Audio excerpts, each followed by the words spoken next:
Section 1 of Nighmare by Cornell Woolrich. Read by Ben Tucker. I'll take you home, Kathleen. The night was dark blue, and a big silver dollar for a moon was stuck into it up above. He was only 2 years older, and that was young enough yet, but the walk along the road out to the dance pavilion seemed longer than it used to be, maybe because he was walking it alone and not with her. A car racketed by, going the same way he was, bulging with girls and fellows all piled in pell-mell on their way to the Saturday night dance. Every Saturday night they still came from miles away, as he used to with her, only she was coming with somebody else now. He wouldn't talk to her. He wouldn't even let her see that he was there. He'd just stand quietly by for a few minutes, looking at her once again. Then he'd take that away with him.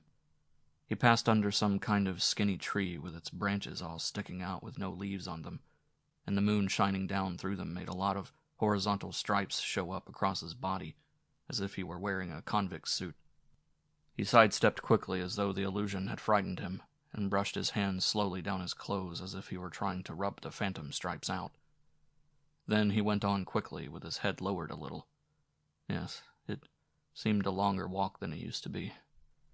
The pavilion looked the same, as it slowly came into sight around the last turn of the road.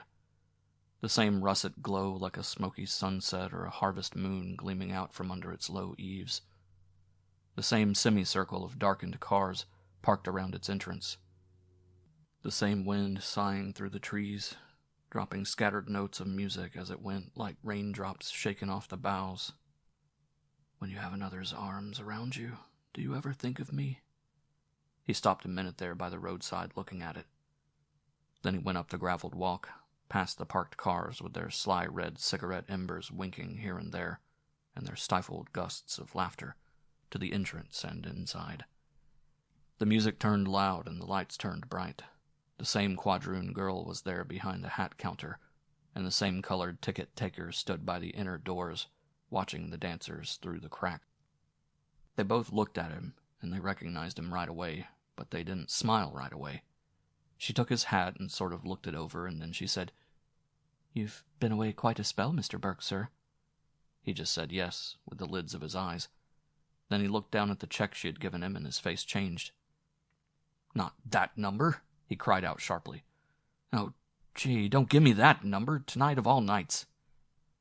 It was a 13. "It's the only one I've got left," she said.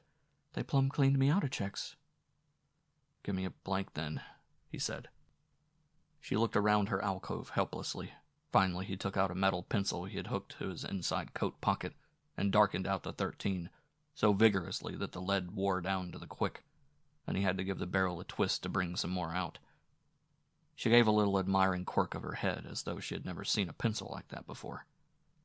He turned the check over on its blank side when he had finished and took it up from the counter that way and dropped it into his pocket. "This way I get an even break at least," he said. "It's still there underneath, though," he added softly as he went in. The floor was packed with dancers, but in another minute, as he found a place on the sidelines and stood watching, it seemed to him that it emptied by magic without the music stopping, and there was no one on it anymore but a girl in a filmy green dress, dancing alone, holding her arms up to a ghostly partner. Kathleen. She was so beautiful she hurt the eyes, so beautiful she hurt the heart. There was some girl or other standing at his right and a man standing at his left. He heard a guarded voice remonstrate. "Don't stand there, honey. Move over this way." And the girl wasn't next to him anymore. He heard a slurring breath say, "Jailbird," and the man on the other side of him wasn't near him anymore either. There was no one around him. He was by himself in the middle of an empty space in all that crowd. But there was no one in the place except her anyway, so what difference could that make? They were doing fancy dances now, and the affair was nearing its end. The shag or something, he didn't know what it was called. That was the man she was going to marry, that empty space between her two arms.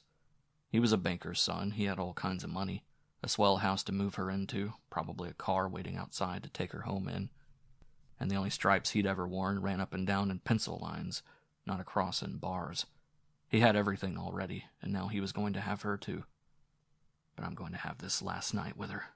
He's not getting that," the man on the sideline said to himself suddenly. "One more walk home through the moonlight, the way we used to." He put his hand to his inside coat pocket to take out a cigarette, and he touched the sleek, slippery, rounded cylinder of the mechanical pencil clasped to its lining. They moved by close to him on the outer edge of the floor. His legs, her partner's, were spiraling in fancy steps. He was the fatuous kind that wanted everyone to see how good he was. He wasn't satisfied with just holding heaven in his arms. And suddenly one of his legs shot unmanageably out from under him, and he went crashing down on top of it, twisted it beneath him in some way. She had stepped clear just in time, and she stood by for a minute, starting to laugh as they all were. But then they saw he couldn't get up again, had to be helped up, and a small crowd gathered near him. Two of the men put their arms around him, and he hobbled painfully out into the vestibule between them, and she went with them. Then, in a few minutes, she came back again to let everyone know how he was. "It started to swell. I think he sprained it. One of the boys has driven him in to see a doctor. It's the right one, you know, and he can't put it down on the accelerator. He asked me to stay and enjoy myself, but I'm afraid I'll have to find somebody else to take me home." The man who had been waiting there on the sidelines pushed his way through the little group standing around her and said in a quiet voice, "I'll take you home, Kathleen, just like I used to." A voice that didn't ask. It told. You could hear a pin drop. She didn't wait to smile like the two attendants outside in the entry. She smiled right away and said, "Hello, Danny." A man said to her, "I'll take you home," a girl offered. "Kathleen, you can come with us." They didn't say it, but you could almost hear it beating on the air around her from all sides. "Kathleen, don't. Look out. Be careful." Another girl said, "Kathleen, can I talk to you alone a minute?" and drew her a step away, while he stood there alone in the crowd. He didn't hear what the girl was whispering to her, but he didn't have to. He could have told what it was, word for word. "Kathleen, take my advice. Don't go alone with him. He's been in jail, so I heard. He's probably not the same as he was, and these men that feel they've been thrown over are dangerous. Sometimes they turn on you when you least expect it." She came back again beside him, and looked at all of them in turn, and then at him. "Shall we go now, Denny?" was all she said, and slipped her arm through his, and he knew they had made her do it, not he. She was that kind of girl. In the vestibule, she left him for a moment to get her bottle-green cloak and a little old-fashioned draw-bag with her powder and things in it. The check-room girl smiled when he handed her back the blacked-out 13 for his hat and rebuked, "Now, you see?" The night was dark blue and the silver-dollar moon hadn't tarnished any, and they walked down the road under it side by side. "I suppose you're used to riding it these days," he said. "But this'll be the last time with me, and I wanted you to walk it with me like we used to." "Like we used to," was all she said. They walked a long way without saying anything after that. "I only came back just to look at you once more, watch you at one of the Saturday night dances. Tomorrow I'm going away again for good." "That's the best," she agreed wistfully. "They're such fools." A car came whistling up behind him, tore past, tapered to a coast on the road ahead. It was full of people either from the dance they had just left or from somewhere else. A voice called back, "Want to lift, you two?" She threw up her arm for a minute in ready acceptance, perhaps caught off guard by the invitation, then, as he quickly made a restraining gesture toward her, canceled it again. "No, you don't. Finish it out with me alone." "All right," she consented. He called down to them for her. "No, we're doing all right." It may have sounded more brusque than he had intended it to. The car picked up speed and disappeared in the distance with a red blink. They came to a log bridge thrown over a ridiculous trickle of water, and he laughed and said, "The Mississippi's still here, I see." Then a little farther on, as the road bellied out in a great loop and the trees began to thicken, they came to a place where a little footpath started aside through them. "Here's our old shortcut," she said. "Aren't we going to take it?" "It goes in pretty deep. Aren't you afraid to go through there alone with a jailbird at this hour of the night?" "They've hurt you, Denny," she said gently. "You mustn't take it out on me. I haven't done anything to you. You see, you're an old friend, and my friends don't stop being my friends whether they've been in jail or not. And I'm not afraid to go through the woods at night with one of my friends." "All the harm that would ever come to you from me," he said, with a touch of ancestral brogue coming out under the stress of emotion, would give you small cause to worry. It got so narrow in places they had to go single file. Sometimes she went first, swinging her bag blithely around by the little loop that held it, and he'd tread behind her. Sometimes he took the lead, to sweep low-hanging branches out of her way, and she followed. Sometimes the moon came through in silver splashes. Sometimes it was dark as a tunnel. He stopped and said, "Here's that place where we kissed goodbye. I still remember the tree. Let me just once more, for the last time." She stood beside him and turned her face toward him, and their forms blended for a moment in the shadows. "That was a salute to the past, a ghost kiss," she let him know.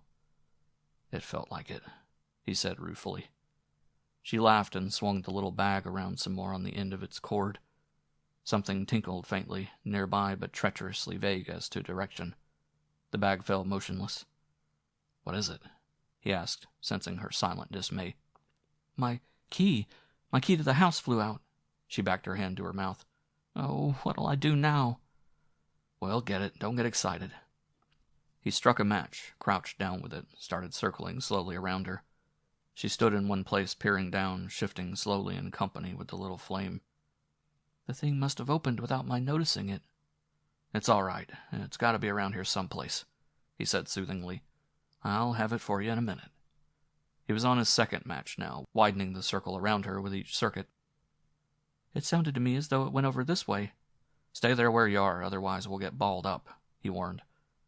She had already gone off away from him, however, looking on her own, ferns rustling against her dress. They moved around in absorbed silence for a few moments. "Oh, why did that have to happen? I should have been more careful," she said once. And another time, "Find it yet?" And then presently, "You wouldn't think a thing like that could disappear so completely right under our noses, would you?" Each time her voice sounded a little less distinct. "I'm on my last match. Don't you think we'd better let it go? I know it's a shame to wake them up, but..."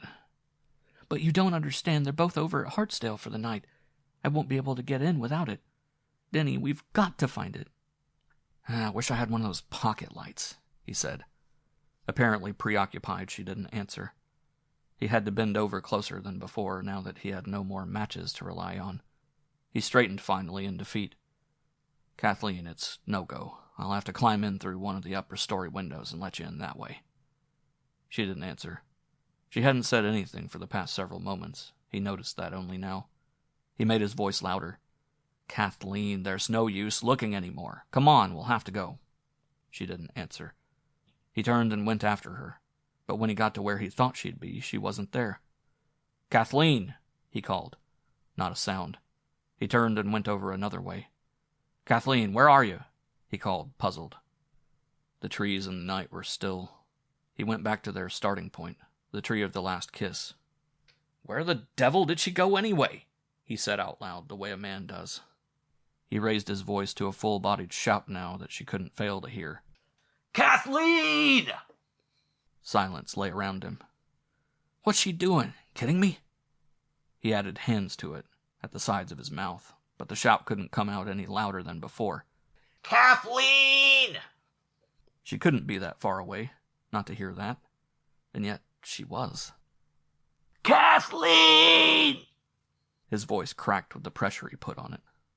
Suddenly, fright like a cold black shower blotted out the moon. Nameless fear all over him. He lost his head for a minute in the first flush of it, and started to pound the call out in rapid succession like the beating of an alarm drum. "Kathleen! Kathleen! Kathleen!" 2. His cries burgeoned out under the trees while he ran this way and that, grazing their trunks, stumbling over their roots, getting stung by their twigs. Then he stood stock still, wiped his forehead, and pulled himself together. She couldn't get lost. Not even if she tried to. She's lived around here all her life. She's passed through here 1,000 times before. What's the matter with me, anyway? She's played a joke on me. That's what it is. She's picked up the key herself without telling me and gave me the slip. Went on the rest of the way home alone. Maybe I frightened her by kissing her. Or maybe she wanted to avoid the final parting scene at her door, afraid I was going to reproach her for ditching me. I'll probably catch up with her just ahead, or else I'll see the light in her bedroom window when I get to her house."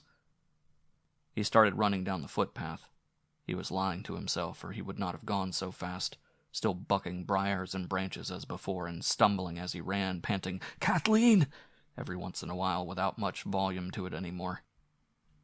The trees burst open, and there was the road again, its futile detour over with, and there was her house, not far down it from here on the other side.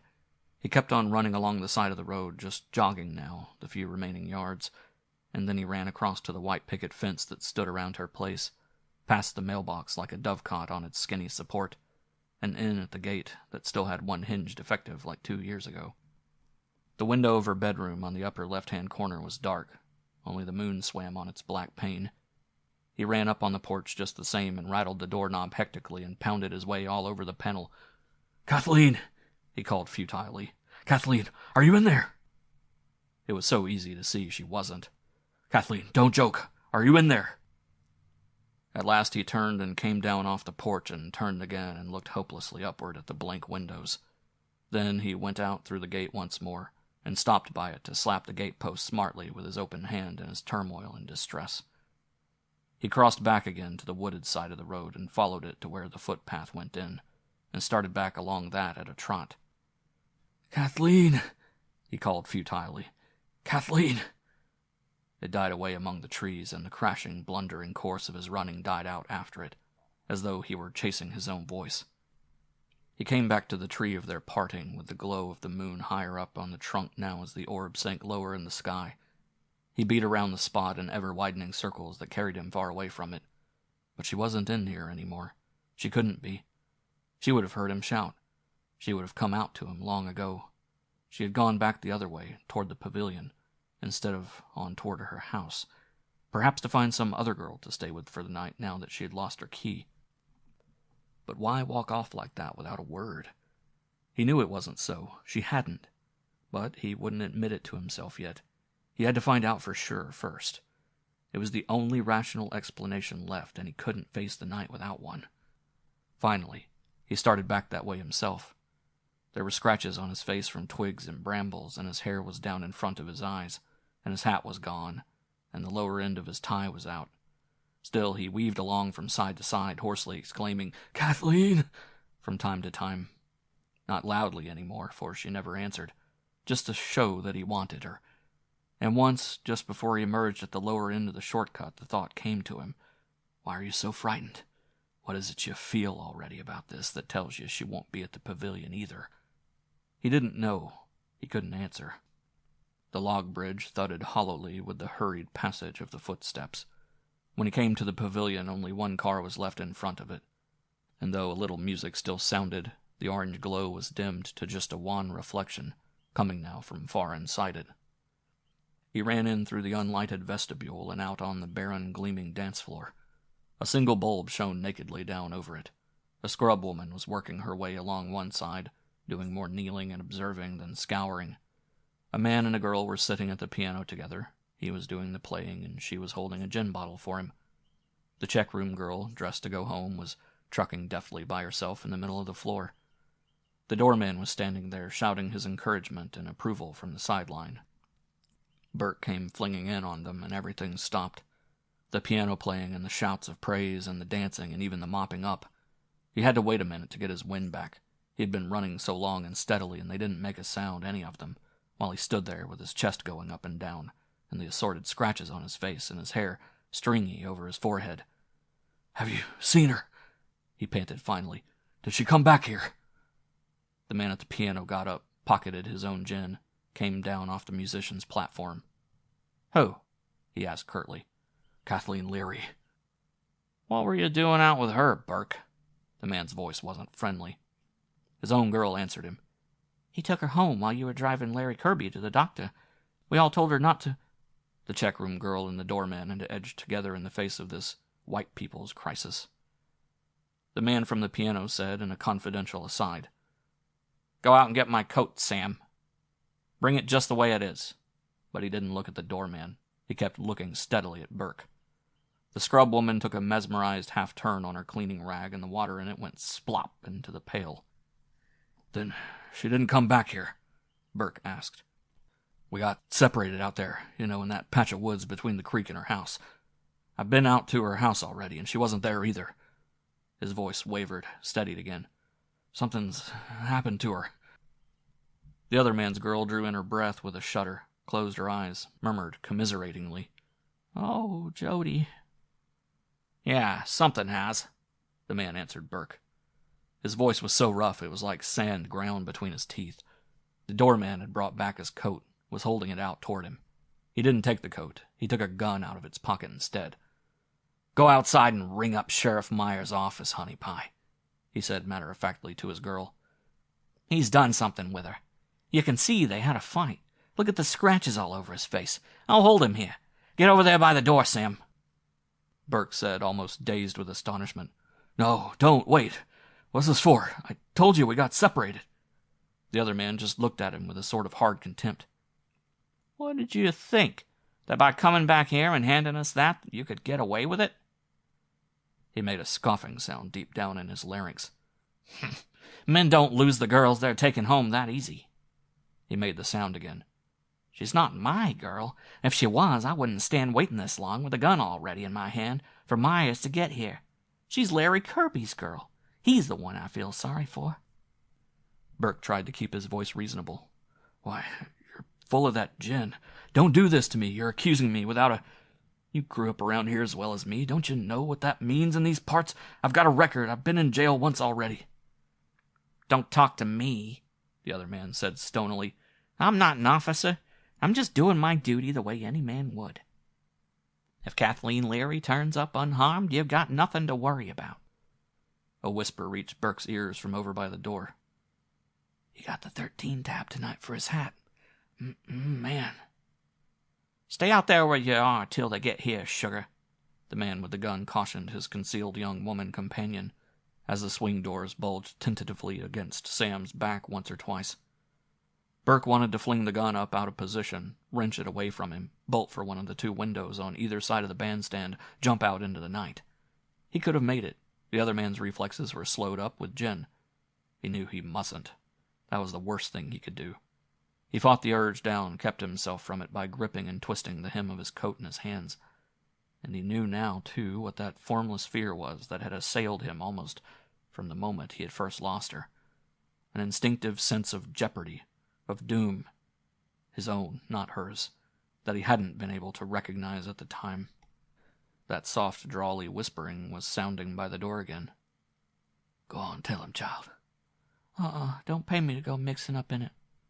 The man with the gun didn't take his hard little buckshot pupils off Burke, but he asked, "Tell me what, Leah? Let's hear." "I don't want to get Mr. Burke in no more trouble than he is already, Mr. Allen," she said timorously. "Only that pencil that one of the gentlemen picked up from where Mr. Kirby fell, the one they said they thought maybe was to blame, it just come to me now I saw Mr. Burke use it on his way in." "What you got to say about that, Burke?" "Yeah, it's mine. I rolled it at his feet, but we're not talking about Kirby's fall. We're talking about Kathleen." "Well, we'll tell that to Myers when he gets here, too." Burke flared out tormentedly. "Do you realize why you're standing around here making a tin hero of yourself over me? She may be lying out there somewhere, hurt or unconscious." "You'd know more about that than I would," was the suggestive answer. "We'll get going as soon as Myers gets here." 3. Myers got there with a flourish of the swing doors that pushed Sam cavalierly out of the way. A shaggy deputy in a khaki shirt was with him.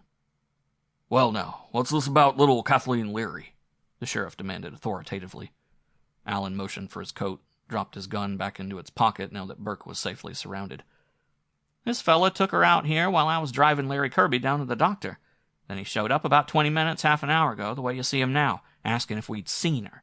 I reckon it's up to us to ask him that, don't you?" "I agree with you there," said Myers aggressively. "Wait a minute. Aren't you that Burke that used to live hereabouts? Somebody told me you were in jail." Burke moistened his lips. "That has nothing to do with this," he said, looking down at the floor. "How'd you get in that condition?" "Looking for her." "What'd you do to make her run away from you like that?" "She didn't run away. She dropped her key, and we both started to hunt for it. When I looked up, she was gone." The sheriff sliced his hand at him disparagingly. Oh, now don't give me that. A girl don't just up and disappear from a fellow while she's on her way home with him. Well, we can't stand here all night. Let's get out there quick as we can and see what's to be seen. I phoned her mother and father at Hartsdale already, Alan's girl said virtuously. And I phoned Larry, too, and told him about it. He and a lot of the men are coming out to help look for her. He feels terrible. Why, their wedding was only a month off. She seemed to want to rush matters toward their worst possible conclusion. They left in a welter of confusion, everyone talking at once. Look after him, Birdsall, Myers said to his deputy. He's staying with us until we find out what this is. Something clinked and Burke protested with smothered heat. Wait a minute. You can't put that thing on me. I haven't been guilty of anything. He's right, Birdsall, said Myers judiciously. We have nothing against him yet. Just keep a good, tight grip on his shoulder. Alan was arguing with his excitement-thirsting girl. No, you can't come with us, sugar lump. Only men'll be along. Hush up. What kind of talk is that? And interrupting himself to take sips from his gin bottle. Oh, and I think I borrowed a safety pin from her in there just before she left here tonight. I still have it on me. Look, this is it right here. Ain't going to be so good for somebody the way it looks tonight, Sam told Leah. If they do, it'll be the first white one they've had around here since my grandpa's time. He told me about seeing one once. Burke was taken in the sheriff's car with the two officials. Alan bundled his protesting girl into his own car to drop her off at the house before joining in the Roman holiday. The lights of the search party that had preceded them out there could already be seen twinkling in and out among the trees like fireflies, from all the way down at the log bridge when they rumbled across it. As they neared the footpath, a line of parked cars strung along the side of the road came into view ahead. The sheriff braked behind the last one, and Burke got out between him and the deputy. Now, take us in there to where you say you last saw her, Myers ordered. That "you say" gave a glimpse of what his opinions on the matter already were. Stand back, you men. I shouldn't have begun until I got here. I'm in charge of this. Here, give us one of those lanterns. They went in, Burke midway between the two, with Birdsall's grip still riveted on his shoulder to keep him from bolting off into the darkness. The little footpath that had been so lonely and quiet before in piebald moonlight and shadow seemed to be alive with people now. Every few minutes they passed someone, either going in or coming out or half submerged in the underbrush, ferreting around, some with lights, some without. A cur that someone had brought was yapping around too and raising nothing but false alarms at every squirrel or titmouse it discovered. Why'd you bring her through here? Myers said coldly as they trudged Indian file. Funny place to bring a girl in a party dress and dancing slippers. Why say that she had suggested it? They wouldn't have believed it anyway. It was the shortest way to her house. That's what you told her, too, I reckon. Larry Kirby confronted them suddenly, one foot a shoeless bandaged club supporting himself on a pair of crutches to keep it clear of the ground. He was taking it hard. Apparently he was one of those men who can cry easily. His face was contorted in a weeping grimace, though without any tears. You oughtn't to be in here on that foot, Larry, Myers said considerately. We'll take care of it for you. I can't sit still out there on the road. I've got to find her. He turned poignantly dramatic, swung himself directly before Burke on his two crutches. Where's my girl? He shouted in venomous anguish. I'll get you if you've done anything to her. They led Burke on past him, his head lowered in silent denial. They reached the tree where he had lost her twice, the first time to another man, the second to the night itself. Here's where she dropped her key, and we started to look for it. The sheriff was the sheriff. How are you so sure of that? Just where it was. You didn't have a light like we have. We were standing right... He checked himself too late. He couldn't tell them all. He'd kissed her. Oh, you were standing. How'd you come to be standing still in such a godforsaken place? I mean, we were walking along by here. Now, wait a minute. First you say you were standing, then you say you were walking along. You're starting to lie your way around in it already. Burke pointed to the lantern-lighted ground. Look, see, there's still some of the matches I used trying to find it. There and there and there. Birdsall called out vindictively. Some of these ferns up this way are bent and broken and flattened out like there could very well have been wrestling going on top of them. She did that herself, Burke said. She was moving around through them, looking up that way. Myers ignored them, went and examined them for himself, but then shook his head. Not positive enough. There's been so many of these fools swarming all over the place before we got here." A distant shout was raised. So far off it sounded faint where they were, but they all stiffened to attention. "That sounds like something now. Send him over here to me, whoever he is," Meyer called out commandingly. Bert could feel the blood slowly draining out of his face and neck, leaving a cold, prickling feeling in its wake. It took no little time for the envoy to make his way back to them, and he came quadruply accompanied. "We found her bag. Look, isn't this hers? This powder gadget has her initials on it. It was dangling from a bush." They'd all seen it already, but someone finally gave it voice in the dead hush that had fallen. Someone had to be the first to put it into words. "Look, there's blood on it." Burke's neck strained out, whipcorded. "Kathleen!" he yelled harrowingly for the last time that night, as though there were both their death cries in one, his and hers, and the night brooded dark around him. "Hang on to him, Birdsall," Myers barked. "Where was it found? Show us the place." There was a sudden concerted surging after them in the one direction, as the beating about was abandoned where it had been going on until now.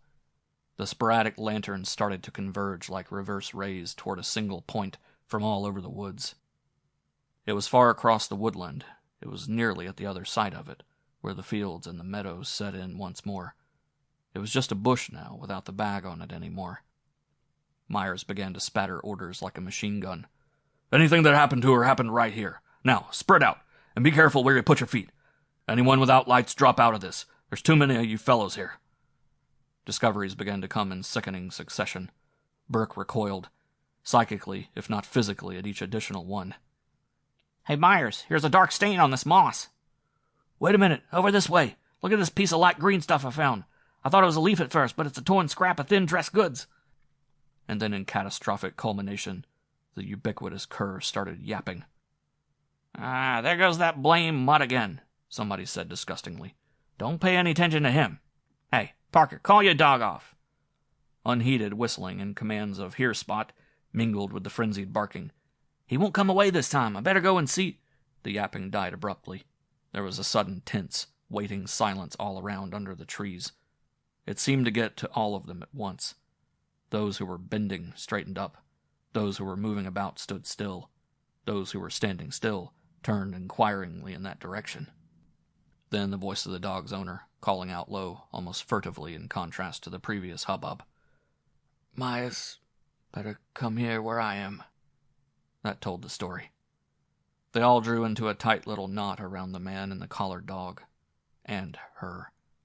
So beautiful she had hurt the eyes only a little while ago. She still hurt the eyes. She was so horrible now. A welter of bloodied, battered inanimateness nestled hidden within the dark green cloak like a shroud that the mongrel had pulled open with his teeth. So motionless, so unaware, so dead. 4. They said the things that men say at such a time, in husky, baited voices. The ineffectual, paltry, anticlimactic things.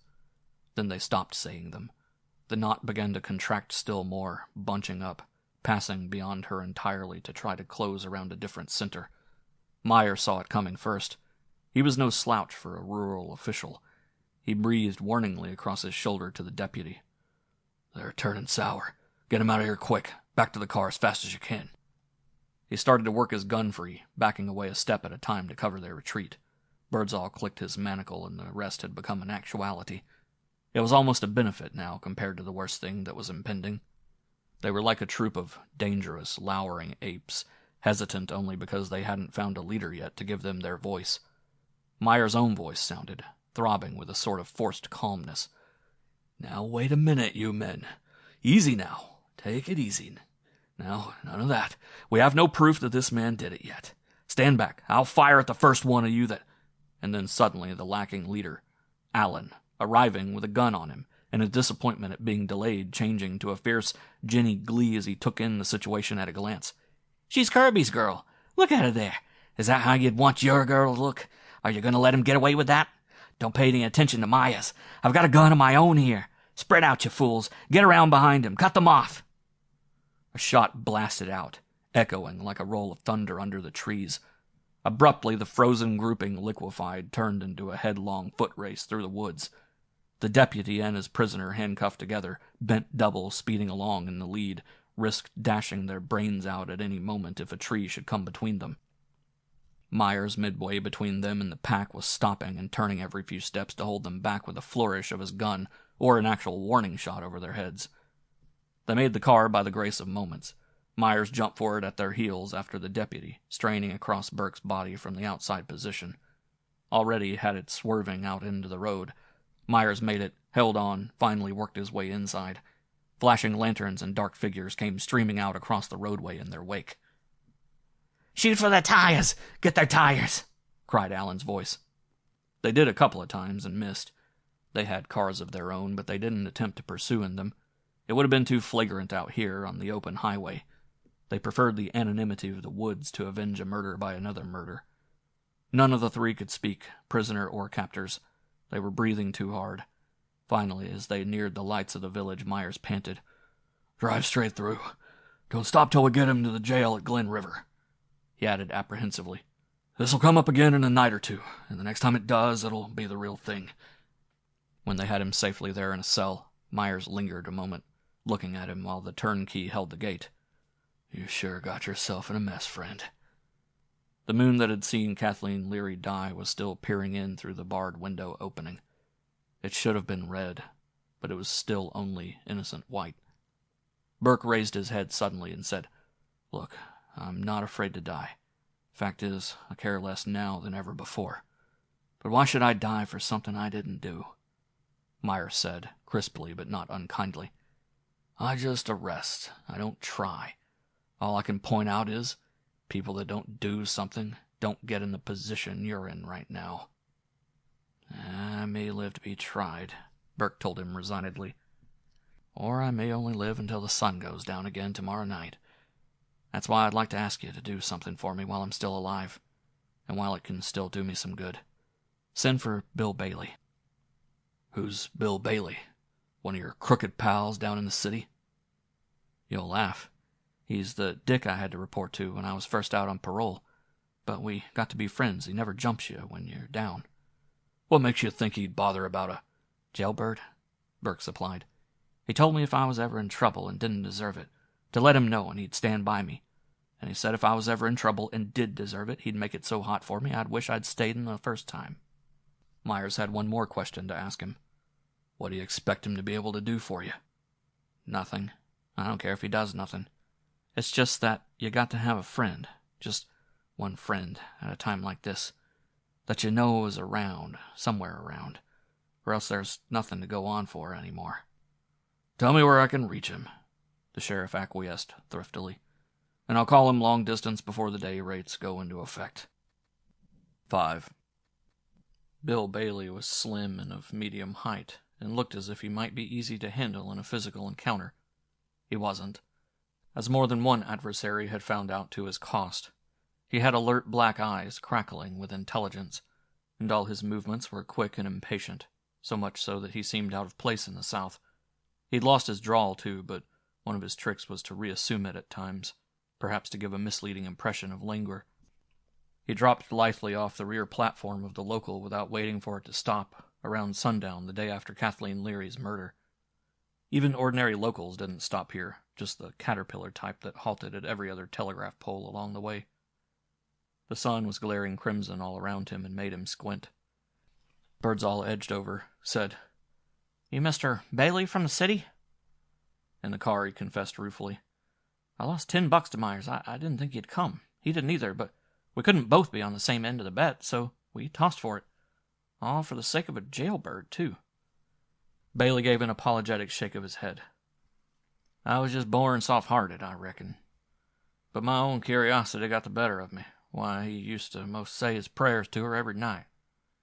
"Well, he said 'em to her last night in a different way." They stopped at Myers' office first. Myers, like his subordinate, expressed surprise that the detective had actually answered Burke's summons for aid. "Well, sir," Bailey explained deprecatingly, "there wasn't much doing down my way right now anyway, and I did try pretty hard to straighten him out while he was reporting to me. Man hates to think he's wasting his time, of course, when he told me he was coming up here." "He told you he was coming up here?" Myers exclaimed in surprise. Sure enough, he told me. I was the one who staked him to the trip. He wouldn't have got very far without telling me. I may try to straighten out the ones that seem worth it, but I don't give them their own heads, not for years and years. They got back in the car and, at Bailey's request, drove to the undertaker's in the village where the girl's body was, before he interviewed the prisoner. Later, when they got to the jail, Myers led the way to the far end of the rickety cell deck. "He's in here, and do you want to talk to him alone?" Bailey nodded. "It may help him to talk freer. I'll just hear what he has to say. It won't take very long, especially if I think he's lying. In that case, I'll still be in time to take the 710 back." When the crossbarred gate had been relocked behind him, Myers said, "Just let us know when you're through, Mr. Bailey," and sauntered back along the corridor to the front. "So now they've got you for murder," Bailey said. "Bet you wish you were back where they just had you, and for holding up a filling station." "No," said Burke doggedly, "because then I knew I had done it. This time I know I haven't. I saw her at the undertaking parlor before I came here. She looked pretty again. Don't know how they did it, but you sure couldn't notice anything. Well, hardly, anyhow." Burke looked up relieved. "I'm glad," he said gratefully. "I want to remember her like she was, dancing so sweet and pretty." "Hold out your hand," Bailey said casually. There was suddenly a little lock of auburn hair lying in Burke's palm. "That's hers," Bailey said. "I snipped it off her, lying there on the slab. I thought you might want some little thing like that to remember her by." Burke raised it a little higher toward his face with both hands, as if it were something very precious. "Thanks," he breathed. His eyes misted a little in tenderness, looking at it. The interview was suddenly over. Bailey gripped him by the shoulder, turned his back on him. "Coming out, gents," he called through the grate. "Gee, that was fast," Myers remarked surprisedly when they were out of earshot once more. "Did he tell you anything at all?"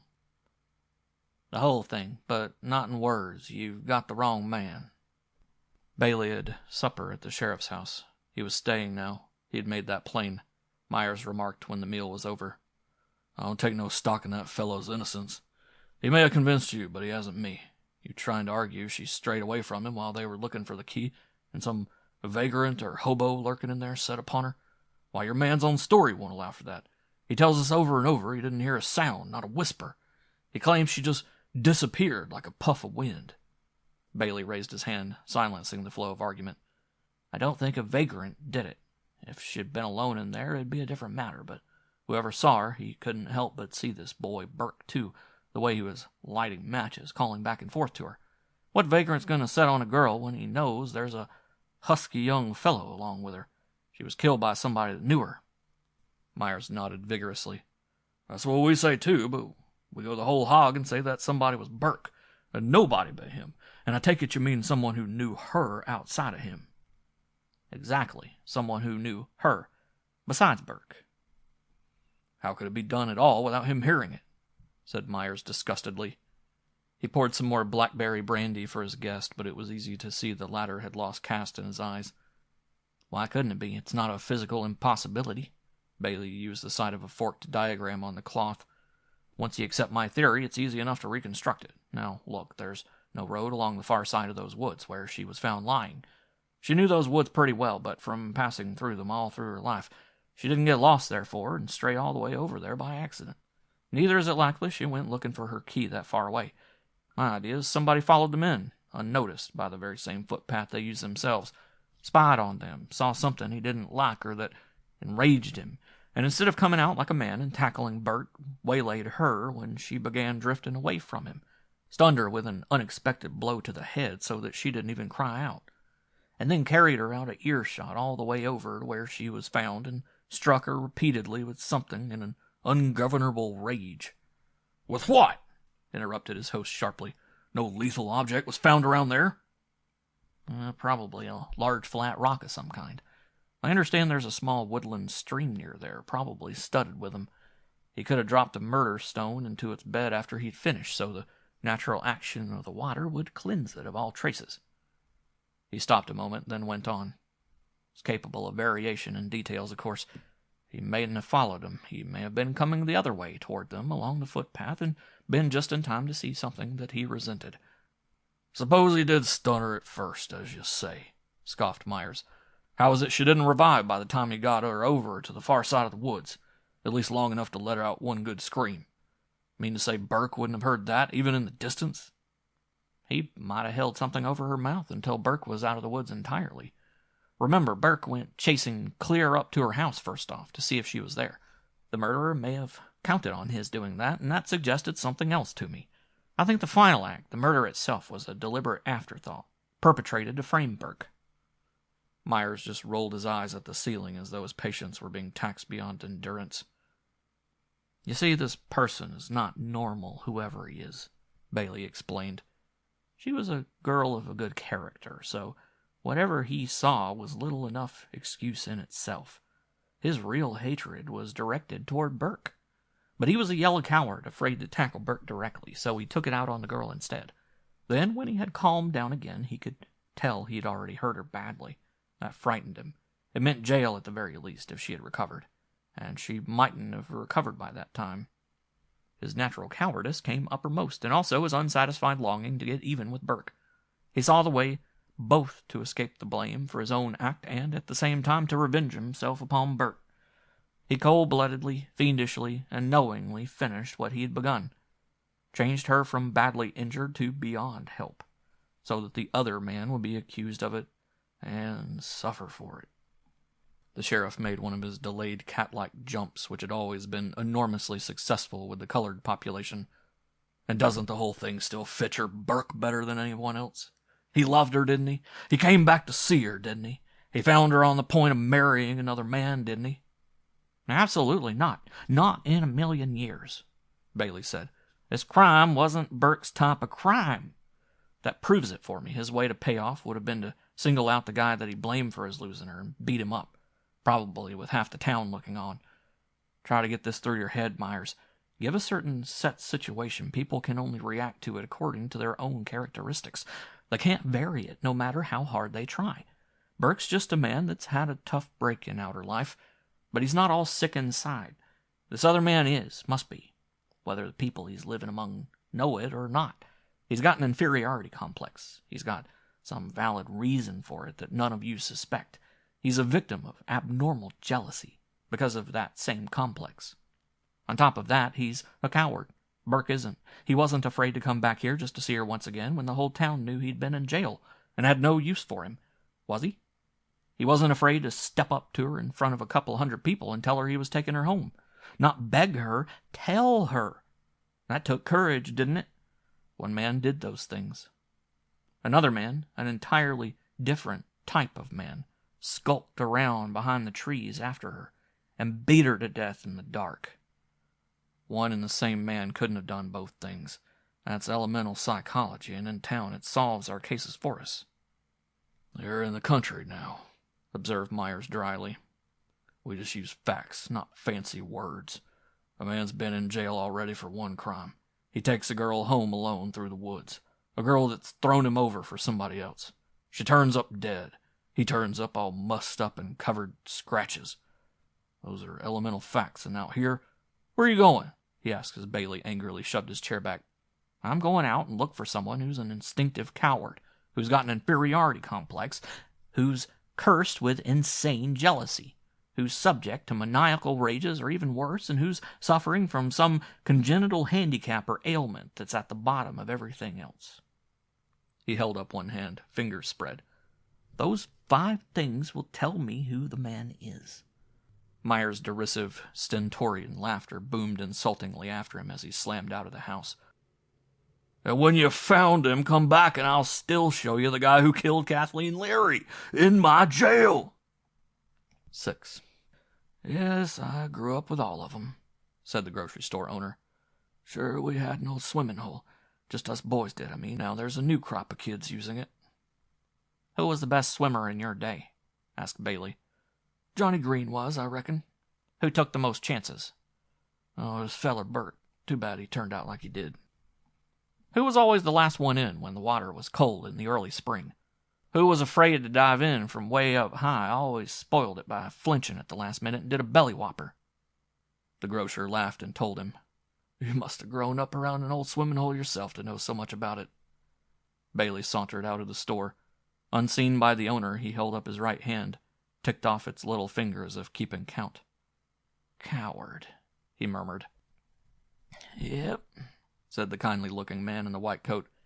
"When their grinders ache, they all come to me. Ain't nobody else in town for them to go to."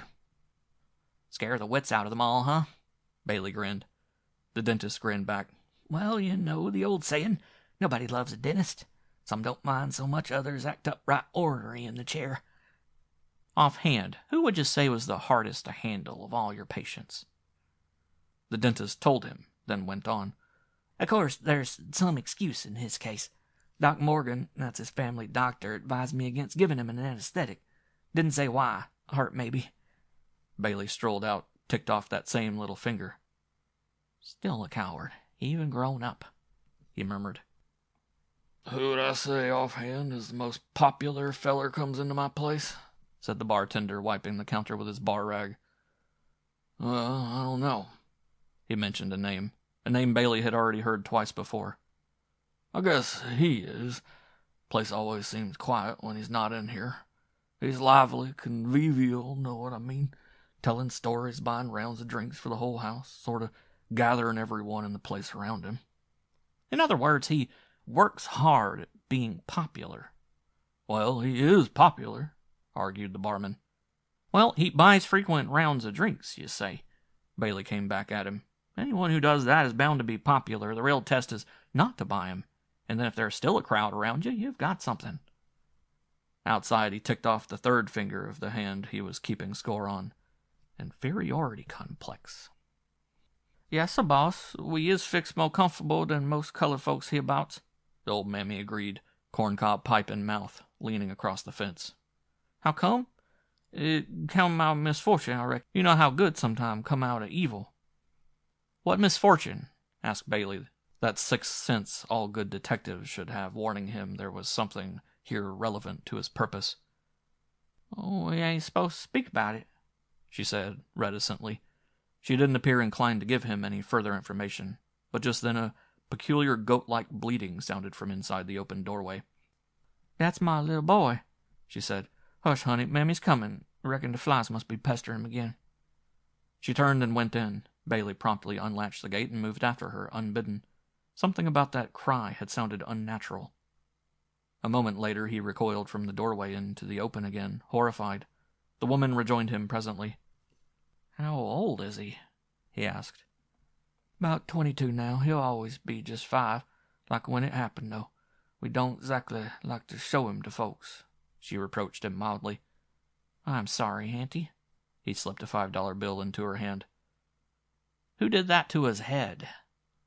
"Please don't ask me that, boss. Bet if it's forgotten. Us folks gotta guard our tongues."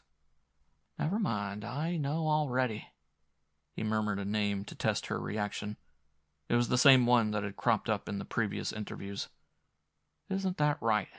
Isn't that who did it?" he prompted. Her expression was an admission in itself, without the need of words. She looked fearfully up and down the road as if to make sure they weren't being overheard. "He didn't mean it," she said defensively. "Just lost his temper for a minute 'cause my little boy teased him. Bashed his head with a flat stone he picked up. His family gave us $5,000, make us president of his plot of ground. Stranger the ways of the Lord." Bailey moved slowly out to the road again, saddened and sickened. He told off the middle finger of his hand. Subject to insane rages. Dr. Morgan came scuffling down the stairs in leather house slippers. "Kind of late for a consultation, isn't it?" he said mildly. "Sorry, Doc, I'm not a patient. I'm an insurance investigator." Bailey hitched his chair forward confidentially. "A man whom we know to be a patient of yours has applied to us to take out quite a heavy insurance. I've been sent down here to find out if there's any reason we shouldn't underwrite this policy that you know of." "Why come to me? Haven't you medical experts of your own?" "Yes, and he's already passed the physical examination, but there are often things that don't reveal themselves in a physical examination." "Who is it?" Bailey mentioned the name that had already occurred in his conversations with the grocer, the dentist, the bartender, the Negro mother. It was just a wild guess, but it worked. Morgan's face went white. He rose unsteadily to his feet, recoiled a step. I read the answer in your face, Doctor, Bailey said, tight-lipped. What is it? What's wrong with him? I can't tell you that. Don't you know a doctor's patients are treated in strictest confidence? I know, the Hippocratic Oath. But unless you speak out this thing is going through, you'll be a party to a fraud. Why do I have to be dragged into this? Your company has its own medical testimony to go by. The transaction should stand to fall on the strength of that. All right, let's skip the insurance gag. I'm a detective, and here are my credentials. Now out with it. Morgan eased his collar as though it constricted him, but his mouth remained stubbornly shut. Bailey knew there was no way in which he could force him to speak if he didn't choose to of his own free will. He tried aspersion to loosen the doctor's tongue. How much hush money have you been getting from him? Strangely enough, the doctor didn't flare up. No, it isn't like that, he said almost submissively. He did offer me money, but I refused it. He's threatened to kill me if I ever breathed a word about it. I know he would, too. Then you refuse to tell me just what's wrong with this man. I can't. It would cost me my life. Bailey thrust out his thumb, tapped it. Very well, you've given me my fifth factor. I don't need to know the exact name of his ailment. I can go ahead without it. 7. The sky was overcast at the time of Kathleen Leary's funeral the next afternoon. Bailey didn't attend. He had business of his own to occupy him. He visited the village tailor shop, run by a nearsighted, undersized man, on the pretext of having a new crease pressed in his trousers. While he was waiting around in his shirt tail, he asked the tailor if he did any work for her, mentioning that recurrent name again. Yeah, that's his suit there. Just come in for a cleaning job. Swell tweed, said Bailey, examining it idly. Peculiarly looking buttons, too, all covered with leather. If one of 'em was missing, what would you do? Gee, I don't know. I wouldn't be able to match them with what I got here. I'd have to phone him and ask him if he knew where he dropped it. His head disappeared momentarily behind a cloud of steam raised by the iron. They're all in place, though, ain't they? I ain't had a chance to look over it yet. No, Bailey said quietly. One of those small ones down at the bottom of the sleeve is off. That's why I asked you. He dropped it unseen into his own coat pocket, covertly edged aside the razor blade he had just severed it with. Gee, I'll have to phone him right away, said the tailor worriedly. See if he knows where he lost it. Otherwise he'll think it come off in the shop here. Blame me. Can't send his suit back to him with 3 on one sleeve, 4 on the other. Bailey made straight from there to the house of Alan's girl, Mary Lou Davis. The women of the community had come back from the funeral by now, but there was still something strangely deserted, lifeless about the village. He couldn't tell exactly what it was at first. Then, as he hurried past the saloon in the dusk, that gave him his clue. There wasn't a soul in it. The usual array of corner loafers outside was ominously missing, too. The barman was standing by the door without a thing to do. Kinda slow, isn't it? Bailey remarked in passing. The fellow gave him a wink meant to impart secret information. There'll be a big rush of business 'fore midnight, after it's all over. Suddenly Bailey knew what the strangeness was he had detected about the village. There had been a wholesale disappearance of the adult male population. There wasn't an able-bodied man in sight. They seemed to have all gone off to some secret meeting by prearrangement right after the funeral was over. So tonight was the night. Myers should be warned if he didn't know already. The detective hesitated about to turn back, but then he saw that he couldn't. He'd have to work faster than ever. He had a deadline of mob fury to work against now. The surest way of saving Burke was to prove him innocent. The only way to prove him innocent in time was by going ahead with what he had been about to do.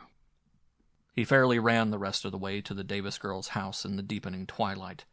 She was on the porch, luckily, for every second counted. There was a deadline within a deadline to beat.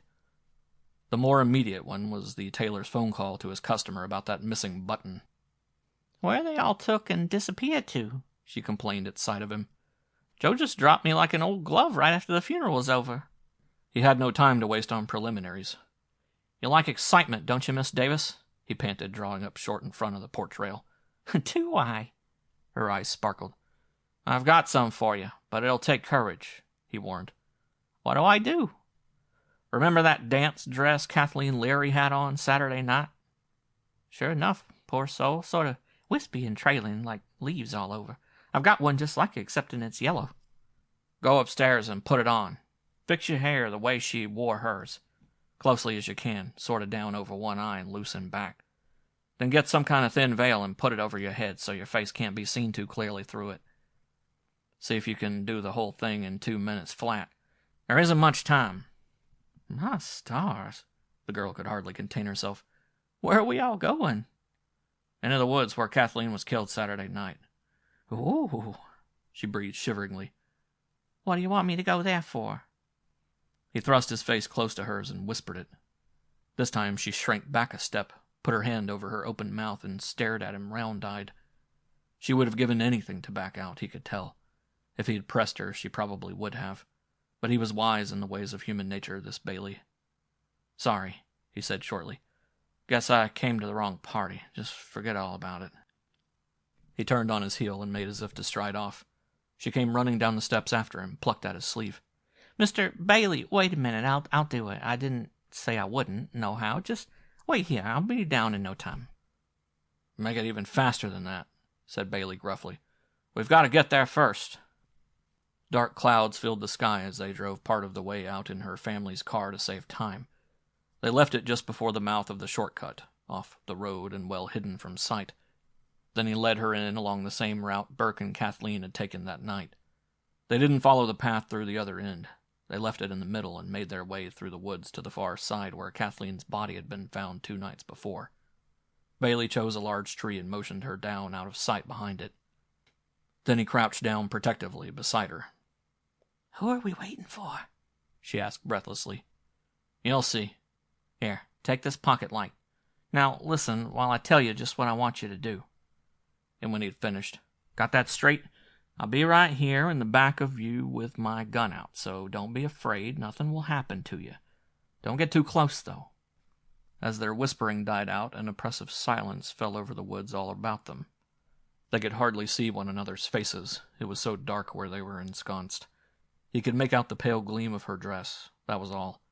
Once a twig snapped, and she gave a nervous start. He quickly laid a reassuring hand on her arm to steady her, put his finger to his lips in warning reminder. The wait probably seemed much longer than it actually was. Then at last the hushed sound of footfalls treading the turf and moss. Someone was drawing near them in the darkness. A small stone struck a root. A bough rustled as it was swept aside. The girl turned her veiled head toward Bailey inquiringly. He nodded, signed her to get ready. He unlimbered his gun. A pocket light, someone else's, not the one the girl was holding, suddenly bloomed at a distance of about 10 yards or so from them, and began to play slowly around on the ground.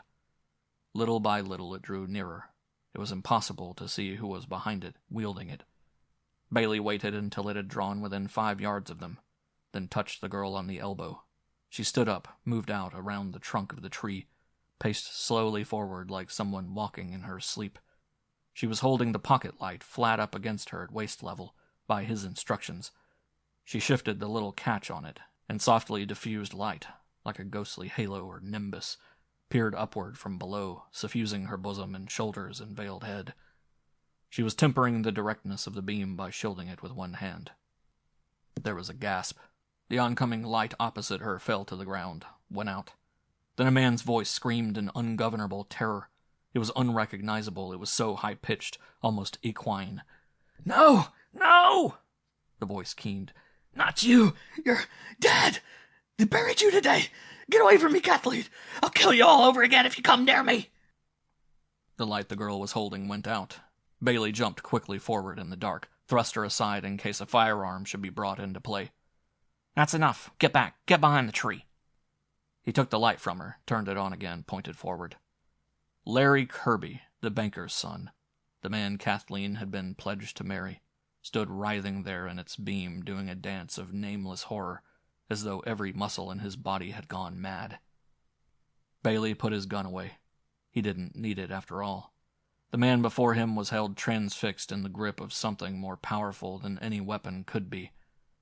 Right while they looked, he dropped in a threshing mass to the ground, clawing at it, foam coming from his mouth. "Don't look," Bailey breathed to the girl. He snapped off the light, mercifully blacking out the monstrous sight before them. "Epilepsy," he murmured. "That's what Morgan knew and wouldn't tell me. You heard what he just said, didn't you?" "Yeah," she shuddered. "He said he killed her the other night." "Then come on, you're my witness." He caught her by the wrist. "We've got to get to Burke before the mob does. Let him stay where he is. He'll be helpless until he gets over it." He started running full tilt through the woods, pulling her after him by the arm. Behind them, the groveling sounds as of a hog rooting for acorns died out in the darkness. When they had reached the road once more, they flung themselves into the car and Bailey took the wheel. "There's a slim chance we may be able to beat them out to Glen River," he panted. "If they were slow in starting." How'd you know he'd come back there just now? What was he looking for?" "A button off his suit. He thought he lost it there when he killed her." "And was afraid somebody would find it and trace it to him." Bailey palmed it out of his own pocket. "Here it is." They roared through the village. It still had that same half-empty appearance Bailey had noted earlier. He covered the distance to Glen River at a speed that was enough to peel the skin from their faces, but their very first glimpse of the jail was enough to show them it was already over. Too many lights were winking from the cell openings for such a sparsely tenanted jail, and there was an impalpable haze still hovering over it. Not fire, but dust raised by the trampling of countless feet, with perhaps the smudge given off by numerous resin torches thrown in. When they slashed up before the entrance, all the nondescript litter that marks the passage of a big unruly crowd lay thickly about on the ground. Shards of shattered glass, loose planks that had been used for battering rams, stones and bricks that had served as missiles, tattered newspapers, discarded liquor flasks. The sheriff was standing there in the devastated doorway, coatless and with several big tears in his shirt, as though he had been roughly handled but otherwise apparently unhurt. "You got here too late," he shouted hoarsely. "They broke in and took him out 5 minutes ago." "Couldn't you hold them off?" Bailey bellowed wrathfully. "We did the best we could. There was only 3 of us against 50 or 60. They cut the phone wires and tied me and Birdsall and the turnkey up." "I finally got my proof the man's innocent, and this girl's my witness. Which way'd they go?" Myers pointed. "Go back where Kathleen was killed and take Larry Kirby into custody. You'll find him there." The rest of it was drowned out as the car plunged on ahead in the direction the lynching party had taken. The hum of voices coming through the thickets, and even gleeful shouts as at a picnic or barbecue, told them where it was before they could even see anyone. The mob hadn't gone very far in off the road. Fitful lantern flashes like fireflies on a spree peered through the trees toward them. Bailey braked, vaulted out without opening the car door, and tore in toward the commotion, unlimbering his gun as he went. They were milling around in a clearing like a pack of bloodthirsty headhunters. Burke stood in the center of them all, stripped to the waist, bound to a tree with rope. He was facing them unflinchingly, head up, without uttering a sound. There was no noose around his neck. Instead, Allen, face a mask of brutal satisfaction, was slowly emptying the contents of a gasoline can over Burke's shoulders, shifting from side to side so that both of them got wetted down equally. A short distance away, a group was trying out a blowtorch to make sure it was in working order. Even as Bailey came plunging through the trees, too quickly for them to see who it was and try to stop him, its forked fiery tongue shot out with a deep-throated hum. The gasoline can went hurtling into the air. Allen went sprawling out full length on the ground, and Bailey was standing there in his place, covering Burke with his own body and watchfully sweeping his gun around from side to side. "Turn this man loose," he grated. "Larry Kirby killed Kathleen. Get back, you hear me?" A dull growl of resentment went up. They started to close in on him. They were past listening to reason. Their appetite for cruelty had been whetted and couldn't be checked that abruptly. The foremost ones crouched, watching for a chance to rush in and overpower him. From somewhere in the rear, he heard a voice say, "Throw your lit cigarette at him, Roof. He's all wetted down, ready to go. Let the damn stranger blaze with him if he loves him so much." Bailey glimpsed the poisoned wrist just in time, sighted at it, fired. There was a yell of pain, something red looped up in the air, and the wrist flopped over, limp as a wrung chicken neck. Mary Lou Davis suddenly came wriggling through their midst, all disheveled and no longer pretty to look at, but more admirable now than she had ever been before in her life. She turned to face them at Bailey's side, held up her hands commandingly. Call him a stranger if you like, but you can't call me one. I was born and bred here. I'm one of you, and Kathleen was my friend. You know I wouldn't lie to you. He's telling you the truth. I heard Larry Kirby say he did it. I heard him with my own ears just now. He has fits or something that none of us knew about until now." "Keep them going," encouraged Bailey under his breath. Gun still pointed forward, he edged around toward the back of the tree, started working on the knots that held Burke fast. By the time Myers and Birdsall arrived, it was all over. Most of them had already slunk off, ashamed. A few lingered, brazening it out, stood around talking it over in sheepish little knots of 2 and 3. Bailey still had his gun out, but perhaps that was just an oversight. Burke was sitting on a stump, slowly refastening his shirt button by button, as if still dazed by the sudden turn events had taken. Mary Lou Davis was standing with arms folded, her back scornfully turned to Allen's whining attempts to whitewash himself. "I don't want anything more to do with you, Joe Allen," she declared in a clear, ringing voice, "after what I've found out about you tonight." And then with a look at Bailey that was plainly inviting, "There are all kinds of men in this world. A girl would be a fool to take your kind." "Did you get him?" Bailey asked the sheriff. "He had dragged himself back to his own house from the woods," Myers said. "But when we went over there after him, we were just a minute too late. Upstairs in the bedroom with his own gun, when he saw us coming up toward the front door." "That was probably the best thing he could have done after all," Bailey said soberly. "He was just a burden to himself and a menace to others." "But how could he get in there, into the woods that night on that injured foot of his?" "He got in there again tonight on it, and without any crutches, didn't he? Miss Davis and I both saw him with our own eyes.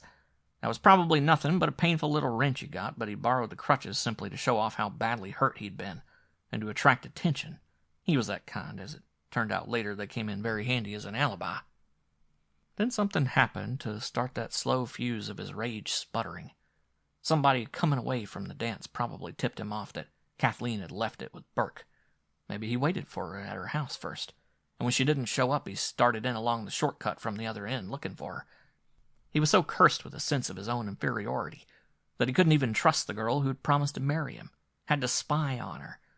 Maybe he saw them stop and kiss for old time's sake. Who knows now anymore? The demons in him came to the surface. He waited until they drifted apart, hunting for her key.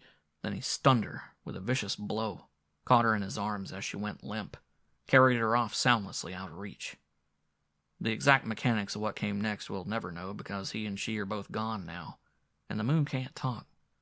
A frenzied, jealous beating before she had even revived, then remorse, failure to revive her, and then deliberate murder completing what he had begun, to frame Burke. It must follow along those lines. Tonight he thought he saw her again, and, coward to the bitter end, spoke his own confession. Bailey rested a sympathetic hand on Burke's shoulder. "If it's all the same to you, I'd like to take this man back to the city with me now. He needs someone to keep a friendly eye on him." They went down the road together, side by side, Burke and the man who was the closest thing to a friend he had ever known. The night was dark, and the silver-dollar moon that had seen Kathleen Leary die was gone, just as she was herself. And though Bailey was beside him, Burke walked alone. End of section 1. I'll take you home, Kathleen. Section 2 of Nightmare by Cornell Woolrich. Screen test. "She's been getting threatening letters," he finished telling me.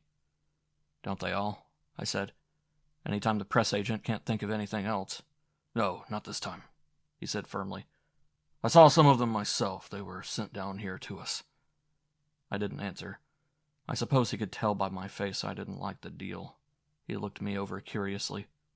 "What have you got against people like them? Her and the rest. You don't like them, do you? I've noticed that before." "Why should I?" I said sullenly. "They're all phony and a yard wide. What makes them so special anyway? Who were they before? One of them used to lather men's kissers in a barber shop.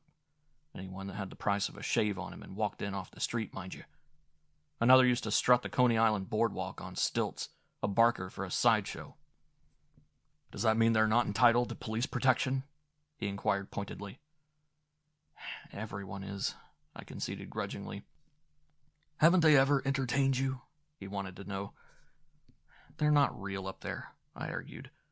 I go and sit there in front of them, but they're not real. They're just photographs on celluloid. They eat, they drink, they sleep, they love, just like the rest of us. Maybe they're even lonely sometimes. Maybe they're even scared.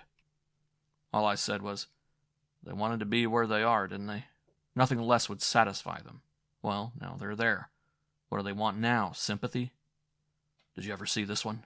He asked. I can't tell one from the other. I prevaricated sulkily. They all look alike to me. They're just names going around without bodies, as far as I'm concerned. Well, I wouldn't exactly call Betty Grable or Marilyn Monroe, for instance, someone going around without a... He started to say, then he didn't. Anyway, her studio just called and asked us to furnish her with protection, and we are. And it's just like being a lapdog, going around trailing one of them, I complained, half under my breath. Babysitter to a... Why me, anyway? Isn't there anyone else? He rattled some desk papers definitively. A while back, before we started this kind of informal conversation, I seem to recall giving you an assignment. Are you refusing it? No, sir, I am not. What else was there to say to that? All right, Galbraith, get right out there and don't let her out of your sight until further notice. And remember one thing, your job isn't to trace these threats or track down whoever sent them. It's just to keep your eye on Martha Meadows and see that nothing happens to her. You're responsible for her safety. Yes, sir, I said. I gave a sigh with it, but I said it just the same. Unquestionably, I was the most reluctant, unenthusiastic, semi-mutinous plainclothesman who ever started out on an assignment, as I walked out of headquarters that day and thumbed up a taxi. The sooner I got busy on the job, I figured, the sooner the chief might relent and take me off it. The taxi, and everything else from now on, was at Miss Meadows' studio expense, but that didn't make me like her any better. Without actually wishing her any harm, I was far from being a devoted fan of hers at the moment. In fact, I could even almost sympathize with whoever was writing her the letters. That was the frame of mind I was in about her. The studio, a biscuit-colored stucco job on Marathon Street, up near where Vine meets the boulevard, looked more like a railroad car barn, blank side out, than anything else. Having been born here and having lived in Los Angeles all my life, I had never, expectedly enough, been inside one of these places, in the same way that you never visit museums or other points of interest in your own town. It's always the outsiders who do that. I showed the gate man my credentials. He picked up a phone there in his little booth, said, "From police headquarters to see Miss Meadows." And at once everything opened up high, wide, and handsome. I was passed from hand to hand like a basketball in a high-voltage game, in the process of getting to her. She was in her bungalow dressing room, resting between scenes and having her lunch when the last of the receptionist relays tapped, oh so apologetically, and convoyed me in. Then he tactfully bowed right out again. Just a studio underling, I guess, in the presence of majesty, and not supposed to hang around her. The dressing room had chintz drapes, like my wife has at home, only ours aren't as good. Her lunch was a malted milk and a paper-thin sandwich, the lettuce leaf thicker than the bread that held it. Probably something to do with her measurements, which were of national moment. Not to me, but to the entire feminine population, no doubt. She had a thick makeup on, but somehow it wouldn't work. By that I mean, underneath it she still looked sort of fresh and clean. Soap and scrubbing brush type. She looked like your best friend's kid sister, about like that. The one that suddenly grows up and turns beautiful in front of your eyes, but you still never get used to it. She's always just a kid to you, that one. "Galbraith, from headquarters, Miss Meadows," I said perfunctorily. She looked at me for a minute, and then she said, sort of solemnly, "You don't look at all like I thought detectives do." I came right back with, "And you don't look at all like I thought picture stars do." She waited, thought about it, then finally asked, "Is that good? About picture stars?" "Very good," I said earnestly. Then I asked her, "Is that good about detectives?" She dropped her eyes closed, opened them again to show me she meant yes. And I don't know, but then, just like that, all of a sudden, we were friends. We liked each other. A colored woman, her maid I guess, looked in and started to say, "Honey, is you nearly—" Then when she saw me, she scrutinized me good. Her eyes traveled down me until they reached my hand. Then they locked there, and she burst out suddenly, "Look here, man, don't you bring that little cigarette in here. What you want to do with that child?" She plucked it unceremoniously away from me, took it outside the door, and trampled on it heavily, far more than was required to deaden it. I didn't know what it was all about for a minute. I hadn't been drawing on it, and the Meadows girl looked too young to be an asthma sufferer. "Don't get so peevish, Nellie," Martha Meadows ordered with an indulgent smile. "She means this," she explained to me and pointed to her dress.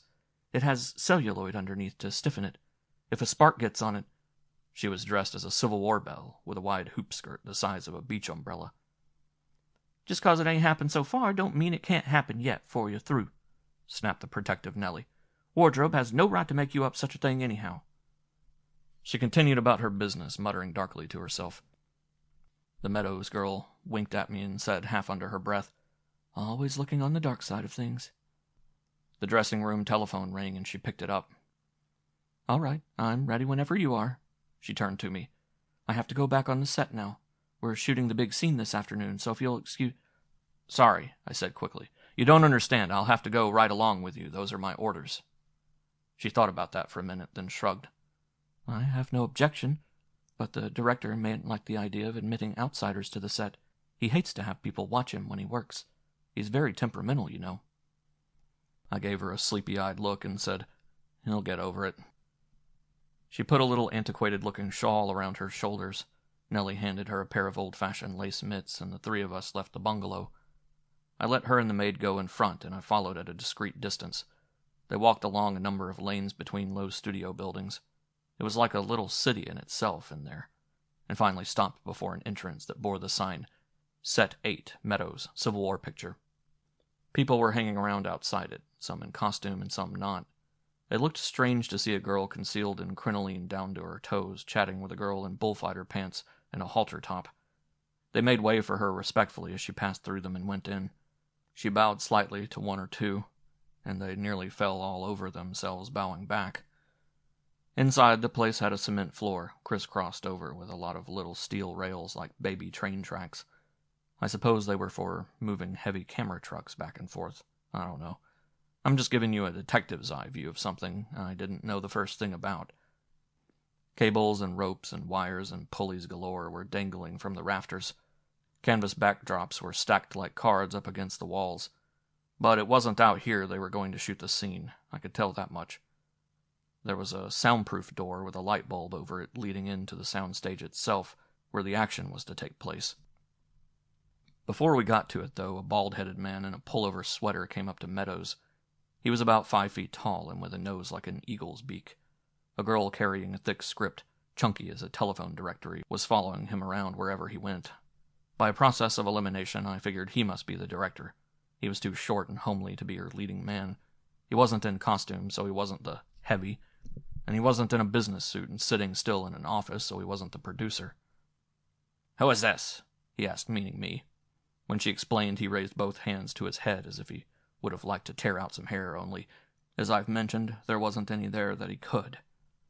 "Now a detective," he said. "First it was your colored maid, then somebody else, now him. Who'll it be next? It's already too many people around here. I can't work in crowds. I am sensitive." She kept trying to calm him down. "Now, Stormy," and I thought that was a very good name for him. "Now, Stormy, he won't be in the way." "When I was in Ufa, in Berlin," he declaimed, "you think they would dare do this to me? At Ufa, I got respect. At Ufa was no cops butting into my work." I didn't like being called a cop. I gave him a pun and a sour look, both at the same time. "Well, I'm awfully sorry, but you're not at Ufa now. You're in the city of Los Angeles." "Ja, Los Angeles," he agreed spitefully. Finally, I cut the whole thing short by saying I'd phone in and leave it up to the chief whether I went in or stayed out. He was the one who had given me the assignment in the first place, and I'd put it up to him. But the one telephone I could locate inside the place was already in use, and I had to chase all the way outside and around to the studio commissary before I could find another. The chief went off like a firecracker when I told him. "What's the matter with these people, anyway? I'm beginning to think you're right. First they ask me for a bodyguard for her, then they start shooing him away. You go in there, gal, and if they try to keep you out, quit the case cold and report back here to me. I'll wash my hands of all responsibility for her safety." Which was music to my ears, as I hadn't liked the job from the start. When I got back, sure enough, this stormy petrel of a director had taken advantage of the opportunity. The soundproof door was already closed, The red light was on above it to warn that shooting was ready to start inside, and they had all gone in without waiting. There was even a guard stationed outside the door to keep people from opening it by mistake. "It wasn't her fault," he told me. "Storman argued her into going in without you, and he's some arguer, that boy." "Oh, he did he?" I burned. "Who does he think he is? He may be the whole cheese around here, but he's not even a bad smell to us down at headquarters." I didn't want to crash the door open and force my way in. It would have ruined the scene, cost the company thousands of dollars, and it wouldn't have been fair to Meadows, who wasn't to blame in the first place. "Only an angel like her," the guard was confiding to me, "could get along with him. Nobody likes him." "Give her my regards when she comes out," I said bitterly, "and tell her for me—" With that, almost as though I'd been overheard, the door suddenly opened from the inside without any warning. The red bulb automatically dimmed, and a series of jagged screams stabbed out at us. The screams of the dying, they were like. No one could scream like that and go on living very long. "That's real, that's not in the scene!" the guard yelped, unnecessarily jolting with shock. He didn't have to tell me. It had to be real. No imitation scream could have sounded like that. Meadows' maid was suddenly in the doorway, arms pinwheeling all around her in a futile flurry. Her own voice was almost gone from fright. "Oh, somebody! Quick, somebody! I've been hammering on this door. I thought I'd never get it open." But the screaming went right on behind her in a sort of flickering light effect, like a jittery sunrise that kept moving around from this side to that. I rushed in, the guard after me. Martha Meadows, with the camera still playing on her, was burning alive there before everyone's eyes. She was a living torch, a funnel of fire from head to foot, and screaming her life away. She was running blindly here and there like some kind of a horrible human firework, and the flames were streaming after her like ribbons, flattened out by the swiftness of her rushing. She was out of her head, mad with agony, and kept eluding their extended arms, ducking and doubling back and forth with hellish agility, while her life went up in vivid yellow-white gushes. I'll see that scene for years to come. On every screen I sit before, it will come back again. I didn't try to catch her in my arms. I couldn't. I flung myself at her bodily, head down, right into the flames, like in a football tackle. I whipped stinging hands around something soft and quivering inside that glow that had once been cool human flesh. The pillar of fire toppled over and lay horizontal along the ground, with the flames foreshortened now, and just licking upward all around it like bright scallops. A blanket or something was thrown over her and partly over me, too. As it fell, a puff of horrid black smoke spurted out all around the edges.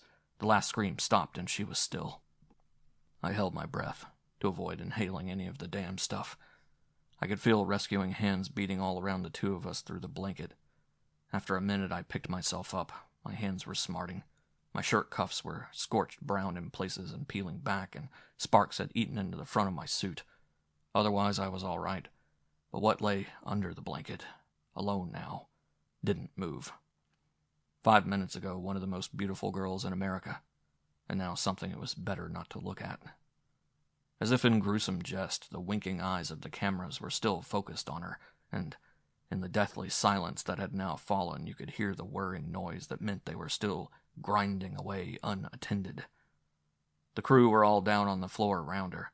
No one had had the presence of mind enough to turn them off. The guard who had been at the door had sent in a call for help even before the flames had been beaten out. The studio had a first aid station of its own a door or two away, and 2 men arrived with a stretcher and carried her out on it, still under the blanket. Nellie went with them, staggering like a wounded steer and pleading with someone whose identity only she knew. "No, please, no, don't do this." Hands clasped before her eyes. Storman, for once, was wordless.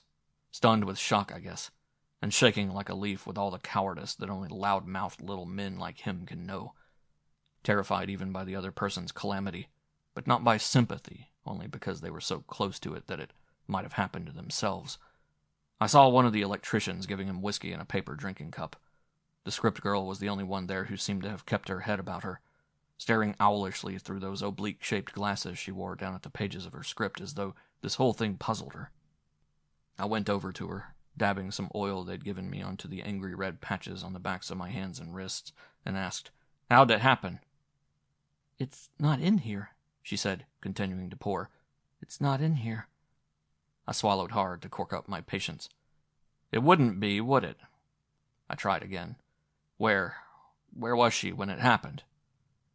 "Right here," she said instantly and put her finger down. "Right here, see, where it says, 'Oh, won't he ever come?'" She even turned the script around helpfully so I could read it with less difficulty. That's her line. I was following very closely the way I'm supposed to. She's supposed to be waiting by the window for her lover. Well, she spoke it all right, and then the next thing I knew, there was a funny, shiny light on the pages of my book. I looked up, and it was coming from her. She had it all over her. I quickly looked back at the book to see if it was some new effect they'd thought up, but I couldn't find it anywhere. I gave her up. This wasn't a girl, this was a machine. I bet even on her own deathbed she had asked her maker, "What's my next line, Lord? I've lost my place in the script." I tackled Stormin next. He was on his third or fourth paper cupful by now and getting bleary in a heavy, Teutonic way. You could see that he felt deeply sorry for himself. "Mein picture," he was lamenting. "Mein kleiner picture. Ach, why couldn't it have happened after, not now? We had only 2 days' work left." I wasn't there to express my personal opinion of any of them, and maybe I had no right to, but I couldn't hold it back. "You people," I let him know in a scathing undertone, "must have come up out of the bottom of the bread box. I never saw such crumbs in my life, and I've sat out in front of many a lineup, believe me. She's thinking about the lines in her script. You're thinking about your picture. Well, there happens to be a poor, miserable human being who, if she's conscious at all right now, is probably suffering the tortures of the damned. I'm thinking about her, Mr. Big Shot Heine Director." He was stunned. Probably no one had ever spoken to him like that since he first arrived in the country. His mouth dropped open. "You talk to me?" he breathed. "Yes, I talk to you." I tapped my finger insultingly 3 times against his chest for emphasis. "Now you see that you talk back to me. I'm not on the studio payroll. I don't have to kowtow to you." I hadn't forgotten that it had been his doing that I'd been barred from the set in the first place. Seeing that he wasn't up against one of his usual yes-men, he was suddenly meek as a lamb, only giving a look or two around to make sure no one was near enough to witness his submission. "What do you wish I say to you?" "Here's what I'm asking you. Did you or did you not see what caused it?" "No," he said, like a small kid answering the school truant officer. "You didn't? Well, where were you when it started?" "Right here in my chair. This same chair where I am now, looking right at her, watching her work." "And?" "Suddenly begins flames. From nowhere flames. 1 minute is nothing. The next, flames." He gestured ripplingly. "They don't begin from nowhere. They gotta begin from somewhere. Did you know about her dress?" A little of his former hauteur returned. "That is wardrobe. That is not my department. I only create the picture. I do not dress it." "Was anyone smoking a cigarette in here?" "Absolutely not," he said emphatically. "I would not have permitted. The lenses would pick up the haze, maybe. You have to be careful of such things when you direct." "Did she brush against any wires, maybe?" "Where do you see any around? This is the inside of an old-time house. You can see for yourself.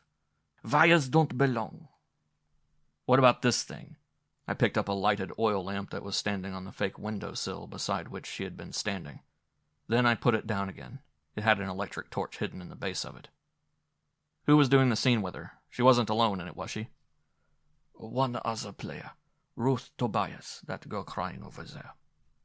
I let him go back to his paper drinking cups and started over toward her. She was having Academy Award-winning hysterics across the back of a chair, and for a moment only, as I stood looking down at her, I thought, someone with a heart at last. She raised her head and looked at me, and, without knowing she was doing it, blew her chances for my sympathy. 2 whole years, she heaved with ricocheting breath. 2 whole years to make a comeback it's taken me, and now this. And when you've been on the shelf for 2 years in this business, you're dead. Now I'm finished, now I'm through, and now I may as well give up." I felt like saying, "Your skin isn't burned off all over you, though, the way hers is." But I didn't. I said instead, "I want to ask you something. You were right there in the scene with her. Did you see what it was? Did you see what happened to her?" She was an attractive woman. There were still telltale traces of it to be seen under the makeup, the unflattering costuming, and the alcohol puffiness. But it had taken a terrible beating, her attractiveness, maybe during those 2 years. She was gotten up to look old and severe, old maidish. She was in black and carried a lorgnette, and her hair was pulled back tight in a cranky knot. I played her older sister, she said, and I was glad to take the part. I would have played her grandmother if I'd had to. Why should I kid you? I begged them for it. I practically got down on my knees. I told them I knew the story backwards, and they finally gave it to me. It's a remake, you know. I didn't. What's more, I didn't care. I had the lead in it the first time around. Don't you remember Magnolias and Honeysuckle? That's what this is. I should remember picture titles. Don't you remember me? She said then, wanly. They're not real up there, I started to say. Then I didn't go ahead. To get back, I said pointedly. She ran her hand in front of her eyes. What was it you asked me? She said with an effort. Did you see how it happened? No, I was in that rocker there on the set, facing her way. And yet? I wasn't watching for something to happen. How did I know something was going to happen? I didn't have any lines to cue to. My mind was 1,000 miles away. All I kept thinking was, I won't have to stand behind any more counters in the dime store. I won't have to carry any more trays out to cars. Please, Miss Tobias, I said, almost embarrassed. I don't want to know your personal thoughts. I only want to know what your eyes saw. I'm supposed not to approve of the fellow she's intending to run off with, but all I do to show it is to keep rocking back and forth, through the whole scene. She had her back to me over at the window. I was looking right at her, and all of a sudden, whoosh, she was on fire from head to foot, as quickly as that, and for no earthly reason that I can make out. All I had time to do was jump back out of the way myself. You would, I thought. That's you. Was it unusually hot in here? I asked. Do you think that might have done it? No, it's always warm under the lights, but it wasn't unusually so this time. Not hot enough for that, I know, because I'm very susceptible to heat, and I wasn't at all uncomfortable myself. Did you know about those hoop skirts? Is yours like that too? She had to examine hers before she could give me the answer. You mean that stiffening? Mine doesn't have any. Yes, I did hear vaguely something about that, but I didn't think twice about it. They left mine limp because there's a scene, not this one, in which I have to hold her in my arms, and they found it wasn't manageable with 2 hoop skirts. We couldn't get close enough to each other. Just then word was brought in that, impossible as it sounded, the Meadows girl was still breathing. She was going fast, though, they said. Just a matter of minutes now. They'd given her morphine to kill the pain. Is she conscious or completely out? I asked. Semi-conscious, sort of groggy from the hypo. Quick then, let me see her a minute. Oh, you can't question her now, they protested, appalled. I won't subject her to questioning, just take me to her a minute.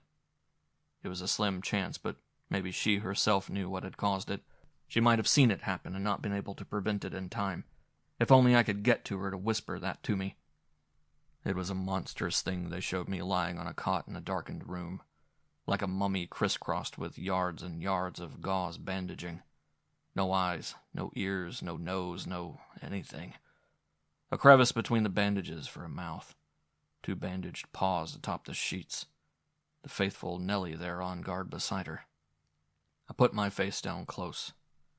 Martha, I whispered. Martha, can you hear me? She moved a little, or I thought she did, which amounts to the same thing. Martha, I begged again.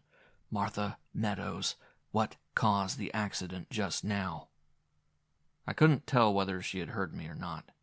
There was no way. I repeated the question. Then suddenly I saw her head sway slowly from side to side, slowly and slightly. No accident, she mumbled. Then she muttered something else, but so low I couldn't catch it any more. A minute later her head had lolled loosely over to the side again and stayed that way. She was gone. I went outside and stood there, lost in thought. I hadn't found what I'd come to find out, what did it, but I'd found something else much more important. No accident meant that it had been done purposely. What else could it mean? Or was I building myself a case out of thin air? Delirium, morphine, and a shaking of the head and her death throes that I'd mistaken for no? I tried to convince myself I was just looking for trouble. But it wouldn't work. I had to answer pro for every argument con. She had known what I was asking her just now. She had answered me with her voice, as well as with the motion of her head. She hadn't been out of her mind. Death will strike during unconsciousness or sleep, maybe, but never during delirium. The mind will always clear just before it breaks up, even if only an instant before. And hadn't she gotten threatening letters and asked for protection? Anyway, I told myself as long as there was a doubt in my mind, it was up to me to track it down until there wasn't any doubt left. Either one way or the other, that was my job. Nellie came out. She wasn't pleading anymore like she had been on the set. There wasn't anything left to plead for now. She walked as though her legs were in plaster casts. She didn't see me. She didn't see anyone, I guess. I didn't know what to call a middle-aged colored woman that would stop her most effectively. I didn't want to say, "Hey." I didn't want to say, "You there." Finally, I went after her and touched her arm. "Party," I said. "Like to talk to you a minute." She stopped and turned and looked at me. She still didn't see me, I could tell, but she looked at me anyway. "If I am a party, I ain't a happy one. I'm a funeral party. Just call me Desolation and let me go my way." "Won't keep you long." "They must have been casting in heaven today, but they sure picked a miserable, low-down way to fill their star part," she said with a sort of suppressed rancor. "And what's she going to use a maid for on set up there? Some skimpy angel that don't even know how to look after her nylons right." I wasn't sure if this was her own native poetry or if she'd been listening to actors say their lines around her too long. "I'm going to buy me a bottle of gin," she said, "and keep on drinking it down till I can see the clear sky through the bottom. And another if I have to. And another, till I can't remember her no more. And till I can't remember me either. And that's about all the good life is, a bottle of gin and don't remember yourself." "You sure loved her, all right," I said. "No, I didn't love her," she said with abrasive scorn. Then she said, "It's funny, but I only loved two people in my whole life. My mother and this little white girl. One of them taught me never to drink. Now the other one's going to teach me never to stop." Then she seemed to remember that I was someone and that I'd stopped her and was standing there. "What you want with me?" she asked with sudden sharpness and an excess of negroid inflection that hadn't been present before. "I just want to ask a question or two." "Who you to ask questions?" she said challengingly. "I'm a policeman," I said. "We have to sometimes." "Policeman," she said accusingly. "Policeman." She broke the word in two. "Policeman." She bleated it like a goat. "You going to bring her back? You going to make her eyes open, and her mouth speak, and her pretty face whole again? No, you going to ask questions. Well, don't ask 'em round here, policeman. Ask 'em where they can be answered. Ask God why he took her in such a—" "Shh!" I cautioned her primly. I gave her a minute to quiet down. "Are you listening?" I tried again when the minute was up. "You don't happen to know of anyone who had a grudge against her, do you?" She tossed her head impatiently. "Your foolish mouth. She was everybody's honey. She made it Christmas every day of the year, everywhere she went. Didn't she even go to the trouble of asking 'em and coaxing 'em to give that Miss Tobias a job in her picture for old time's sake when nobody wanted her any more? Everybody loved Miss Martha." "Not really," I said. "Everybody doesn't love anybody, if you get me. Lots may, or some may. Not everybody all at once. That's out of this world. Then how about those threats she got? Were they from someone who loved her, too?" "Some crank," she said disdainfully. "They weren't anything. Everybody in the business gets 'em one time or another. It means you're a big shot, that's all." "You were in there with her when it happened. What'd you see?" "There was nothing to see. I took my eyes off her for a minute. Next minute she wasn't there any more. Only fire, with her voice in the middle of it, screaming. That's how fast it seemed like." I slapped my hand frustratedly against the side of my thigh. "Can I go now?" she chafed rebelliously. "I've got a date with a package store." She turned and went without waiting for my dismissal. I wouldn't have stopped her anyway. "Take it easy on the gin stuff," I advised her. "That won't bring her back." "No," she answered mournfully, without turning her head. "But it'll make her go away altogether, and that's even better." I rang headquarters and gave the chief a full account of what had happened up to this point. Something new, an invisible accident, right under everybody's nose, and yet nobody saw it. "You'll have to stay on it by yourself, at least for the next couple of hours. I can't send anyone else over before then. There's been a big armed holdup at one of the downtown stores, and I'm short of men. I'll let the studio brass know you're in charge." When I get back to the set, they were all there yet. All except Storeman and Ruth Tobias, that is. "I thought I told you," I muttered accusingly to the guard, To keep your eye on everybody, see that they all stayed here." "I couldn't stop them," he whined. "I tried, but they didn't pay any attention. I'm only a guard here, and it would have cost me my job. Besides, they'll be right back. They told me so. Stormy only stepped out for a minute to get some more liquor. The electrician that was supplying him ran out of it. And Miss Tobias went to take off her costume. She got jittery because Stormy was nervous and started smoking around her. After what happened to... But hers hadn't had the lethal celluloid stiffening under it, so why did she bother to change it? I checked with the electrician distiller who'd been supplying Stormin. "Why, no," he said flatly. "I've got some left. I told him so, only he got a sudden notion he wanted better quality liquor than I had, and went out after it." They were both back in no time at all, and at that, Tobias was back first of the two. I made a mental note of that, wondering, should it take a man longer to obtain some liquor than it does a woman, and a conceited woman, an actress to boot, to change clothes from head to foot? She looked better now. She had loosened her hair, and it hung down free. But this wasn't a beauty contest I was holding here. Stormin already had an uncertain, shuffling gait, proving if anything only that he wasn't used to much alcohol. He came up to me and breathed fearfully. "How is she?" "Dead," I said, for the shock value. It sure had plenty. He folded up and went down right in front of me. They picked him up and carried him out. I went with them part of the way, only long enough to finger my lapel, extract a pin from it, and sheath it in the back of his hand. He never even twitched, so I withdrew the pin, replaced it in my lapel, turned around, and came back. Nothing like being certain in your own mind about a thing, anything at all. He had passed out. It being my first time in sole charge of a case, I played it up big. I turned a chair around backwards, sat down on it, and faced the remaining members of the group. I gave them a short speech. Short, but a speech nevertheless, ending up, "And all I'm going to do, for the present, is repeat the question I've already asked Mr. Stormin, Miss Tobias, Nellie, and this young lady over here, the script girl. Did any of you see what caused it?" Electricians, stagehands, and camera crew all shook their heads. I got up and banged the chair down hard for emphasis. "She wasn't 6 feet away from some of you," I bawled them out. "She was in the full glare of some of the brightest lights ever devised. All eyes were on her at the time, watching every move she made, and yet nobody saw how it started. 24 pairs of eyes, and they might as well have all been closed.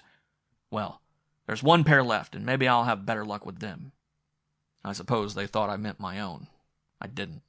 "Now clear out of here, all of you, and give me your names and addresses as you go. You're subject to recall for further questioning. You stay." This was to the chief electrician. "And check up on those lights of yours for defects. One of them might have gotten overheated and dropped a spark on her. You take this." I passed my handkerchief to the guard. "And go over the floor, especially over there around where she was first standing, and pick up everything that doesn't belong no matter what. Every cigarette butt and every cinder." The rest of them filed out past me one by one, giving their names and addresses as they went. They all reacted differently. Well, I guess that many different people always do and always will. Some were a little nervous, some indifferent, some cracked wise. One grip, a man a little older than the rest with graying hair, said to me, "This is your first case, isn't it?" "I'll ask the questions here," I said noncommittally. But he compressed the 5 words into just one, "Yes," and took that for the answer. "I could tell. You got so angry about it." "Next," I said. The script girl played a script girl to the bitter end, nose actually still buried in her book as she came sauntering on. "They're not going to make that picture anymore." "I know, but it seems a shame not to memorize it to the end. I have only 2 more pages to go. I'd like to finish anything I begin." Ambition, I felt like saying, will get you nowhere. And Tobias came last. There was a little defiant springiness to her step, I thought. Or maybe she always walked that way, how should I know? "Ruth Helen Tobias, such and such, Santa Monica Boulevard." She had hazel eyes, I saw, and she gave her name. I looked down at my writing. "This was a day," she said. That didn't need an answer. Then she said, "I feel as if I had lost a sister. We were both the same age, you know." 30th of next February, I thought. I just minded my business, so she gave up and went on her way. After she was gone, then I did look up. Any man, just so she can feel young for a few minutes, I thought. Even a freshman detective, it must be terrible to be a woman and care how you look. The chief cameraman came out of his booth with a round, flat tin box packed under his arm. "Where are you going with that?" I asked him. Drop it in the ash can on my way out, he said. It's what we took today. No good now anymore. Ash can hell, I let him know. You hang on to that, but tight. That's what I want. Those lenses of yours are the other pair of eyes I told them about. How soon can you develop that stuff? Why, right away, he told me, looking surprised. But are you sure this has her whole death scene on it? And that's just what I want. Don't touch it and leave it just the way it is. Can I trust you? I'll meet you in projection room A as soon as I've finished it, he said quietly. She was a swell kid. The electrician came down from way up high somewhere and reported the lights and wiring all in order. Not a loose wire, not a screw out of place anywhere. You dig up a typewriter, get that all down on paper and sign it, I instructed him. Then shoot it in to me at headquarters. I wasn't sure just what good that was, but it sounded nice and official. The guard passed my handkerchief back to me with a cigarette butt, a wire frame, and a lot of little pieces of glass in it. The butt's Storman's, he pointed out. He was smoking it after it was all over. I saw him throw it down and step on it before he went out after that liquor. That was when Tobias yapped, "Don't come near me with that thing. You want it to happen to me, too." I wonder if that remark meant anything. Did he want it to happen to her, too? As if to say he had wanted it to happen to Meadows in the first place? I decided that was stretching it too far. It was just a turn of speech with no ulterior meaning. I knew what the pieces of glass in the frame were, a shattered lorgnette like the one I'd seen Tobias fiddling with. "Meadows had it around her neck, I guess," he suggested, "and it fell and smashed when she started to run around crazy." That I disagreed with, but I didn't tell him so. These pieces of glass were clear. The burning celluloid would have smoked them up if they had been on Martha Meadows' person. I sent for the wardrobe woman and had her bring a complete list of every article she had furnished Meadows and Tobias for this picture.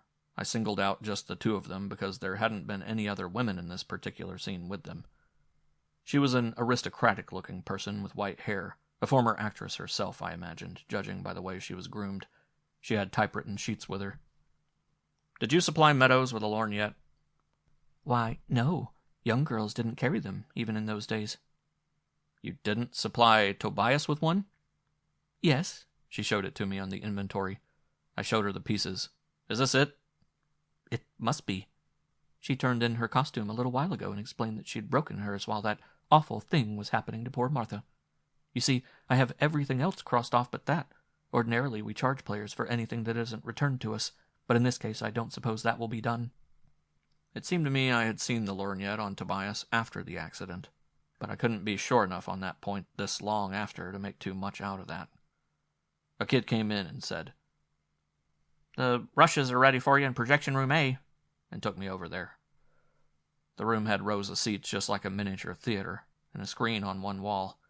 I closed the door and locked the projectionist and myself in. "You'd better hang on tight," he warned. "This is ghastly." "If you can stand it," I told him, "I can. Run it through at normal speed first." I sat down in the front row with the screen almost on top of me. There wasn't much to it at regular speed, maybe about 5 minutes worth of picture, a single sequence. But it was so grisly. It was almost too long at that. It opened on Tobias, sitting there in the rocker broadside to the camera. Meadows came in almost at once. "I'm going away with him tonight," she said.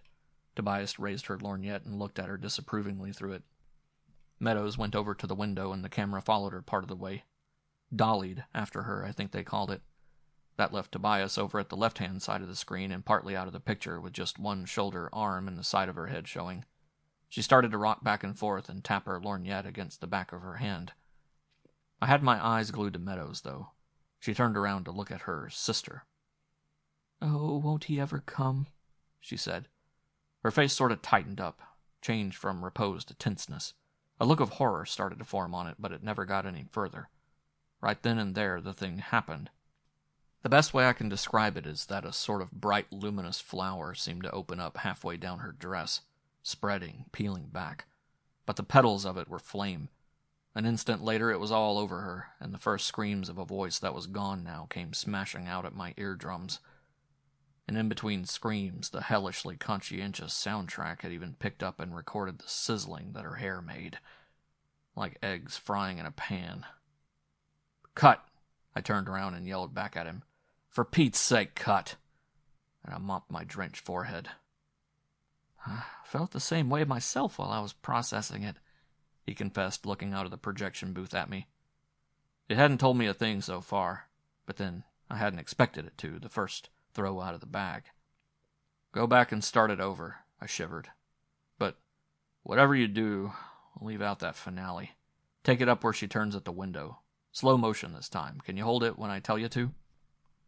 He adjusted his apparatus. Sure, just say when, he called. The figures on the screen hardly moved at all on this run. 8 times slowed down. They drifted lazily, sort of floated. I knew the place to look for on Meadows' dress now, and I kept my eyes focused on it and let everything else ride. A moment later, something had shown up there. Hold it, I yelled, and the scene obediently froze into a still. Now it was just a magic lantern slide, no motion at all.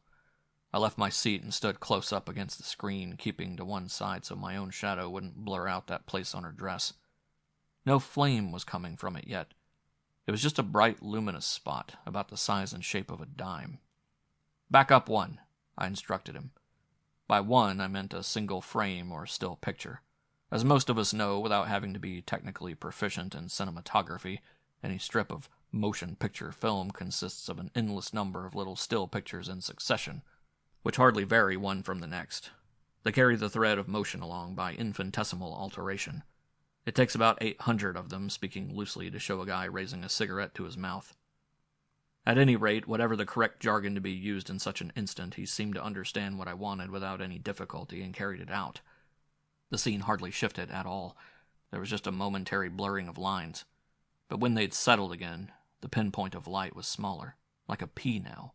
You couldn't have seen it at all from the seat I'd been in at first. 2 heads are better than 1. I called him out and showed it to him with a pencil. What do you make of this? It's a blob of light coming to a head at that place on her dress. Like a highlight, you might say. A gleam originating from somewhere else. Which was just exactly what I'd had it figured for, myself. Go 3 frames forward, I said, and then hold it. He came out again to look. It was back to the size of a dime once more, and only a frame or 2 before the flames were due to show up. There's heat in it, I said. See that? The white spot had developed a dark core, a pinhead of black or brown. That's the material of the dress getting ready to burn. See that thread coming out of the dot? Smoke. And all there'll ever be of it, too. Celluloid doesn't give much warning. So far, so good. But what I wanted to know was where that gleam or ray was coming from. I had the effect now, but I wanted the cause. The trouble was, you couldn't follow the beam through the air to gauge its direction. Like any beam of light, it left no trail, only showed up suddenly on her dress. Maybe one of the powerful Klieg lights, high overhead and out of the picture, had developed some flaw in its glass shield, warping one of its rays. But the chief electrician had gone over them afterward and given them all a clean bill of health. Start it up again, I said wearily. Slow motion. And went back and sat down. I was further away now and had a better perspective of the thing as a whole. Maybe that was what did it. As the scene on the screen thawed and slowly dissolved into fluid motion once more, it gave the impression for a moment of everything on it moving at once. Therefore, it was only natural that the one thing that didn't move should catch my eye and hold it. Tobias's lorgnette, and the wrist and hand that held it. The 3 objects stayed rigid down in the lower left-hand corner of the screen, after everything else was on the go once more. The chair she was in had started to rock slowly back and forth, and her body with it. But the forearm, wrist, hand, and lorgnette stayed poised, motionless. There was something unnatural about it that caught the eye at once. I remember she had opened the scene by tapping her lorgnette as well as rocking. Now, with the fire due to break out any second, she was only rocking. The lorgnette was stiff as a ramrod in her grasp. Not that she was holding it out at full length before her or anything like that. She was holding it close, unobtrusively, but straight up and down, a little out to one side of her own body. Maybe the director's orders had been for her to stop fiddling with it at a certain point. Then again, maybe not. All I wanted was to find out what point she had stopped tapping and playing with it. I'd been concentrating on Meadows until now and had missed that. "Whoa, back up," I called out to him. "All the way back and then start over, slow." I let Meadows go this time and kept my eye on Tobias and her lorgnette. The minute I saw it stop, "Hold it," I yelled, and ran over to the screen and examined Meadows' dress. Nothing yet. but in 3 more frames that deadly white spot had already showed up on the celluloid-lined hoop skirt. Effect had followed cause too quickly to be disregarded. "Lights!" I roared. "I've got it!" He turned a switch. The room blazed all around me, and I took the handkerchief out of my pocket and examined the pieces of glass it held. Some were thicker than others. The lens had therefore probably been convex, not flat. I held one up and looked at my cuff through it. The weave stood out. A magnifying glass. I held it about a foot away from the back of my hand, where I'd already been burned once that afternoon, and even with the far weaker lights of the projection room working through it, in about 30 seconds, something bit me and I jumped. He had come out and was watching what I was doing. "Pack that film up again in the box the way you had it," I said. "I'll be back for it in a minute. I have to see someone first. Then I'm taking it down to headquarters with me." I went over and knocked on the door of the dressing room where they'd told me I'd find Ruth Tobias. "Miss Tobias, would you come out here a minute?" I said in that flat voice you use when you're going to make a pinch. "I want to talk to you." She opened the door, and again my impression was, as it had been once before, that her eyes were hazel. Eyes are big when they're trying to flirt. They're also big when they're frightened. "What's the charges?" the chief asked when I brought her in with me. "Causing Martha Meadows' death by setting fire to an inflammable costume she had on, by focusing the strong Klieg lights through a magnifying glass while they were working together in a scene. Here's the glass she used to do it, picked up on the set. Here's the original harmless glass that was in the frame before she knocked it out, picked up in the trash basket in her dressing room. The film, there in that box, shows her in the act of doing it. She's been eaten away with jealousy and hate ever since she faded out, and Martha Meadows replaced her. And then what brought matters to a head, I think, was that they decided to remake the very picture that had been her own greatest success, with Meadows in the part she had originally had, and with she herself playing an older, unsympathetic part. "You fool!" she hissed in my direction after she'd been booked and the matron was leading her away. "You fool, not dry behind the ears yet, trying to play the part of a detective." And being an actress, she could make her lines sound good even at such a time and in such a place. "You'll never make this stick. You think you've got a case against me, but you'll find out different." And then, just to give it all a final dramatic flourish, I suppose, she spat on the headquarters building floor. The chief smiled and I bristled. I'm still touchy about our prestige. "She's right in the way, gal," he commented after the noise had died down. "We can prove that she was the cause of it happening in such and such a way, but I doubt very much, even with that film you've got there, that we can prove it was intentional, that it was done purposely." "She may be able to get around that," I said, "but I have a hunch she won't get around this so easy." I took out an oblong of blotting paper torn into 4 pieces and passed them to him. This, too, was in the trash basket in her dressing room.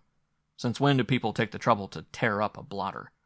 Isn't it enough to just throw it away whole once it's become unusable?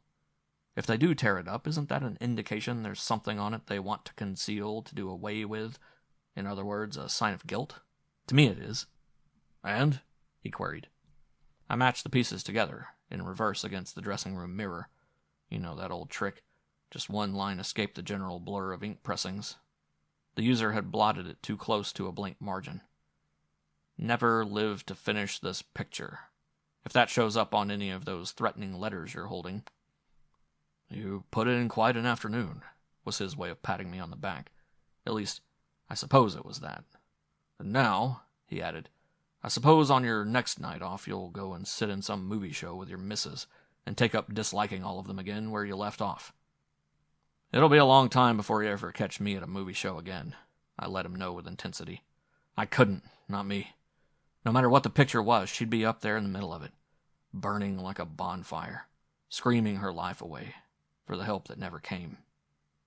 "And you're the fellow who used to say," he reminded me, but rather gently, "they're not real up there, just photographs moving around on celluloid." End of Section 2. Screen Test. Section 3 of Nightmare by Cornell Woolrich. I.O.U. To the others in the back room, second-grade Detective Clinton Sturgis said, "So long, fellows. See you tomorrow." He went down the hall past the sergeant's desk, out of the precinct house, and into the velvety softness of an August dusk. He went around the corner to the garage, got his old car out. He swung it up the ramp to the street, stopped long enough to light a cigarette, exhaled an enjoyable, and started homeward, whistling. It was a swell night. It was a swell life. He was 35, had a nice wife and a nice kid. He was a second grader, and he wasn't stopping there. He had it all lined up before him, step by step. First grade, lieutenant, captain, inspector. Still, remote those steps were, but not unattainable. The way lay plain before him, with odds just stiff enough to try his mettle, and the rewards generous to a fault. It was a swell night. It was a swell life. He was out on the Lake Shore Drive now, with its lights curving around before him in a long vista, and the lake gray violet in the twilight. His rented bungalow was a little far out from the city, in a district not yet fully built up, but it was cheaper out there, and you got more for your money. He was whistling My Blue Heaven. It was old, but it stayed with him, and the words in his mind fitted his contentment. A turn to the right, a little white light. He made the turn, but it was to the left, and climbed the steep grade that led to their house. The development was called Lakeview Heights because it was strung along the top of this bluff. He parked at the curb instead of backing into the garage because he had decided to take his family to the movies. He sounded the horn, and the porch light went on, and they both came out in a flurry. His wife just to the lower step, the kid flying out all the way to swing from his neck as he stepped from the car and caught her. The kid was pretty, everybody said so. She had been on loan to them from heaven for 7 years now, and each time he could see the place she had come from just by looking at her. "Get your things ready, we're going to the movies." The flurry became a whirlwind. His wife said, "I've got supper waiting for you on the table. We're finished already. Barbara, come in and get your hat." He turned the car around to face downhill, to save time leaving, and braked once more. The kid came racing out past him a second time as he got up to the porch. "I'll wait for you in the car," she cried gaily. "All right, but don't monkey with the horn now." He wasn't even sitting down yet. He was crouched above a chair in the act of pulling it forward under him, and his wife was passing him a plate across the table. He was in a straight line with the porch door. He happened to turn his head that way, and there was something wrong. There was a blankness out there where there shouldn't have been. He couldn't see the opposite side of the street. His chair cracked over, and he was running through the living room to the porch. Behind him, a plate shattered on the floor, and the SOS of his wife's heels came tapping after him. He could still hear the whisper of the cars going, receding on the hushed night air. No engine. So then he knew what had happened, and the knowledge nearly felled him like a crowbar across the top of his head, even before he got out to the porch and could see. Street lamps made it bright all the way down, all the way to where the lake was. The car was going straight as an arrow. It didn't swerve at all. Its momentum held it gripped too tightly. A little arm was thrust briefly out at the side, then withdrawn again. A sort of gay wave. Coasting was fun. There wasn't a sound behind him. Somehow he knew without looking that his wife had fallen senseless there on the walk. But he was already yards down that fearful incline. He ran down that hill like nothing that had ever run down it before. It was all over so quickly, so soundlessly. He had been gaining on the car, but the foot of the street came too quickly. Horror, such as a man sees only once in a lifetime, was fleetingly there before his eyes, then gone again. But never quite gone again until the day he'd die. For the car reached Lake Shore Drive, swept across its triple-lane width, unerringly hurtled the pitifully low pedestrian parapet. It was such a new development, and it would have hidden the beauties of the lake to have built it any higher. Cleared the barrier almost by the unaided resiliency of its own tires and springs, with a flaring of dust and a crumbling along the top, and was gone from sight. It was as instantaneous as the exposure of a snapshot. 2 of the limestone blocks along the upper tier, a car's width apart, had been knocked out by the wheels, giving a battlement effect. But the spray that had risen on the other side never seemed to finish falling back into place. There was a screaming of brakes off to one side of him as he darted across the roadway, and some kind of a pitching, swerving beam of light flicked at him. Somebody's arrested headlights, maybe. A horrid heaving was there below him as he mounted one of the loosened blocks. The high-posted driveway lights behind him played up a single blister-like bubble formed there in the water, a bubble that refused to burst, that kept renewing itself from below. He didn't bother about his coat. He aimed himself face forward into those roiling eddies, and as he went down, the thought that he couldn't swim was with him, but that didn't matter. He went in wrong, with a spanking blow across the chest and stomach. He went down a little way, arms groping before him toward nothing. Then he was being pushed up again, and he didn't know how to make himself go down any farther. He didn't know how not to breathe either, and long before he could get up again he was nothing but a mass of convulsive muscular spasms, drawing in destruction at every inhalation. He broke the surface briefly, but he didn't know how to take advantage of it. He was already dying himself now as he went under again. Something swift and safe and sure got him at some point after that. He never knew when, and it drew him backward through water and up into air. Air that now hurt as much as water, but didn't kill. Then he was lying there, heaving like a bellows on a tiny lip of soil that protruded at the base of the parapet. And there was a man standing over him, dripping but not spent, looking down at him with a sort of scorn that had no solicitude or consideration to it. The man said, "What the hell did you go in for if you can't swim?" Sturgis turned over on his face, supporting himself on his hands, and between spasms of coughing managed to strangle out, "My kid, in a car down there." The man was suddenly gone again, and in a little while, in only the space between two paroxysms of coughing, it seemed, she was there again before his eyes, cradled in the man's arms, her face blue and still in the darkness. From where he lay, Sturgis just mutely looked his gratitude as the stranger climbed up over the parapet, still holding her, toward the waiting arms of quickly gathered spectators reaching down to help. When the inhalator squad had finished, and Sturgis had held her tight to him a minute, with her open-eyed breathing, he looked around and asked, "Where is he? Where'd he go?" He saw a car start to glide furtively off in the background. He shouted, "Wait!" and ran directly across the path of its headlights. The car stopped with a poor sort of grace, and the man at the wheel hitched his head in a surly inquiry as Sturgis came up alongside. One hand, on the wheel rim, was bandaged. Sturgis poised his own two hands downward across the edge of the door, and gratitude was somehow expressed, even in the gesture itself. But the man inside grated impatiently. "Well, what do you want?"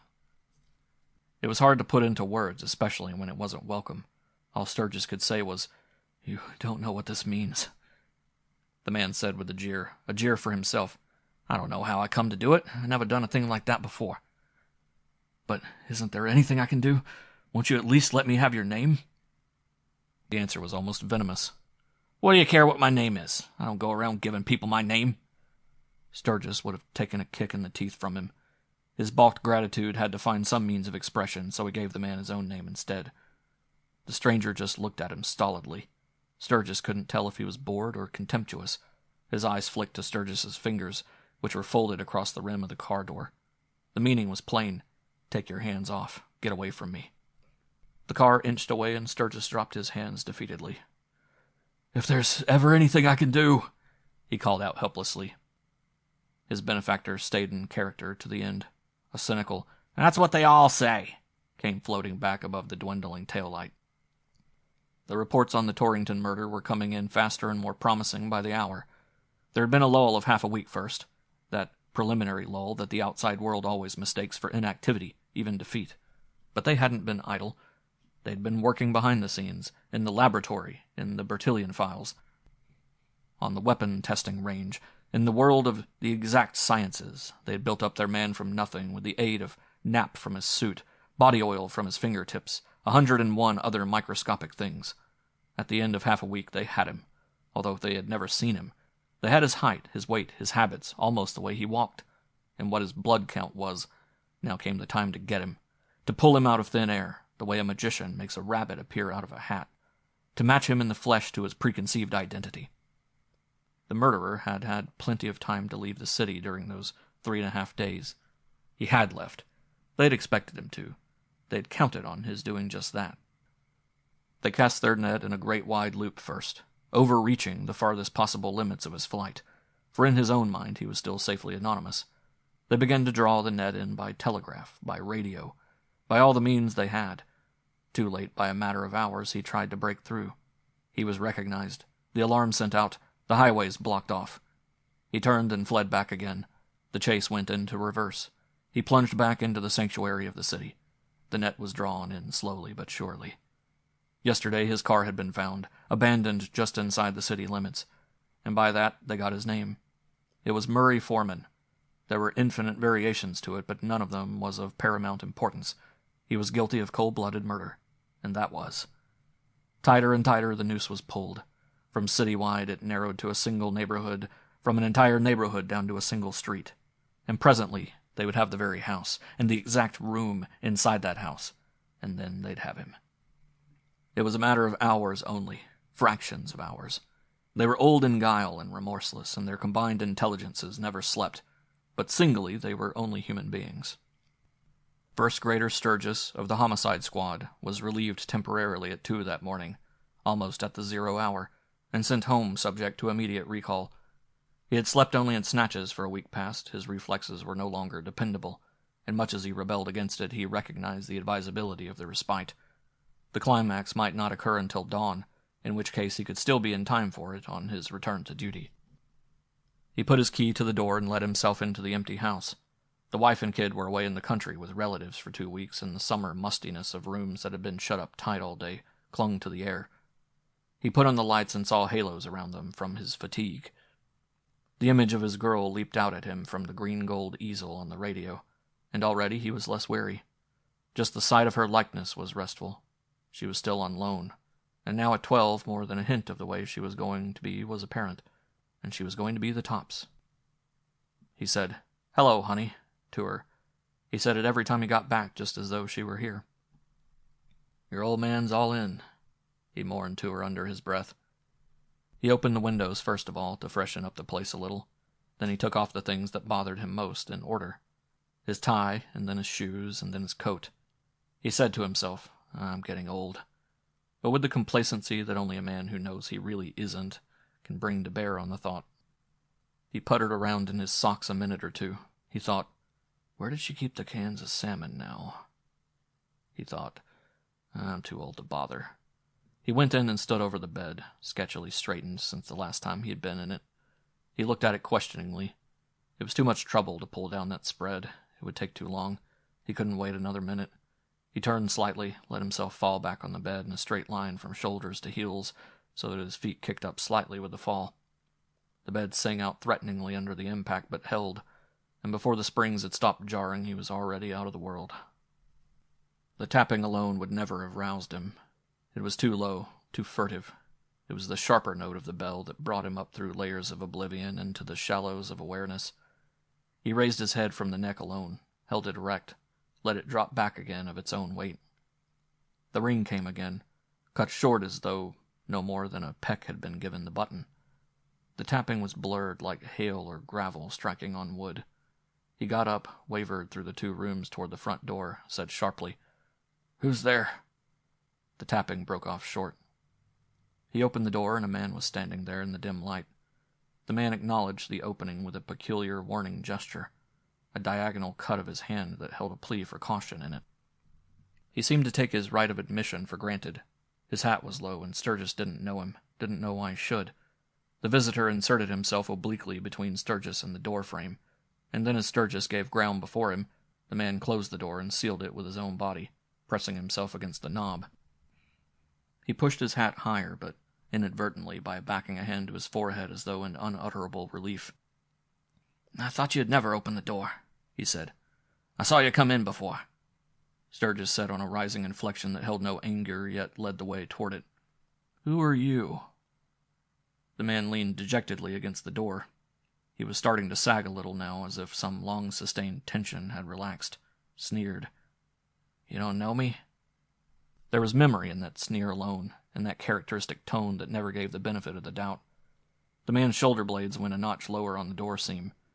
"You better know me," he said, and then he jeered. "Or don't you want to?" His eyes found the picture, rested on it, guessed, came back again with a mocking gleam. But he didn't say anything. He didn't have to. Sturgis knew by now. He had never been good at saying things. He said, You're the fellow. You're the man.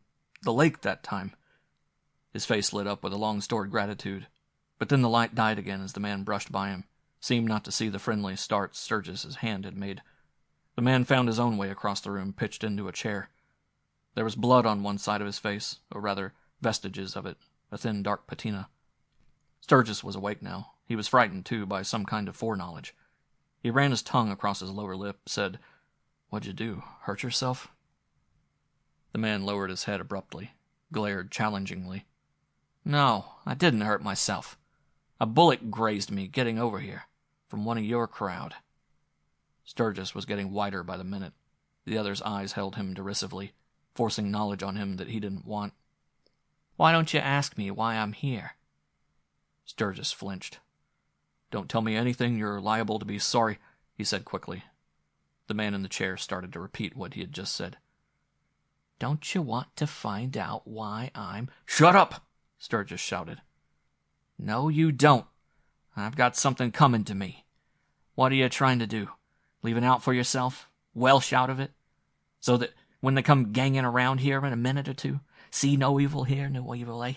Well, you're looking at Murray Foreman, and what are you going to do about it?" Sturgis ran a hand through the bird's nest tangle of his hair. "My God," he groaned. "Don't you know who I am?" "Do you suppose I'd be here if I didn't? You're my trump card, the last one I hold. Somebody else told me who you were that night. I came across your picture in the paper once after that. When you were promoted for running down those cop killers, it gave your address." He laughed mirthlessly. "It pays to change addresses more often when you got debts outstanding." He looked rested now, fit compared to Sturgis. His color was high alongside Sturgis's agonized pallor. His pores were dry, not glistening like the other man's. Sturgis flung the door open, folded it back flat against the wall as if he couldn't get it wide enough. "Get out," he said in a choked voice. "Get out of here. That's the most I can—" Foreman kept looking at the picture as though he hadn't heard. He said softly, "Is her hair golden brown like it looks on there? Is that how she smiles all the time? With a little dent in the middle of her cheek?" "Get out, you dirty killer!" "I know how they do. Sometimes they slip their arm around your neck from behind your chair and hug you tight. Sometimes they get down on the floor at your feet and lean their head against your knee and look up over at you backwards. She wouldn't do all that, Sturgis, if it wasn't for me. What's her name, Sturgis?" "Barbara," said Sturgis limply, and closed the door again, very slowly, as though it weighed a ton. They didn't say anything for a long time, either of them. It seemed like a long time, anyway. Foreman stayed in the chair, which was the most comfortable one in the room. Sturgis stood against the door. Foreman spoke finally, as matter-of-factly as though they had known each other all their lives. "Give me a cigarette. Got one on you?" Sturgis felt absently for his coat pocket without looking up. He didn't have any. Foreman must have got up and helped himself from the humidor. The next thing Sturgis noticed, he was back in the chair smoking. Sturgis said finally, as though the trivial request had managed to restore his own power of expression, "I'm a police officer, Foreman. There isn't anything I can do." The man in the chair snapped ashes from his cigarette. "You don't have to do a thing. Just let me stay here till the heat cools a little. Then you'll turn your back and I'll be gone the way I came. That's all, and then we're square. Quits." "You struck down and murdered a man in cold blood." "That doesn't cancel your obligation. I'd already croaked someone long before that night you first came across me. That didn't keep you from accepting your kid's life from my hands, did it? She breathes just as good. Her lungs just as empty of water. Her eyes are just as wide open as if a right guy saved her, aren't they? I didn't argue the right and wrong of it before I went in, did I? You owe me a life." "2 lives," Sturgeon admitted to himself. It was clever of him, good psychology, not to mention having saved Sturgis himself, to emphasize only the one that really mattered. "And I want a life back from you. My own." Sturgis said fiercely, "Do you want a drink? I do." 3 times he started out in the wrong direction before he could remember where the liquor was kept. Foreman was thoroughly at ease now, sure of himself, or else that was his game, to seem sure of himself, to appear not to have any doubts, to take it for granted. He said, holding his little whiskey glass up to the light and studying it idly, "Don't take it so hard." He went on with detached curiosity, as though confronting for the first time some rare trait he'd often heard of but never encountered until now. "You're dead on the level, aren't you? So straight it hurts." He made a grimace. "Gee, it must be hell to be like that. I had you figured that way even that night. The way you jumped in without knowing how to swim. I'm good that way at sizing people up. I've had to be. That's why I came here. Do you think I'd have taken a chance like this on one of those other guys you string along with? Sturgis had sat down now, staring sightlessly at the problem as though it were spread out on the carpet before him. He heard the man say, "Is this the only bottle in the place?" He nodded absently. He heard the thudding of liquid on the carpet, and he looked up. Foreman was holding the uncorked bottle upside down. Sturgis didn't say anything. A million little things like that didn't matter. There was only one thing that mattered. Foreman explained. "I want to keep you thinking straight, and mine too. I can't take a chance. What it's all about might get too foggy for us to handle. Right?" Sturgis nodded again, to himself. That was right, from his own point of view, too. Liquor made him sentimental. That could be just as dangerous either way. In this case, romanticize his duty or his debt. He slashed the contents of his little glass jigger viciously across the floor. "It's simple enough," Foreman remarked, meaning nothing to lose your temper about, nothing to go up in the air about. "Shut up," Sturgis growled. "The less you say, the better." He looked over at the open bedroom door.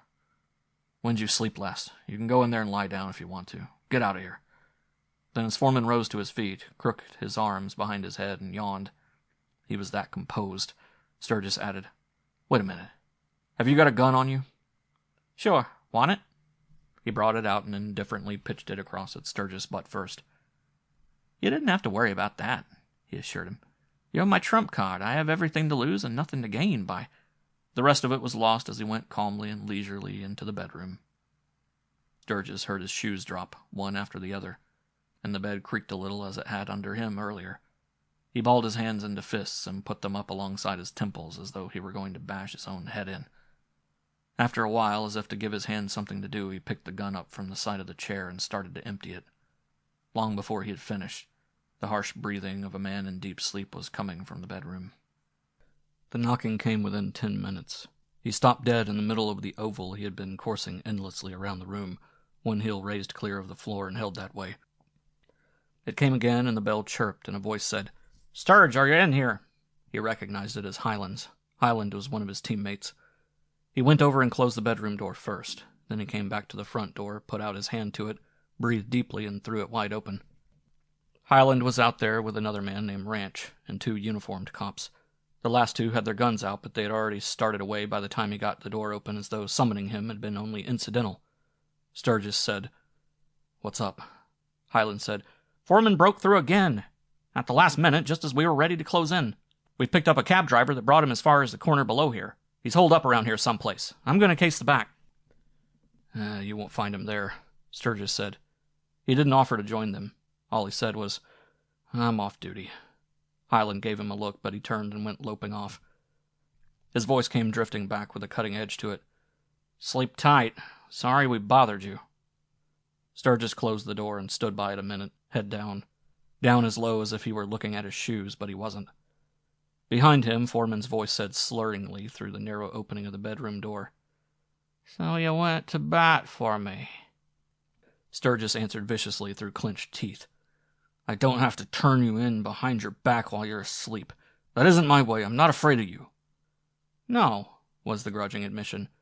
"It's your own conscience you're afraid of. And her eyes." "You let me do the worrying about that. And stay in there." Sturgis took a threatening step forward. "Stay out of my sight, or I'll settle the problem with my own 2 hands." The door eased mockingly closed again. Sturgis was standing in his wife's kitchen, awkwardly jockeying something hot with the help of an enveloping dishcloth, when Foreman came out the second time.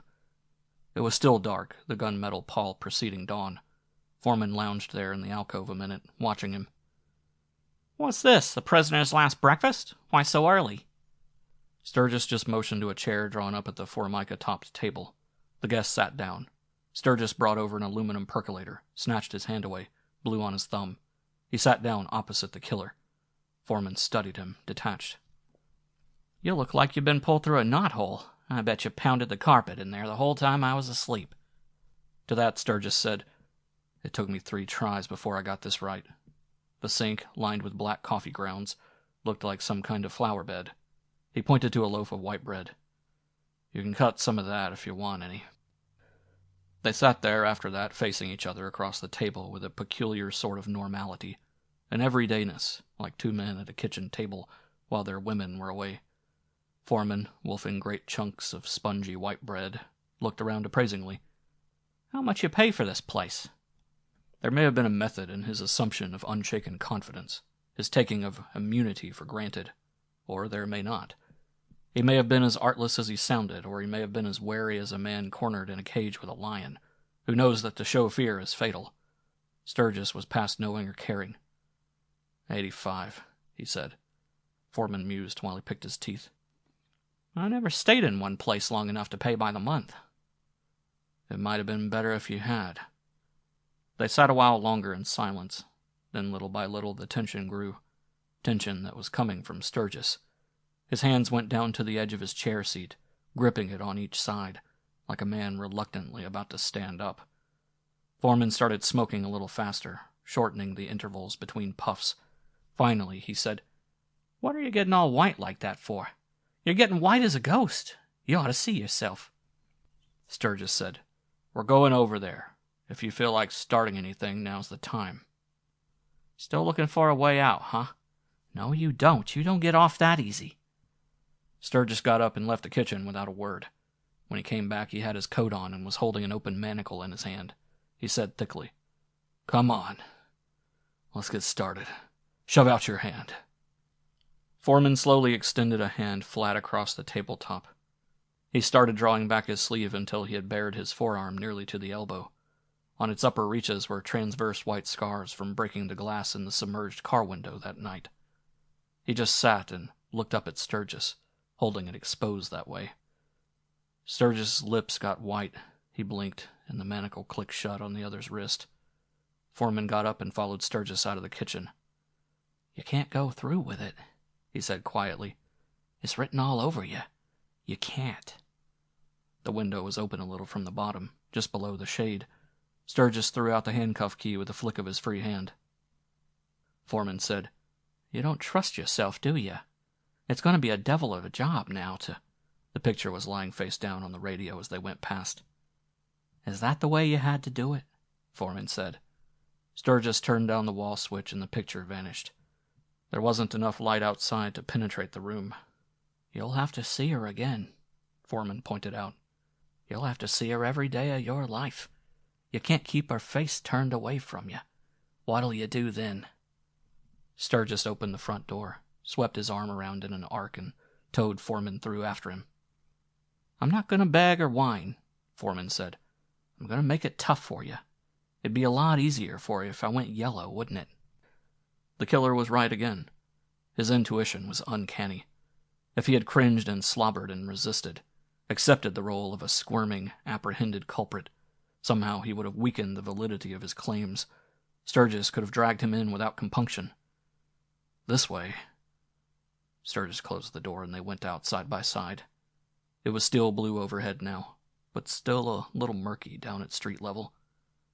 "You'll get a citation for this," Foreman taunted. "You'll get promoted. You'll be the envy of every man in the department. And without having to lift a finger, either.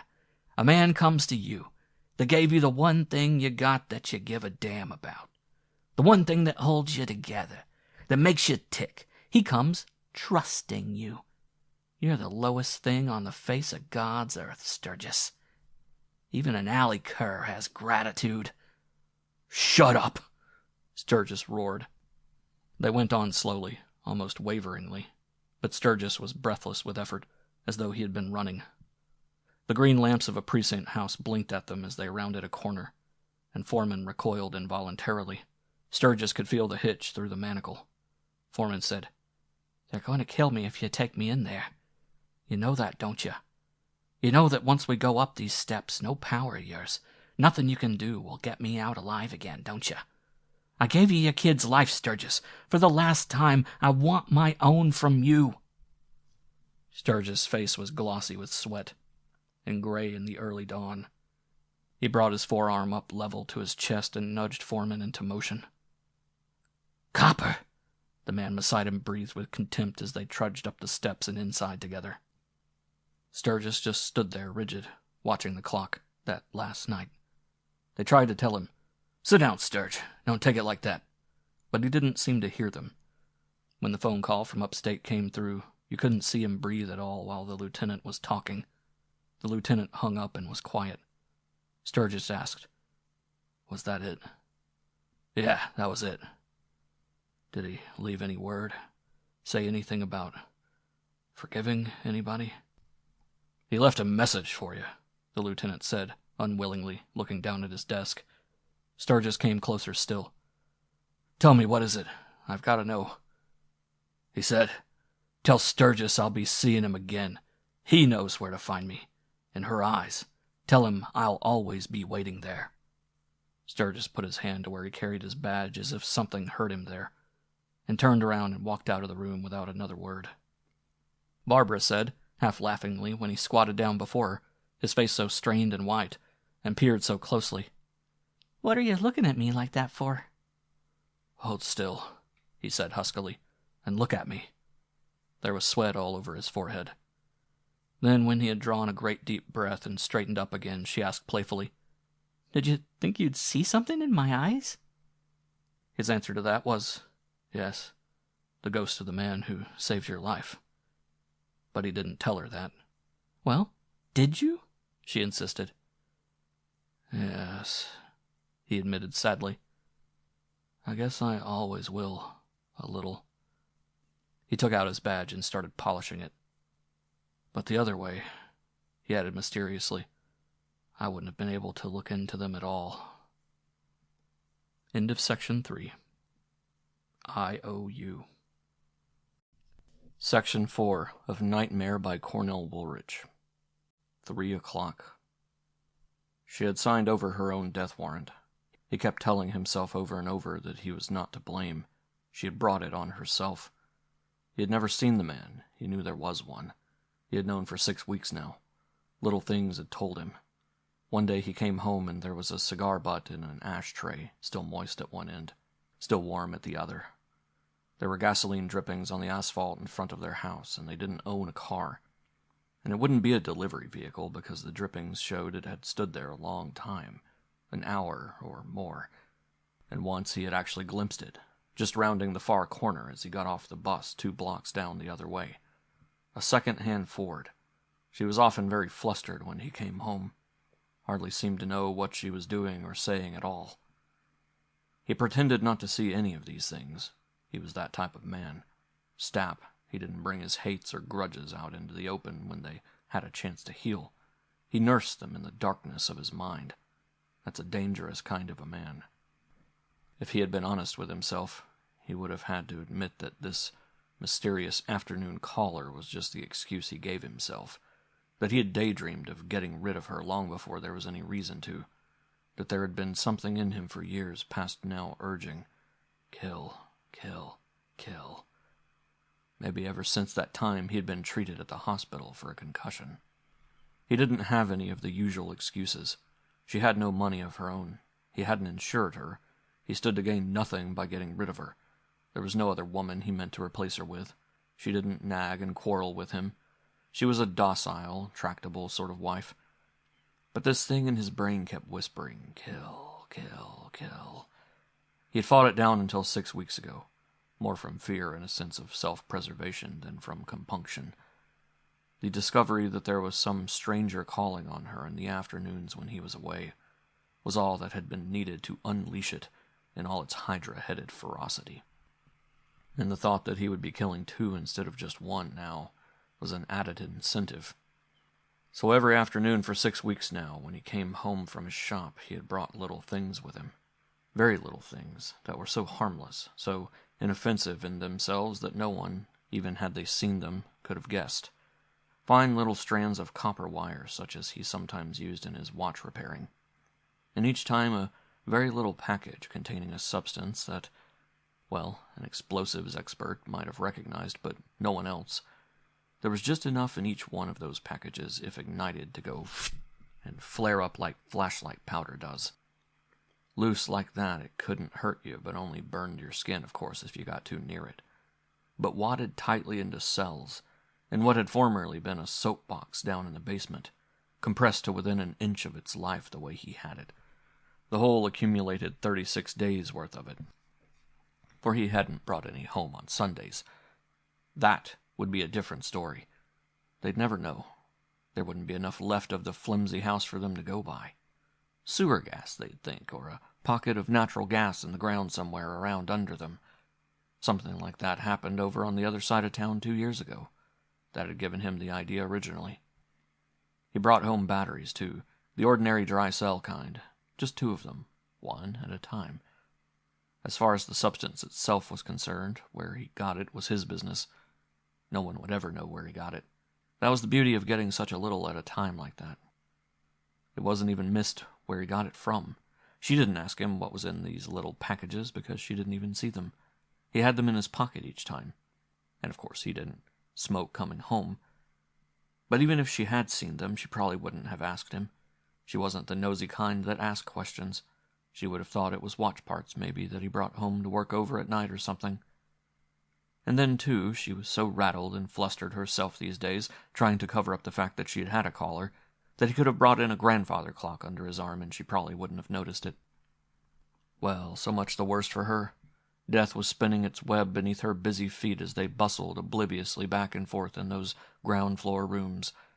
He'd been in his shop tinkering with watch parts, and the phone would ring. Mr. Stapp, your house has just been demolished by a blast."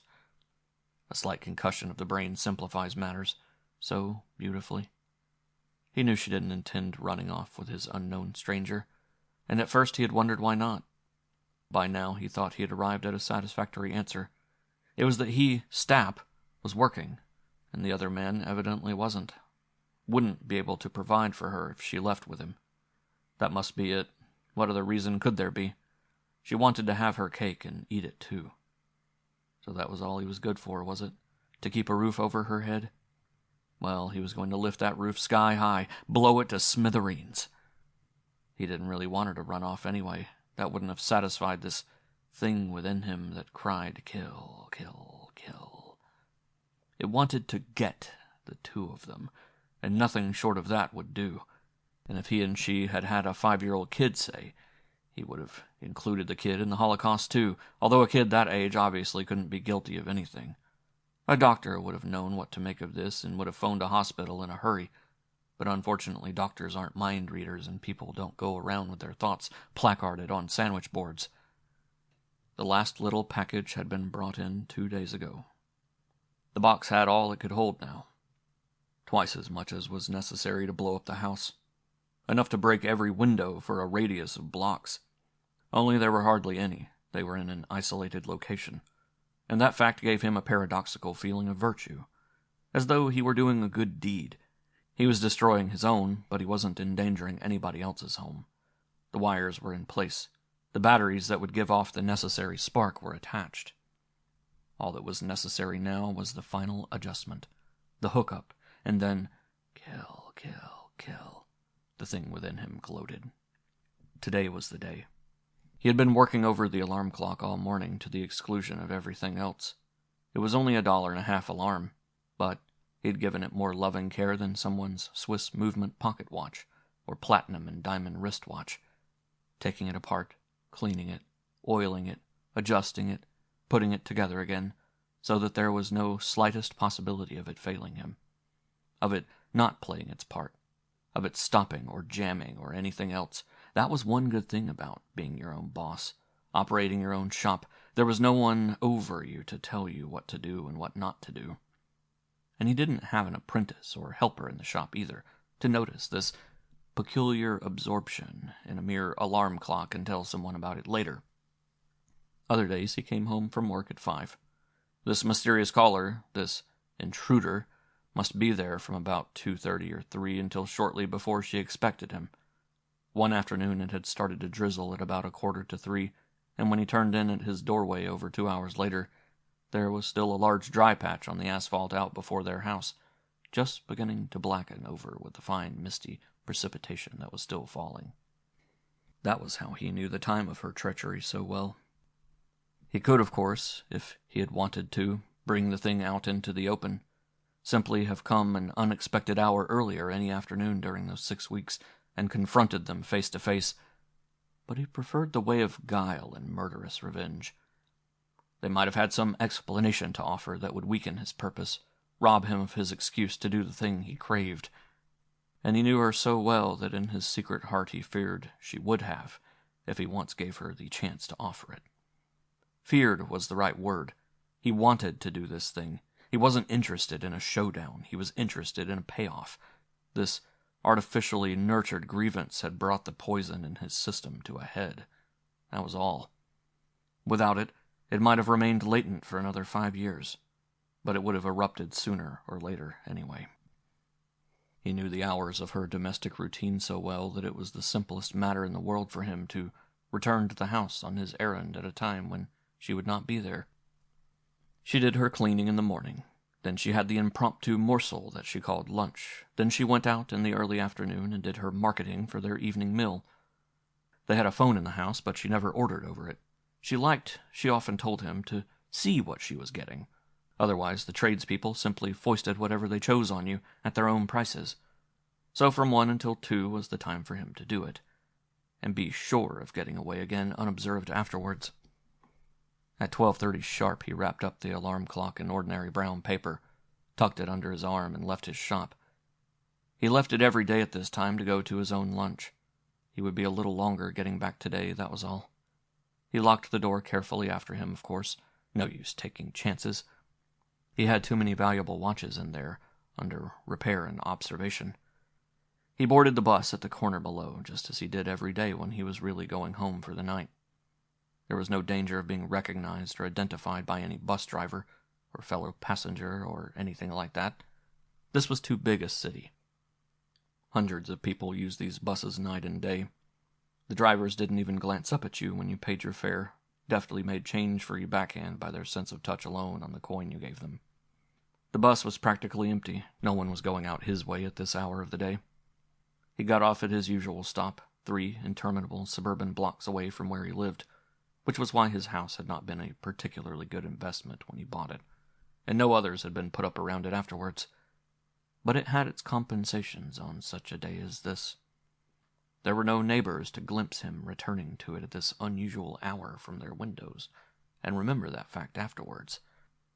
The first of the 3 blocks he had to walk had a row of taxpayers on it, 1-story storefronts. The next 2 were absolutely vacant from corner to corner, just a panel of advertising billboards on both sides, with their gallery of friendly people that beamed on him twice each day. Incurable optimists these people were. Even today, when they were going to be shattered and splintered, they continued to grin and smirk their counsel and messages of cheer. The perspiring, bald-headed fat man about to quaff some non-alcoholic beverage. The pause that refreshes. The grinning colored laundress hanging up wash. No, ma'am, I just uses a little oxydol. The farm wife at the rural telephone sniggering over her shoulder. Still talking about their new Ford 8. They'd be tatters and kindling in 2 hours from now, and they didn't have sense enough to get down off there and hurry away. You'll wish you had, he whispered darkly as he passed by beneath them, clock under arm. But the point was that if ever a man walked 3 city blocks in broad daylight unseen by the human eye, he did that now. He turned in on the short cement walk when he came to his house at last, pulled back the screen door, put his latchkey into the wooden inner door, and let himself in. She wasn't home, of course. He had known she wouldn't be, or he wouldn't have come back like this. He closed the door again after him, moved forward into the blue twilight dimness of the inside of the house. It seemed like that at first after the glare of the street. She had the green shades down 3/4 of the way on all the windows to keep it cool until she came back. He didn't take his hat off or anything. He wasn't staying, particularly after once he set this clock he was carrying in motion. In fact, it was going to be a creepy feeling even walking back those 3 blocks to the bus stop and standing, waiting for the bus to take him downtown again, knowing all the time something was going tick-tock, in the stillness back here, even though it wouldn't happen for a couple of hours yet. He went directly to the door leading down to the basement. It was a good stout wooden door. He passed through it, closed it behind him, and went down the bare brick steps to the basement floor. In the winter, of course, she'd have to come down here occasionally to regulate the oil burner while he was away. But after the 15th of April, no one but himself ever came down here at any time, and it was now long past the 15th of April. She hadn't even known that he had come down at that. He had slipped down each night for a few minutes while she was in the kitchen doing the dishes, and by the time she got through and came out, he was upstairs again behind his newspaper. It didn't take long to add the contents of each successive little package to what was already in the box. The wiring had taken more time, but he had gotten that done one night when she had gone out to the movies. So she said, and then had been very vague about what the picture was she'd seen, but he hadn't pressed her.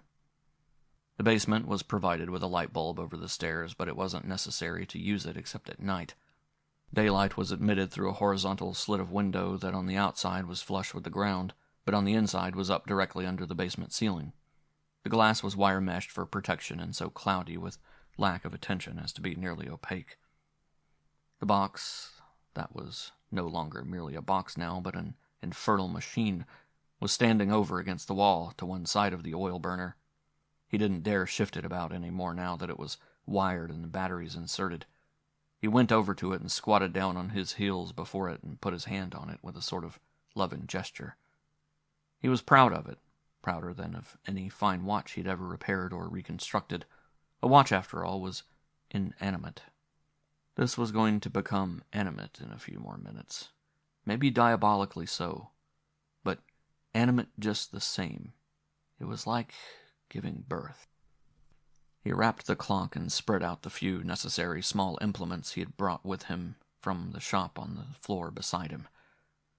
2 fine copper wires were sticking stiffly out of a small hole he'd bored into the box, in readiness like the antennae of some kind of insect. Through them, Death would go in. He wound the clock up first, for he couldn't safely do that once it was connected. He wound it up to within an inch of its life, with a professionally deft economy of wrist motion. Not for nothing was he a watch repairer. It must have sounded ominous down there in that hushed basement to hear that crick-crack, crick-crack, that so domestic sound that denotes going to bed, peace, slumber, security, that this time denoted approaching annihilation. It would have if there'd been any listener. There wasn't any but himself. It didn't sound ominous to him. It sounded delicious. He set the alarm for 3. But there was a difference now. Instead of just setting off a harmless bell when the hour hand reached 3 and the minute hand reached 12, the wires attached to it leading to the batteries would set off a spark. A single, tiny, evanescent spark. That was all. And when that happened, all the way downtown where his shop was, the showcase would vibrate, and maybe 1 or 2 of the more delicate watch mechanisms would stop. And people on the streets would stop and ask one another, what was that? They probably wouldn't even be able to tell definitely afterwards that there'd been anyone else beside herself in the house at the time. They'd know that she'd been there only by process of elimination. She wouldn't be anywhere else afterwards. They'd know that the house had been there only by the hole in the ground and the litter around. He wondered why more people didn't do things like this. They didn't know what they were missing. Probably not clever enough to be able to make the things themselves. That was why. When he had set the clock itself by his own pocket watch, 1:15, he pried the back off it. He had already bored a little hole through this at his shop. Carefully, he guided the antenna-like wires through it. More carefully still, he fastened them to the necessary parts of the mechanism, without letting a trimmer course along them. It was highly dangerous, but his hands didn't play him false. They were too skilled at this sort of thing.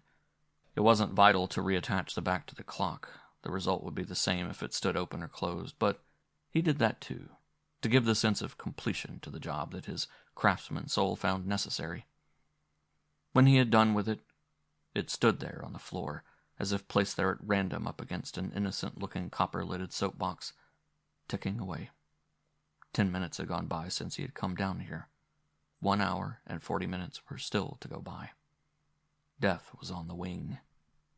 He stood up and looked down at his work. He nodded. He retreated a step across the basement floor, still looking down, and nodded again, as if the slight perspective gained only enhanced it. He went over to the foot of the stairs leading up and stopped once more and looked over. He had very good eyes. He could see the exact minute notches on the dial all the way over where he now was. 1 had just gone by. He smiled a little and went on up the stairs, not furtively or fearfully, but as a man does in his own house, with an unhurried air of ownership, heads up, shoulders back, tread firm. He hadn't heard a sound over his head while he was down there, and you could hear sounds quite easily through the thin flooring. He knew that by experience.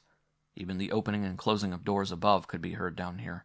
Certainly the footsteps of anyone walking about in the ground floor rooms if they bore down with their normal weight.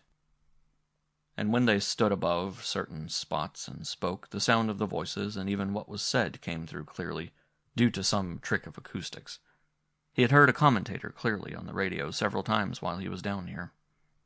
That was why he was all the more unprepared as he opened the basement door and stepped out into the ground floor hall to hear a soft tread somewhere up above on the second floor. A single solitary footfall, separate, disconnected like Robinson Crusoe's footprint. He stood stock still a moment, listening tensely, thinking, hoping, rather, he'd been mistaken. But he hadn't. The slur of a bureau drawer being drawn open or closed reached him, and then a faint tinkling sound as though something had lightly struck one of the glass toilet articles on Fran's dresser. Who else could it be but she? And yet there was a stealth to these vague, disconnected noises that didn't sound like her. He would have heard her come in. Her high heels usually exploded along the hardwood floors like little firecrackers. Some sixth sense made him turn suddenly and look behind him toward the dining room, and he was just in time to see a man, half-crouched, shoulders bunched forward, creeping up on him. He was still a few yards away beyond the dining room threshold, but before Stapp could do more than drop open his mouth with reflex astonishment, he had closed in on him, caught him brutally by the throat with one hand, flung him back against the wall, and pinned him there. "What are you doing here?" Stapp managed to gasp out. "Hey, Bill, somebody is home," the man called out guardedly. Then he struck out at him, hit him a stunning blow on the side of the head with his free hand. Stapp didn't reel because the wall was at the back of his head. That gave him back the blow doubly, and his senses dulled into a whirring flux for a minute. Before they had cleared again, a second man had leaped down off the stairs from one of the rooms above in the act of finishing, cramming something into his pocket. "You know what to do. Hurry up," the first one ordered.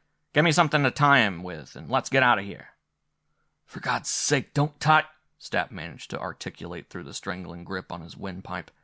The rest of it was lost in a blur of frenzied struggle on his part, flailing out with his legs, clawing at his own throat to free it. He wasn't fighting the man off, he was only trying to tear that throttling impediment off long enough to get out what he had to tell them. But his assailant couldn't tell the difference. He struck him savagely a second and third time. Stapp went limp there against the wall without losing consciousness. The second one had come back already with a rope. It looked like Fran's clothesline from the kitchen that she used on Mondays. Stapp, head falling forward dazedly upon the pinioning arm that still had him by the jugular, was dimly aware of this going around and around him, crisscross, in and out, legs and body and arms. "Don't," he panted. His mouth was suddenly nearly torn in two, and a large handkerchief or rag was thrust in, effectively silencing all further sound. Then they whipped something around outside of that to keep it in, and fastened it behind his head. His senses were clearing again now that it was too late. "Fighter, huh?" one of them muttered grimly. "What's he protecting? The place is a lemon. There's nothing in it." Stapp felt a hand spade into his vest pocket, take his watch out, then into his trouser pocket and remove the little change he had on him. "Where'll we put him?" "Leave him where he is." "No, I did my last stretch just on account of leaving a guy in the open where he could put a squad car on my tail too quick. They'd nab me a block away. I'd shove him back down in there where he was." This brought on a new spasm, almost epileptic in its violence. He squirmed and writhed and shook his head back and forth. They'd picked him up between them now, head and feet, kicked the basement door open, and were carrying him down the steps to the bottom. They still couldn't be made to understand that he wasn't resisting, that he wouldn't call the police, that he wouldn't lift a finger to have them apprehended.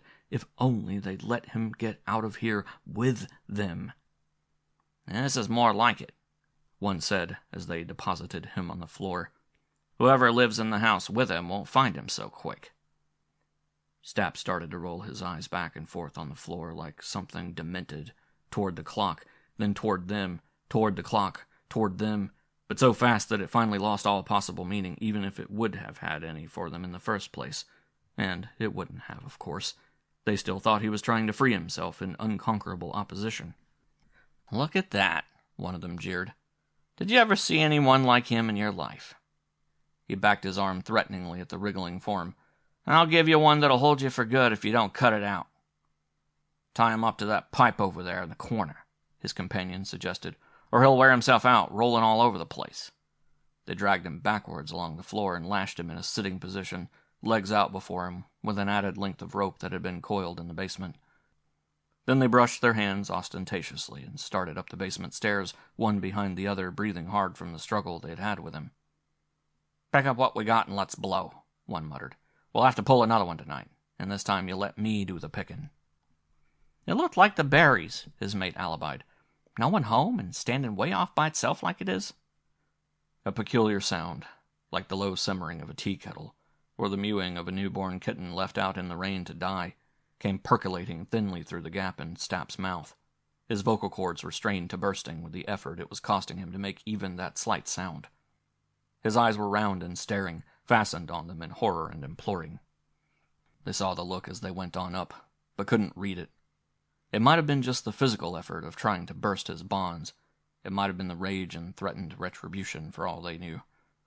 The first passed obliviously through the basement doorway and disappeared from sight. The second stopped halfway to the top of the stairs and glanced complacently back at him, the way he himself had looked back at his own handiwork just short minutes ago. "Take it easy," he jeered. "Relax, I used to be a sailor. You'll never get out of them knots, buddy." Stapp swiveled his skull desperately, threw his eyes at the clock one last time. They almost started out of their sockets. He put such physical effort into the look. This time the man got it finally, but got it wrong. He flung his arm at him derisively. "Trying to tell me you got a date? Oh, no, you haven't. You only think you have. What do you care what time it is? You're not going anyplace." And then, with the horrible slowness of a nightmare, though it only seemed that way, for he resumed his ascent fairly briskly, his head went out through the doorway, his shoulders followed, his waist next. Now, even then, optical communication was cut off between them, and if only Stapp had had a minute more, he might have made him understand. There was only one back-thrust foot left in sight now, poised on the topmost basement step to take flight. Stapp's eyes were on it as though their burning plea could hold it back. The heel lifted up, it rose, trailed through after the rest of the man, was gone.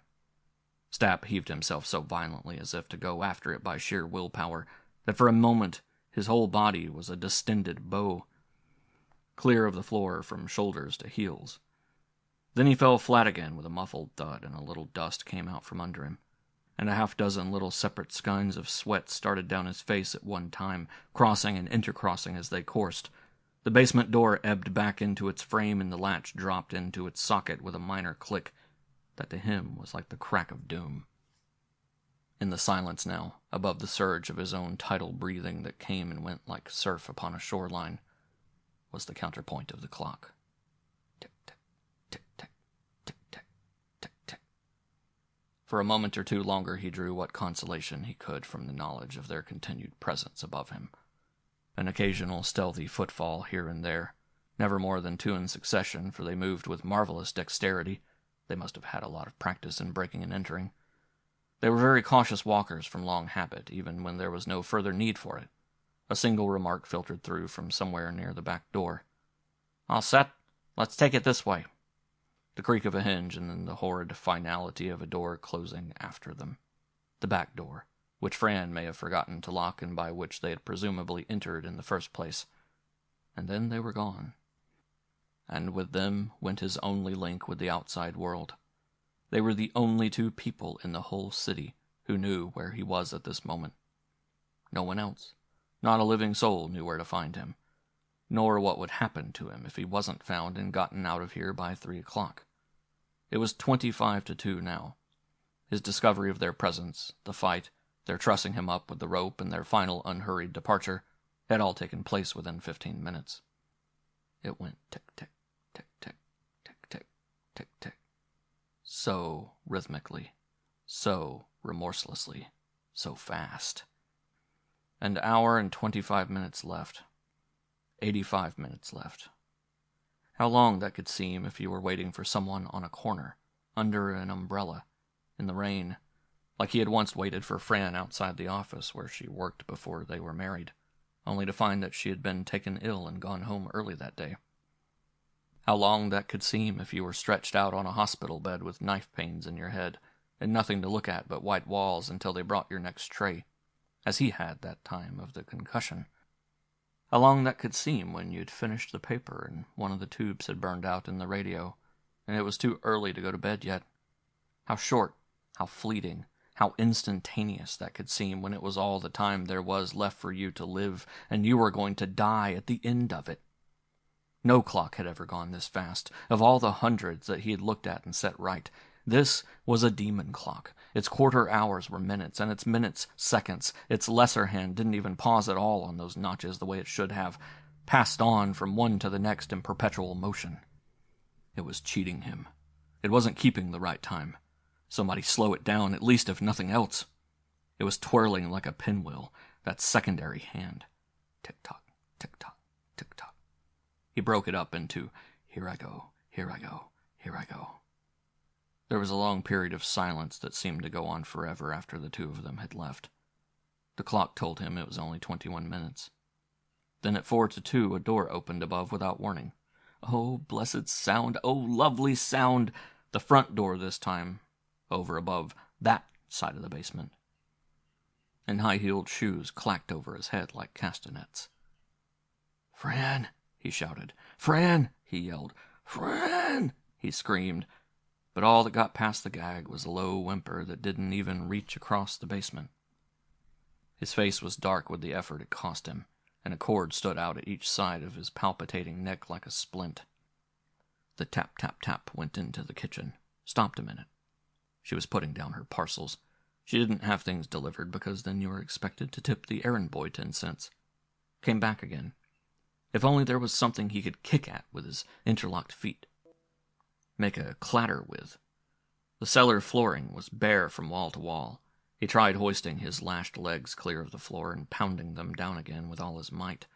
Maybe the sound of the impact would carry up to her. All he got was a soft, cushioned sound with twice the pain of striking a stone surface with your bare palm. And not even as much distinctness.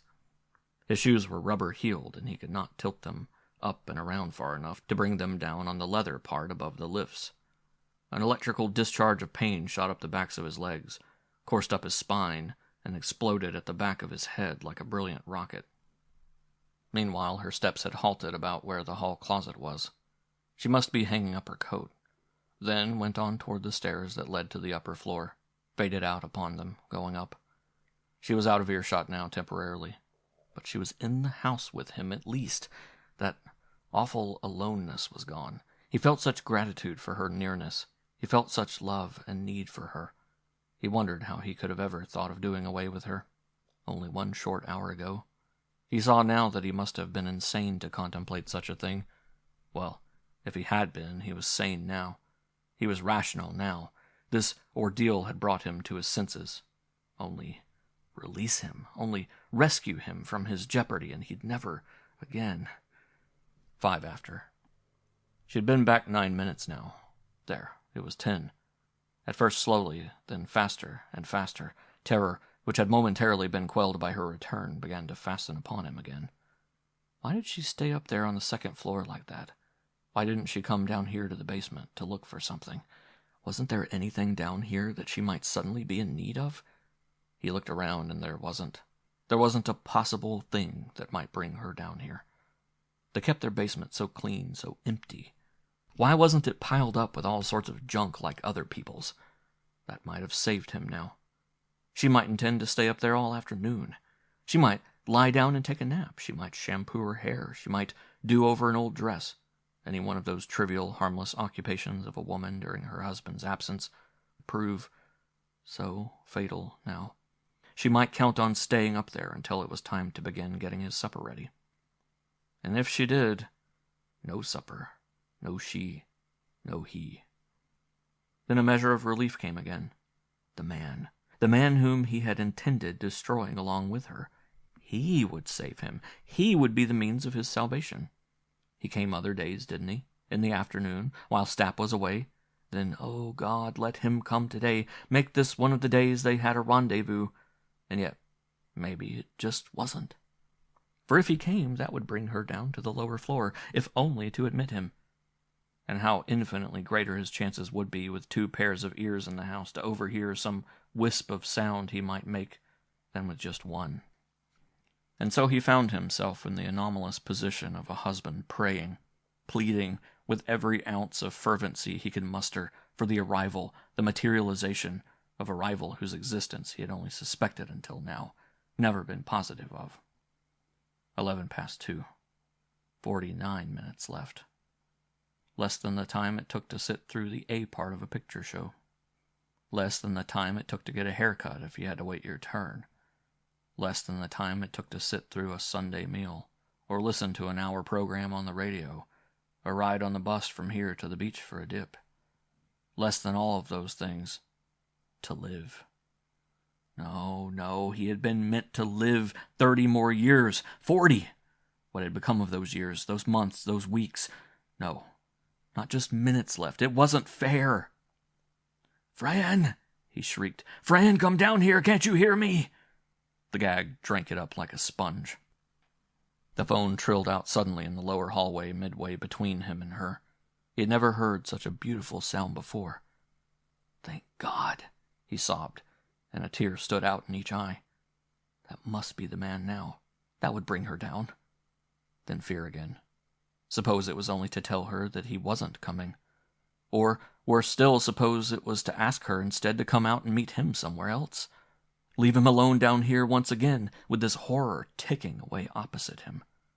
No child was ever so terrified of being left alone in the dark, of its parents putting out the light and leaving it to the mercy of the boogeyman, as this grown man was at the thought of her going out of the house and leaving him behind. It kept on ringing a moment longer, and then he heard her quick step descending the stairs to answer it. He could hear every word she said down there where he was. These cheap matchwood houses. "Hello? Yes, Dave. I just got in now." Then, "Oh, Dave, I'm all upset. I had $17 upstairs in my bureau drawer, and it's gone. And the wristwatch that Paul gave me is gone, too. Nothing else is missing, but it looks to me as if someone broke in here while I was out and robbed us." Stapp almost writhed with delight down there where he was. She knew they'd been robbed. She'd get the police now. Surely they'd search the whole place. Surely they'd look down here and find him. The man she was talking to must have asked her if she was sure. "Well, I'll go look again, but I know it's gone. I know just where I left it, and it isn't there. Paul will have a fit." No, Paul wouldn't either. If she'd only come down here and free him, he'd forgive her anything, even the cardinal sin of being robbed of his hard-earned money. Then she said, "No, I haven't reported it yet. I suppose I should, but I don't like the idea. On your account, you know. I'm going to call up Paul at the shop. There's just a chance that he took the money and the watch both with him when he left this morning. I remember telling him the other night that it was losing time. He may have wanted to look it over. Well, all right, Dave. Come on out then." So he was coming. So Stapp wasn't to be left alone in the place. Hot breaths of relief pushed against the sodden gag at the back of his palate. There was a pause while she broke the connection. Then he heard her call his shop number, Trevelyan 4512, and waited while they were ringing, and of course no one answered. Tick-tick, tick-tick, tick-tick.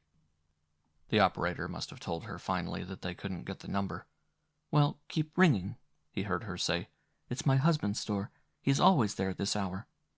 He screamed in terrible silence. "I'm right here under your feet. Don't waste time. For God's sakes, come away from the phone. Come down here." Finally, when failure was reported a second time, she hung up. Even the hollow, cupping sound of that detail reached him. Oh, everything reached him, but help. This was a torture that a Grand Inquisitor would have envied.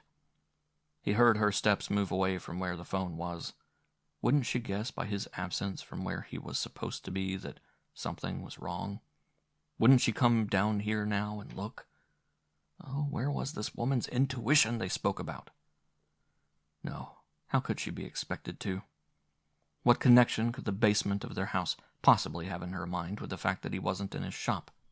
Most likely she wasn't even alarmed, so far, by his absence. If it had been evening... But at this hour of the day, he might have gone out later than other days to his lunch. He might have had some errand to do. He heard her going up the stairs again, probably to resume her search for the missing money and watch. He whimpered disappointedly. He was as cut off from her while she remained up there as if she had been miles away, instead of vertically over him in a straight line. Tick-tock, tick-tock. It was 21 past 2 now. 1 half-hour and 9 scant minutes more left, and they ticked away with the prodigality of tropical raindrops on a corrugated tin roof. He kept straining and pulling away from the pipe that held him fast, then falling back exhausted to rest a while, to struggle and to strain some more. There was as recurrent a rhythm to it as there was to the ticking of the clock itself, only more widely spaced. How could ropes hold that unyieldingly? Each time he fell back weaker, less able to contend with them than the time before. For he wasn't little strands of hemp. He was layers of thin skin that broke one by one and gave forth burning pain and finally blood. The doorbell rang out sharply. The man had come. In less than 10 minutes after their phone talk, he had reached the house. Stapp's chest started rising and falling with renewed hope. Now his chances were good again, twice as good as before, with 2 people in the house instead of only 1, 4 ears instead of 2, to hear whatever slight sound he might manage to make. And he must find a way of making one. He gave the stranger his benediction while he stood there waiting to be admitted. Thank God for this admirer, or whatever he was. Thank God for their rendezvous. He'd give them his blessing if they wanted it. All the worldly goods. Anything, if only they'd find him, free him. She came quickly down the stairs a second time, and her footfalls hurried down the hall. The front door opened. "Hello, Dave," she said, and he heard the sound of a kiss quite clearly. One of those loud, unabashed ones that bespeak cordiality rather than intrigue. A man's voice, deep, resonant, asked, "Well, did it turn up yet?" "No, and I've looked high and low," he heard her say. "I tried to get Paul after I spoke to you, and he was out to lunch." "Well, you can't just let $17 walk out the door without lifting your finger." For $17 they were standing there frittering his life away, and their own too, for that matter, the fools. "They'll think I did it, I suppose," he heard the man say with a note of bitterness. "Don't say things like that," she reproved. "Come in the kitchen and I'll make you a cup of coffee." Her quick, brittle step went first, and his heavier, slower one followed. There was the sound of a couple of chairs being drawn out, and the man's footfalls died out entirely. Hers continued busily back and forth for a while on a short orbit between stove and table. What were they going to do? Sit up there for the next half hour? Could he make them hear in some way? He tried clearing his throat, coughing. It hurt furiously because the lining of it was all raw from long strain, but the gag muffled even the cough to a blurred, purring sort of sound.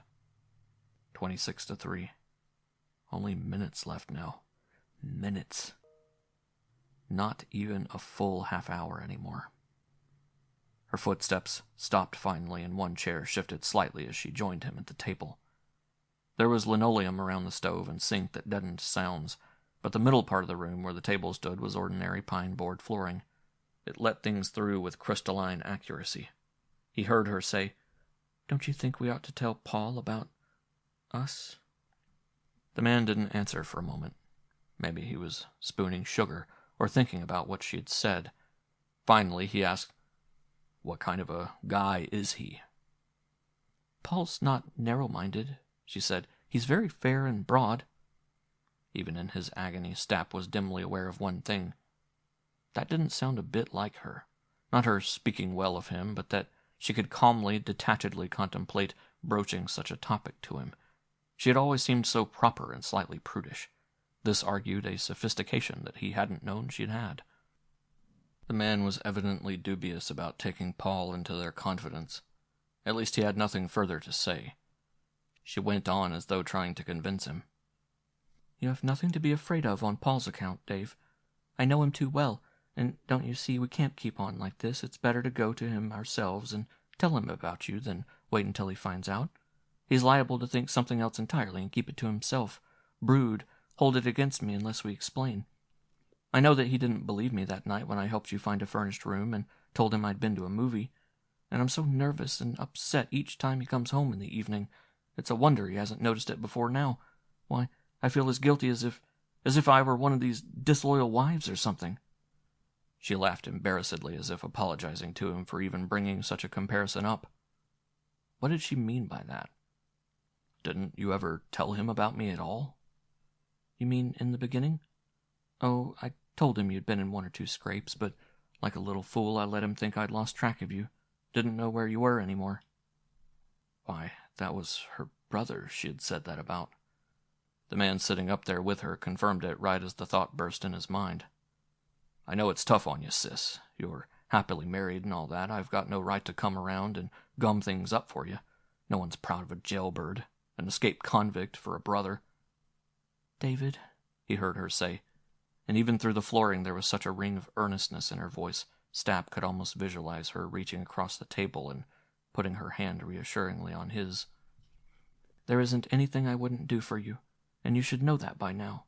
Circumstances have been against you, that's all. You shouldn't have done what you did, but that's spilt milk, and there's no use going back over it now. I suppose I'll have to go back and finish it out. 7 years, though, Fran. 7 years out of a man's life. But this way you have no life at all. Were they going to keep on talking his life away? 19 to 3. 1/4 of an hour, and 4 minutes over. Before you do anything, let's go downtown and talk it over with Paul. Hear what he says. One chair jarred back, then the other. He could hear dishes clatter as though they had all been lumped together in one stack. I'll do these when I come back, she remarked. Were they going to leave again? Were they going to leave him behind here? Alone, with only minutes to spare? Their footsteps had come out into the hall now, halted a moment undecidedly. I don't like the look of you being seen with me on the streets in broad daylight. You could get in trouble yourself, you know. Why don't you phone him to come out here instead? Yes, Stapp wailed. Stay with me, stay! I'm not afraid, she said gallantly. I don't like to ask him to leave his work at this hour, and I can't tell him over the phone. Wait a minute, I'll get my hat. Her footsteps diverged momentarily from his, rejoined them again. Panic-stricken, Stapp did the only thing he could think of, struck the back of his own head violently against the thick pipe he was attached to. A sheet of blue flame darted before his eyes. He must have hit one of the welts where he had already been struck once by the burglars. The pain was so excruciating he knew he couldn't repeat the attempt, but they must have heard something. Some dull thud or reverberation must have carried up along the pipe. He heard her stop short for a minute and say, "What was that?" And the man, duller sensed than she and killing him all unknowingly. "What? I didn't hear anything." She took his word for it, went on again to the hall closet to get her coat. Then her footsteps retraced themselves all the way back through the dining room to the kitchen. Wait a minute. I want to make sure this back door's shut tight. Locking the stable after the horse is gone. She came forward again through the house for the last time. There was the sound of the front door opening. She passed through it. The man passed through it. It closed, and they were gone. There was the faint whir of a car starting up outside in the open.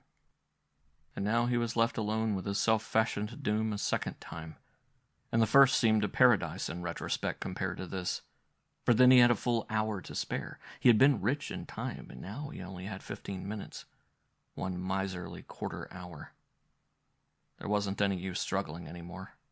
He had found that out long ago. He couldn't anyway, even if he had wanted to. Flames seemed to be licking lazily around his wrists and ankles. He'd found a sort of palliative now, the only way there was left. He'd keep his eyes down and pretend the hands were moving slower than they were. It was better than watching them constantly. It blunted a little of the terror, at least. The ticking he couldn't hide from. Of course, every once in a while, when he couldn't resist looking up and verifying his own calculations, there'd be a renewed burst of anguish. But in between times, it made it more bearable to say, "It's only gained a half-minute since the last time I looked." Then he'd hold out as long as he could with his eyes down. But when he couldn't stand it any more and would have to raise them to see if he was right, it had gained 2 minutes. Then he'd have a bad fit of hysterics in which he called on God and even on his long-dead mother to help him, and he couldn't see straight through the tears. Then he'd pull himself together again in a measure and start the self-deception over again. "It's only about 30 seconds now since I last looked. Now it's about a minute. But was it? But was it?" And so on, mounting slowly to another climax of terror and abysmal collapse. Then suddenly the outside world intruded again. that world that he was so cut off from that it already seemed as far away, as unreal, as if he were already dead. The doorbell rang out. He took no hope from the summons at first. Maybe some peddler. No, that had been too aggressive to be a peddler's ring. It was the sort of ring that claimed admission as its right, not as a favor. It came again.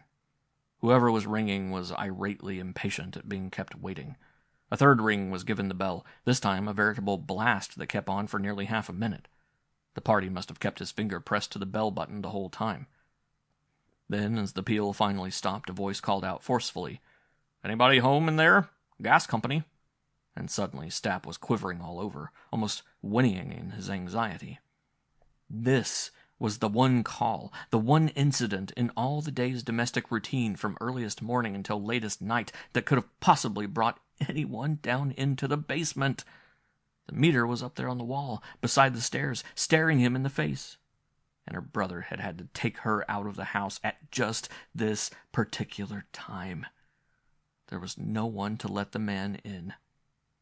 There was the impatient shuffle of a pair of feet on the cement walk. The man must have come down off the porch to gain perspective with which to look inquiringly up at the second-floor windows. And for a fleeting moment, as he chafed and shifted about out there before the house, on the walk and off, Stapp actually glimpsed the blurred shanks of his legs standing before the grimy transom that let light into the basement at ground level. All the potential savior had to do was crouch down and peer in through it, and he'd see him tied up down there, and the rest would be so easy. Why didn't he? Why didn't he? But evidently he didn't expect anyone to be in the basement of a house in which his triple ring went unanswered. The tantalizing trouser leg shifted out of range again, the transom becoming blank.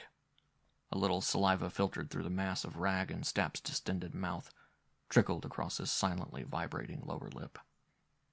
The gas inspector gave the bell one more try, as if venting his disappointment at being balked rather than in any expectation of being admitted this late in the proceedings. He gave it innumerable short jabs like a telegraph key. Pip, pip, pip, pip, pip. Then he called out disgustedly, evidently for the benefit of some unseen assistant waiting in a truck out on the curb. They're never in when you want 'em to be." There was a single quick tread on the cement, away from the house, then the slur of a light truck being driven off. Stapp died a little. Not metaphorically. Literally. His arms and legs got cold up to the shoulders and knees. His heart seemed to beat slower, and he had trouble getting a full breath. More saliva escaped and ran down his chin, and his head drooped forward and lay on his chest for a while, inert. Tick-tick, tick-tick, tick-tick. It brought him to after a while, as though it were something beneficent, smelling salts or ammonia, instead of being the malevolent thing it was. He noticed that his mind was starting to wander. Not much as yet, but every once in a while he'd get strange fancies. One time he thought that his face was the clock dial, and that thing he kept staring at over there was his face. The pivot in the middle that held the two hands became his nose, and the 10 and the 2, up near the top, became his eyes. And he had a red tin beard and a head of hair and a little round bell on the exact top of his crown for a hat. "Gee, I look funny," he sobbed drowsily. And he caught himself twitching the muscles of his face as if trying to stop those two hands that were clasped on it before they progressed any further and killed that man over there, who was breathing so metallically. Tick-tock, tick-tock. Then he drove the weird notion away again, and he saw that it had been just another escape mechanism. Since he couldn't control the clock over there, he had attempted to change it into something else.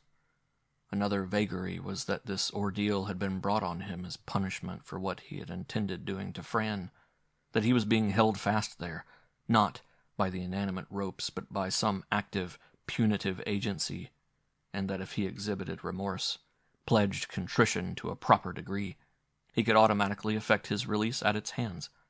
Thus, over and over he whined in the silence of his throttled throat, "I'm sorry, I won't do it again. Just let me go this one time. I've learned my lesson. I'll never do it again." The outer world returned again. This time it was the phone. It must be Fran and her brother, trying to find out if he'd come back here in their absence. They'd found the shop closed, must have waited outside of it for a while. And then when he still didn't come, didn't know what to make of it. Now they were calling the house from a booth down there, to see if he had been taken ill, had returned here in the meantime. When no one answered, that would tell them surely that something was wrong. Wouldn't they come back now to find out what had happened to him? But why should they think he was here in the house if he didn't answer the phone? How could they dream he was in the basement the whole time? They'd hang around outside the shop some more, waiting for him, until, as time went on and Fran became real worried, maybe they'd go to the police. But that would be hours from now. What good would it do? They'd look everywhere but here for him. When a man is reported missing, the last place they'd look for him would be in his own home. It stopped ringing finally, and its last vibration seemed to hang tenuously on the lifeless air long after it had ceased, humming outward in a spreading circle like a pebble dropped into a stagnant pool.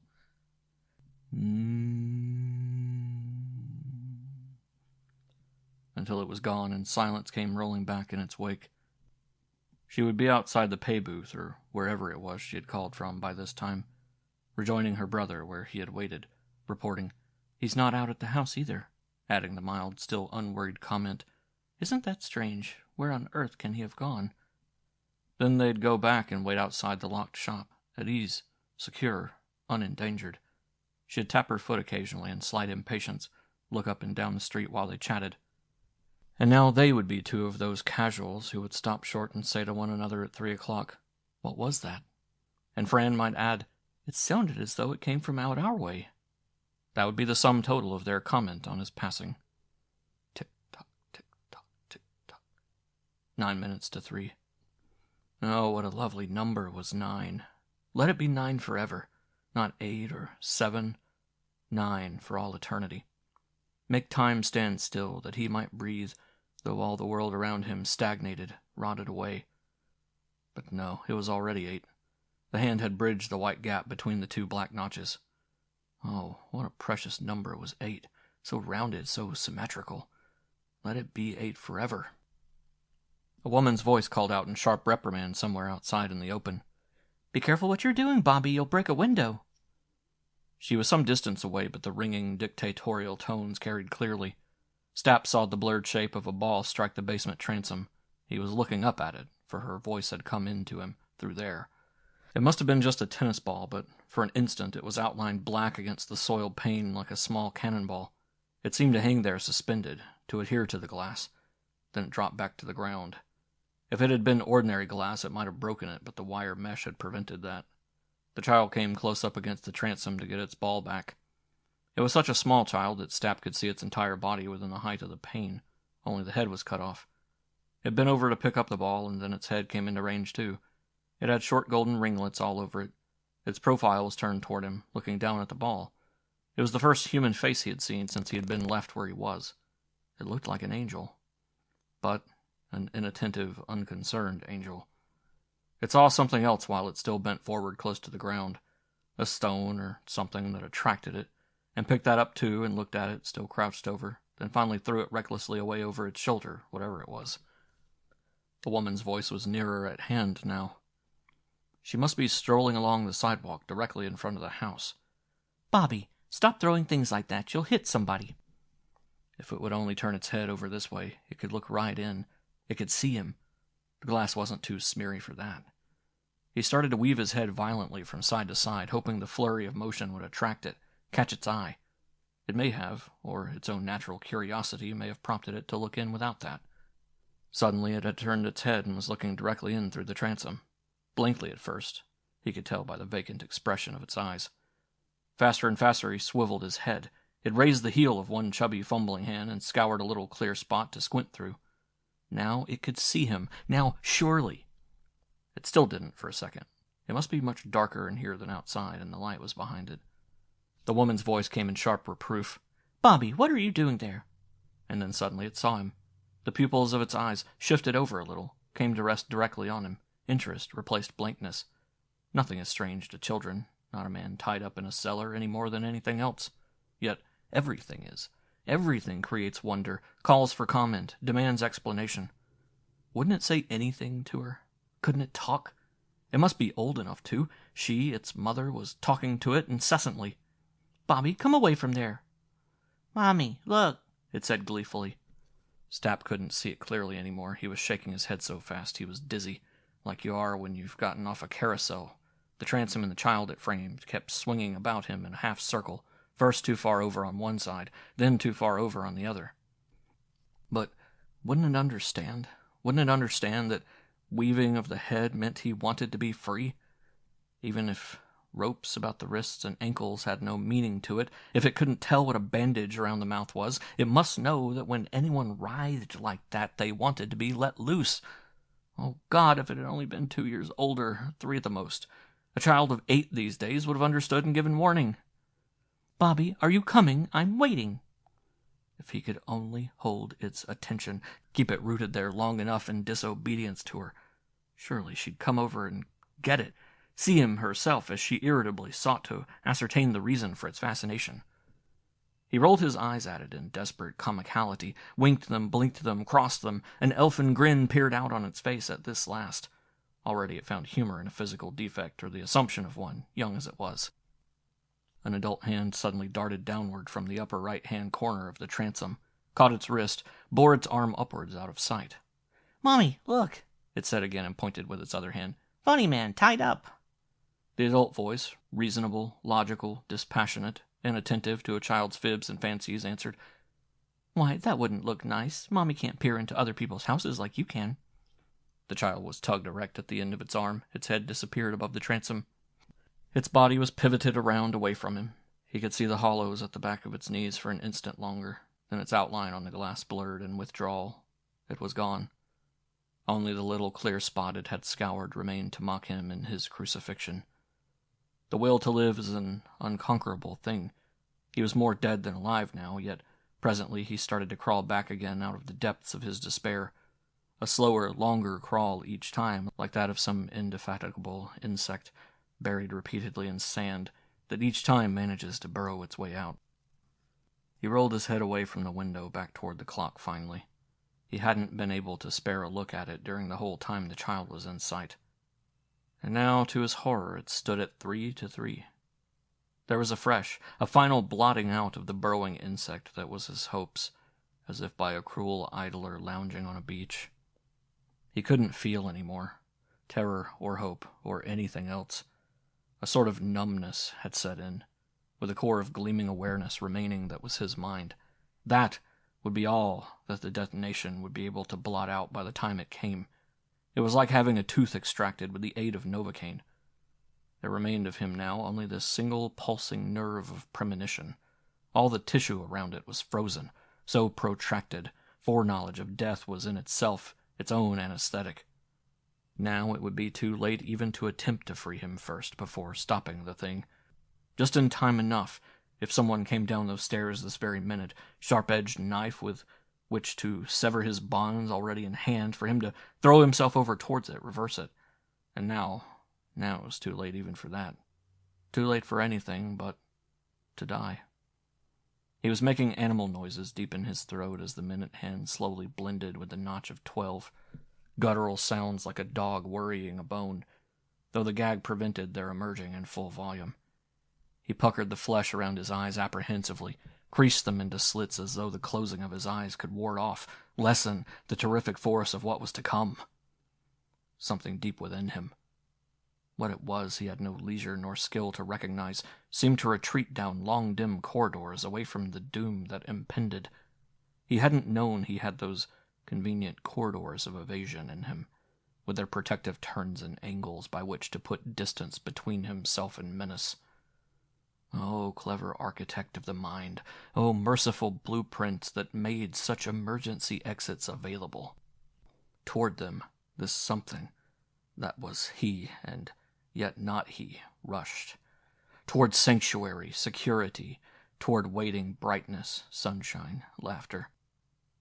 The hand on the dial stayed there, upright, perpendicular, a perfect right angle to its corollary, while the swift seconds that were all there was left of existence ticked by and were gone. It wasn't so straight now anymore, but he didn't know it. He was in a state of death already. White reappeared between it and the 12-notch. Behind it now. It was 1 minute after 3.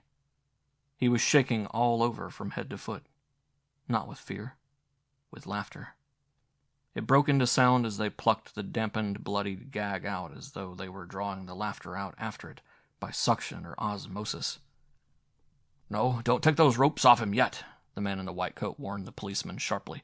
"Wait till they get here with the straitjacket first, or you'll have your hands full." Fran said through the tears, cupping her hands to her ears, "Can't you stop him from laughing like that? I can't stand it. Why does he keep laughing like that?" "He's out of his mind, lady," explained the intern patiently. The clock said 7:05. "What's in the box?" the cop asked, kicking at it idly with his foot. It shifted lightly along the wall a little and took the clock with it. "Nothing," Stapp's wife answered, through her sobs and above his incessant laughter. "Just an empty box. It used to have some kind of fertilizer in it, but I took it out and used it on the flowers I've been trying to raise out in the back of the house." End of Section 4, 3:00. Section 5 of Nightmare by Cornell Woolrich. Nightmare, Part 1. First, all I could see was this beautiful face, this beautiful girl's face, like a white, slightly luminous mask swimming detachedly against enfolding darkness, as if a little private spotlight of its own was trained on it from below. It was so beautiful and so false, and I seemed to know it so well, and my heart was wrung. There was no danger yet, just this separate shell-like face mask standing out. But there was danger somewhere around. I knew that already, and I knew that I couldn't escape it. I knew that everything I was about to do, I had to do. I couldn't avoid doing. And yet, I didn't want to do it. I wanted to turn and flee. I wanted to get out of wherever this was. I even turned and tried to, but I couldn't anymore. There had been only one door when I slipped in just now. It had been simple enough. Now, when I turned, the place was nothing but doors. An octagon of doors, set frame to frame with no free wall space in between. I tried one, another, a third. They were the wrong ones. I couldn't get out. And by doing this, I had unleashed the latent menace that was lurking there around me all the time. I brought on all the sooner the very thing I had tried to escape from, though I didn't know what it was yet. The flickering white mask lost its cameo-like placidity. Slowly, before my horrified eyes, became malign, vindictive. It spoke. It snarled. "There he is, right behind you. Get him!" The eyes snapped like fuses, the teeth glistened in a grinning bite. The light became more diffused, as if a stage electrician were controlling the scene by a trick switch. It was a murky bluish-green now, the kind of light there would be underwater.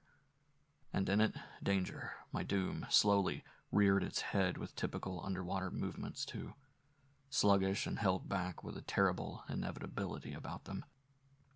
It was male, of course. Menace is always male. First he, was just a black huddle, an inchoate, lumpy mass, say like solidified smoke, at the feet of this opalescent, revengeful mask. Then it slowly uncoiled, rose, lengthened, and at the same time narrowed until it loomed there before me upright. It was still anonymous, a hulk, an outline against the dark blue background, as though the light that had played up the mask until now were coming from somewhere on the other side of it. It came toward me, with cataleptic slowness. I wanted to get out. I wanted to turn and run.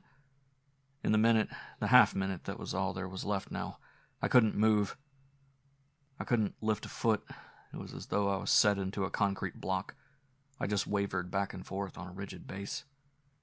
Why I wanted to get out, what it was going to do to me, wasn't clear. I didn't know. Only that there was soul-shriveling fear in it, and horror more than the mind could contemplate. Pace was beginning to accelerate now as it neared its climax the way they always do. He came on, using up the small remaining distance between us. His outline was still indistinct, clotted like something daubed with mud, like a lumpy clay image. I could see the arms come up from the sides and couldn't avoid their lobster-like conjunction. I could feel the pressure of his hands upon my neck.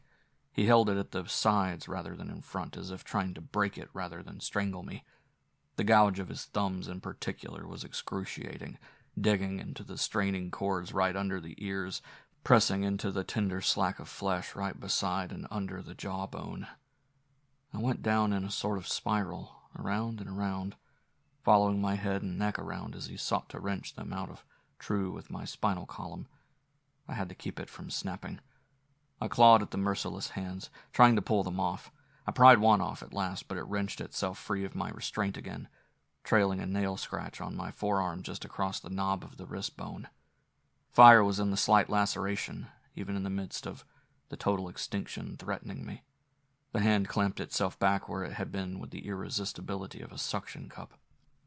I beat at his arched body from underneath. Then as my resistance weakened, only pushed at it, at last only grasped at it with the instinctive clutch of a drowning man. A button came off loose in my hand, and I hung on to it with the senseless tenacity of the dying. And then I was so long dying, my neck was so long breaking. He tired of the slower, surer way. His voice sounded. He spoke to the macabre mask. I heard every word with Delphic clarity like you do in those things. "Hand me that boar, that sharp-pointed boar lying over there, or this'll go on all night." I raised mutely protesting hands out and past him, and something was put into one of them. I could feel the short transverse handle. A thought flashed through my mind, and even one's thoughts are so distinct in those things. She's put it into my hand instead of his. I fixed my hand on it more securely, poised it high, and drove it into him from and back. The shock of its going in seemed to be transmitted to my own body. We were so inextricably intertwined. But for all that, it seemed to go in effortlessly, like a skewer into butter. I could even feel myself withdraw it again, and it came out harder than it went in. He went with it, or after it, and toppled back. After a moment I drew near to him again, on hands and knees, and now that it was too late, his face became visible at last, as if a wanly flickering light were playing over it. And he was suddenly no formless, mud-blotted monster, but a man, just like I was, harmless, helpless, inoffensive. The face looked reproachfully up at me, as if to say, "Why'd you have to do that?" I couldn't stand that, and I leaned over him, tentatively feeling for the position of his heart. Not for purposes of succor, but to make that face stop looking at me so accusingly. Then, when I'd located it, I suddenly drove the metal implement in with ungovernable swiftness from straight overhead, and jumped back as I did so. The mask, still present in the background, gave a horrid scream like something undone, foiled, and whisked away like something drawn on wires. I heard a door close, and I quickly turned to see which way she had gone so that I might remember and find my own way out. But as always in those things, I was too late. She was gone by the time I turned, and all the doors looked alike again. I went to them, and tried them one by one, and each one was the wrong one, wouldn't open. And now I couldn't get out of here. I was trapped, shut in with what was lying there on the floor, that still held fear and menace for me, greater even than when it had moved, attacked me. For the dread and horror that had been latent throughout, far from being expiated, was now more imminent than ever, seemed to gather itself to a head over me, about to burst and inundate me. Its source, its focal point, was what lay there on the floor. I had to hide it. I had to shut it away. It was one of those compulsions, all the more inescapable for being illogical. I threw open one of the many doors that had baffled me so repeatedly throughout, and behind it, in the sapphire pall that still shrouded the scene, I now saw a shallow closet. It was as though it hadn't been there until now. It was as though it had just formed itself for my purpose. I picked up what lay on the floor, and I could seem to do it easily. It had become light, as easy to shoulder as a rolled-up rug or mat. I propped it up behind the closed door. There was not depth enough behind it to do anything else. Then I closed the door upon it and pressed it here and there with the flats of my hands, up and down the frame that bordered the mirror, as if to make it hold tighter. But danger still seemed to exude through it like a vapor. I knew that wasn't enough. I must do more than that, or it would be surely open again. Then I looked down, and below the knob there was a key head sticking out. It was shaped like a little 3-leaf clover, and the inner rim of each of the 3 scooped-out leaves was fretted with scrollwork and tracery. It was of some yellowish metal, either brass or iron gilded over, a key such as is no longer made or used. I turned it in the keyhole and I drew it slowly out. I was surprised at how long a stem it had. It seemed to keep coming forever. Then at last it ended in two odd little teeth, each one doubled back on itself like the single arm of a swastika. After I had extricated it at last, I pocketed it, and then the knob started turning from the inside. The door started to open anyway, very slowly but remorselessly, and in another minute I was going to see something unspeakably awful on the other side of it. Revelation, the thing the whole long mental film had been building to, was upon me. And then I woke up. I'd lost the pillow to the floor, and my head was halfway down after it. I was dangling partly over the side of the bed, and my face was studded with oozing sweat drops. I righted it and propped myself up on one elbow and blew out my breath harrowedly. I mumbled, "Gee, I'm glad that's over with," and drew the back of my pajama sleeve across my forehead to dry it. I brushed the edge of my hand across my mouth as if to remove a bad taste. I shook my head to clear the last clinging mists of the thing out of it. I looked at the clock, and it was time to get up anyway. But even if it hadn't been, who would have risked going back to sleep after such a thing? It might have reformed and started in again, for all I knew. I flung my legs out of the ravaged coverings, sat on the edge of the bed, picked up a sock and turned it inside out, preparatory to shuffling it on. Dreams were funny things. Where'd they come from? Where'd they go? The basin full of stinging cold water in the bathroom cleared away the last lingering vestiges of it. And from this point on, everything was on a different plane, normal, rational, and reassuringly familiar. The friendly bite of the comb, the winding of the little stem of my wristwatch, the looping together of the two strap ends around my... They fell open and dangled down straight again, still unattached, and stayed that way. I had to rivet my free hand to the little dial to keep it from sliding off my wrist. I stared at the thing for minutes on end. I had to let my cuff slide back in place and cover it at last. I couldn't stand there staring at it forever. That didn't answer anything. What should it tell me? It was a scratch, that was all. Talk about your realistic dreams, I thought. I guess I must have done that to myself with my other hand in the throes of it. That was why the detail entered into the dream fabric. It couldn't naturally be the other way around, because the other way around meant transference from the dream into the actuality of leaving a red scratch across my wrist bone. I went ahead, the familiar plane, the rational everyday plane. The blue tie today, not that I changed them every day, I wasn't that much of a dude, but every second day I varied them. I threw up my collar, drew the tie length through, folded it down again. My hands stayed on it, holding it down flat on each side of my neck as though afraid it would fly away, although it was a shirt-attached collar. Part of my mind was getting ready to get frightened, fly off the handle, and the rest of my mind wouldn't let it, held it steady just like I held the collar. But I hadn't had those bruises, those brownish-purple discolorations, faintly, not vividly, visible at the side of my neck, as from the constriction of a powerful grip, the pressure of cruel fingers, last night when I undressed. Well, all right, but I hadn't yet had the dream last night when I undressed either. Why look for spooks in this? The same explanation that covered the wrist scratch still held good for this, too. I must have done it to myself, seized my own throat in trying to ward off the traumal attack passing through my mind just then. I even stood there and tried to reconstruct the posture, to see if it were physically feasible. It was, but the result was almost grotesquely distorted. It resulted in crossing the arms over the chest and gripping the left side of the neck with the right hand, the right with the left. I didn't know. Maybe troubled sleepers did get into those positions. I wasn't as convinced as I would have liked to be. One thing was certain, the marks had been made by two hands, not one.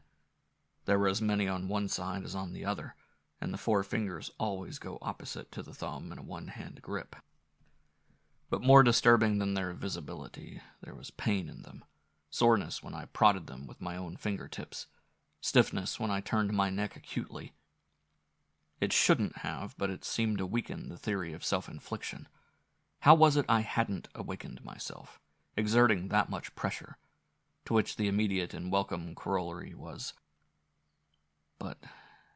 But if it had been exerted by someone else, I would have been apt to awaken even more quickly, wouldn't I?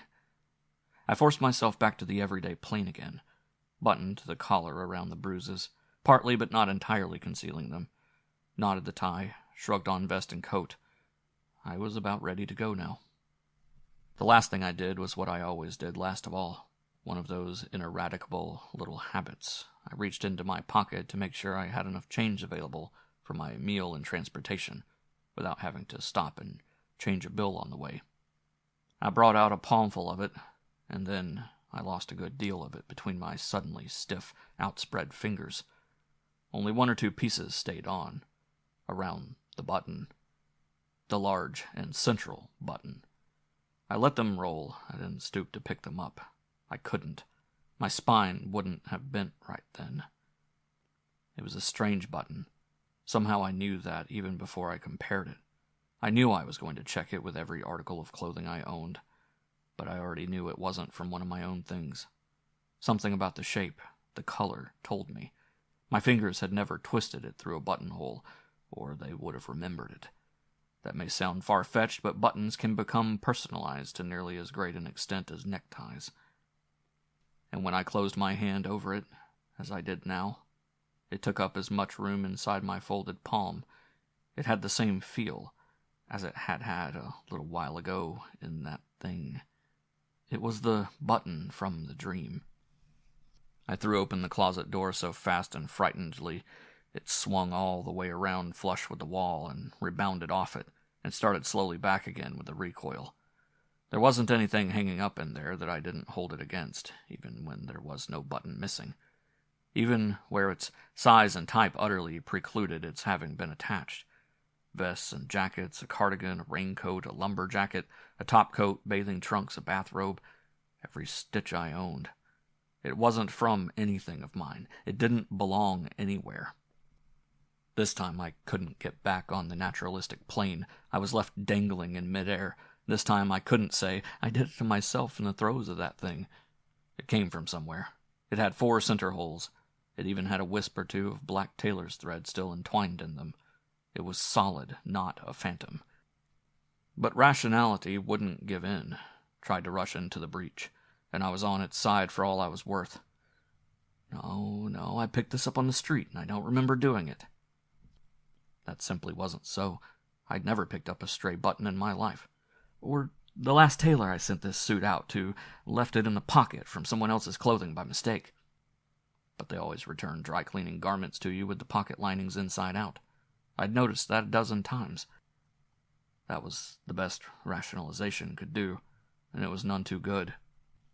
It just shows you what a thing like that will do to your nerves. I took out a fresh handkerchief for the day, but I didn't just spade it into my pocket this time. I furtively touched my temples with it before I did, and it came away darkening with damp. I better get out of here. I need a cup of coffee. I've got the jitters. I shrugged into my coat fast, threw open my room door, poised it to close it after me. And the last gesture of all before leaving each morning came to me instinctively, feeling to make sure I had my key and wouldn't be locked out when I returned that evening. It came up across the pads of my fingers, but it was only visible at both ends. The middle part was bisected, obscured by something lying across it. My lips parted spasmodically as when a sudden thrust is received, and refused to come together again. It had a head, this topmost one, a little like a 3-leaf clover, and the inner rim of each of the 3 leaves was fretted with scrollwork and tracery. It had a stem disproportionately long for the size of its head, and it ended in 2 odd little teeth bent back on themselves, like the quarter part of a swastika. It was of some yellowish composition, either brass or iron gilded over. A key such as is no longer made or used. It lay lengthwise in the hollow of my hand, and I kept touching it repeatedly with the thumb of that same hand. That was the only part of me that moved for a long time, that foolish flexing thumb.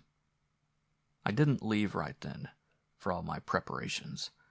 I went back into the room and closed the door after me on the inside, and staggered dazedly around for a moment or 2. Once I dropped down limply on the edge of the bed, then turned around and noticed what it was and got hastily up again, more frightened than ever. Another time, I remember, I thrust my face close to the mirror in the dresser, drew down my lower lid with one finger, stared intently at the white of my eyeball. Even as I did it, I didn't know what I meant by it myself, didn't know what it was to tell me. It didn't tell me anything. And still another time I looked out of the window as if to see if the outside world was still there. It was. The houses across the way looked just like they had looked last night. The lady on the third floor had her bedding airing over the windowsill, just like every morning. An iceman was gouging a partition across a cake of ice with one point of his tongs, preparatory to picking it up in two. A little boy was swinging his books on his way to school, killing as much time as he could by walking along spanning the curb, 1 foot up, 1 foot down. There was nothing the matter out there. It was in here, with me. I decided I'd better go to work. Maybe that would exercise me. I fled from the room almost as though it were haunted. It was too late to stop off at a breakfast counter now. I didn't want any anyway. My stomach kept giving little quivers. In the end, I didn't go to work either. I couldn't. I wouldn't have been any good. I telephoned in that I was too ill to come, and it was no idle excuse, even though I was upright on my 2 legs. I roamed around the rest of the day in the sunshine. Wherever the sunshine was the brightest, I sought and stayed in that place, and when it moved on, I moved with it. I couldn't get it bright enough or strong enough. I avoided the shade. I edged away from it, even the slight shade of an awning or of a tree. And yet the sunshine didn't warm me. Where others mopped their brows and moved out of it, I stayed, and remained cold inside. And the shade was winning the battle as the hours lengthened. It outlasted the sun. The sun weakened and died. The shade deepened and spread. Night was coming on, the time of dreams. The enemy. I went to Cliff's house, late.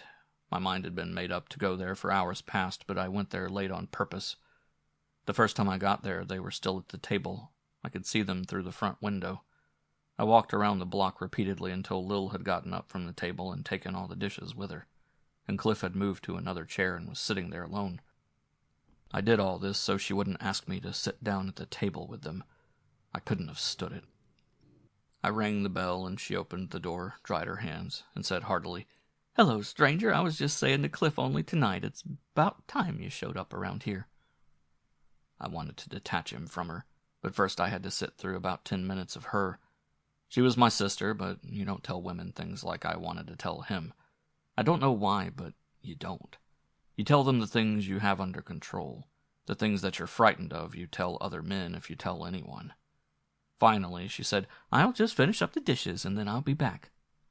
The minute the doorway was empty, I whispered urgently, "Get your hat and take a walk with me outside. I want to tell you something.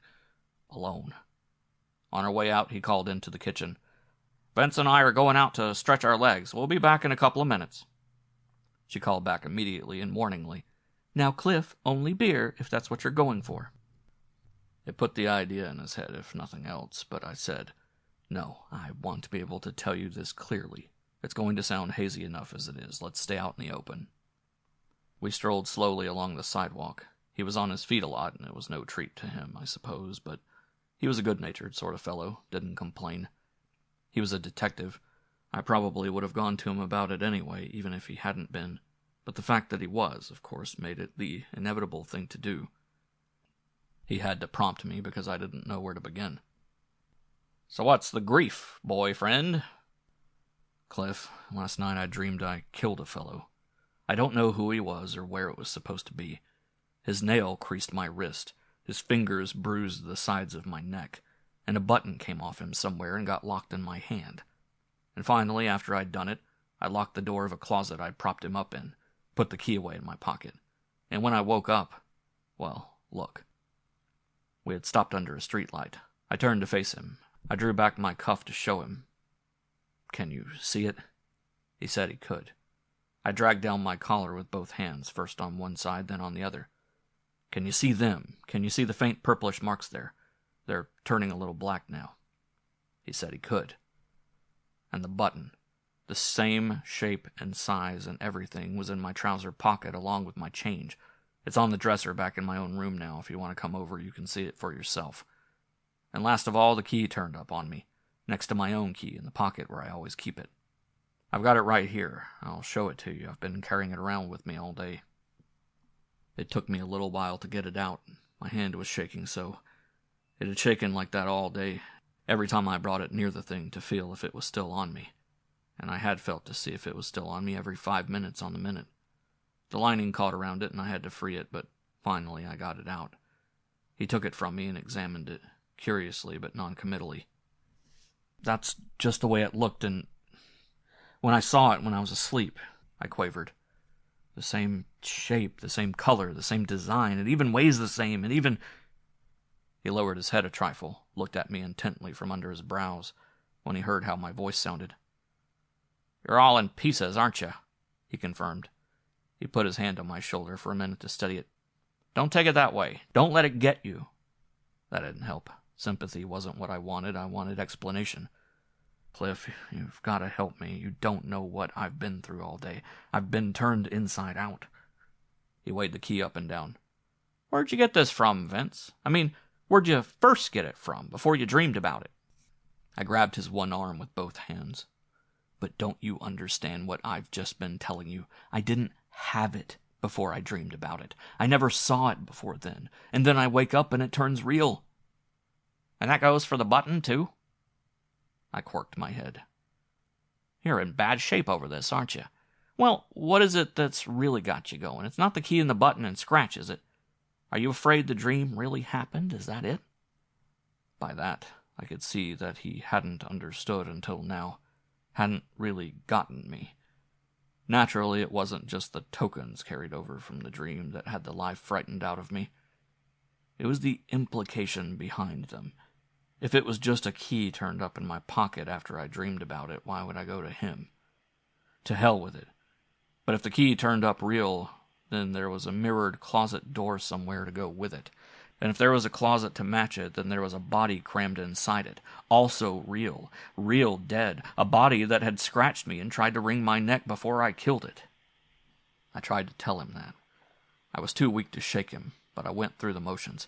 "Don't you understand? There's a room somewhere in this city right at this very minute that this key belongs to. There's a man propped up dead behind it. And I don't know where. My God, I don't know where, nor who he is, nor how or why it happened, only that I must have been there. I must have done it, or why would it come to my mind like that in my sleep?" "You're in a bad way." He gave a short whistle through his clenched teeth. "Do you need a drink, Lil, or no Lil? Come on, we'll go someplace and get this thing out of your system." He clutched me peremptorily by the arm. "But only for coffee," I faltered. "Let's go where the lights are good and bright." We went where there was so much gleam and so much dazzle, even the flies walking around on the table cast long shadows. "Now we'll go at this my way," he said, licking the beer foam off his upper lip. "Tell me the dream over again." I told it. "I can't get anything out of that." He shook his head, baffled. "Did you know this girl, or face, or whatever it was?" I pressed the point of one finger down hard on the table. "No, now I don't. But in the dream I did, and it made me broken-hearted to see her, like she had double-crossed me or something." "Well, in the dream, who was she then?" I don't know. I knew her then, but now I don't." "Jeez," he said, swallowing more beer fast. "I should have made this whiskey with Tabasco sauce. Well, was she some actress you've seen on the screen lately, maybe? Or some picture you've seen in a magazine, or maybe even some passing face you glimpsed in a crowd. All those things could happen." I don't know. I seemed to know her better than that. It hurt me to see her, to have her hate me, but I can't carry her over into now." "And the man, the fellow, or whoever he was?" "No, I couldn't seem to see his face through the whole thing. I only saw it at the very end, after it was already too late. And then when the door started to open again, after I'd locked him in, it seemed as though I was going to find out something horrible. About him, I guess. But I woke up before there was time."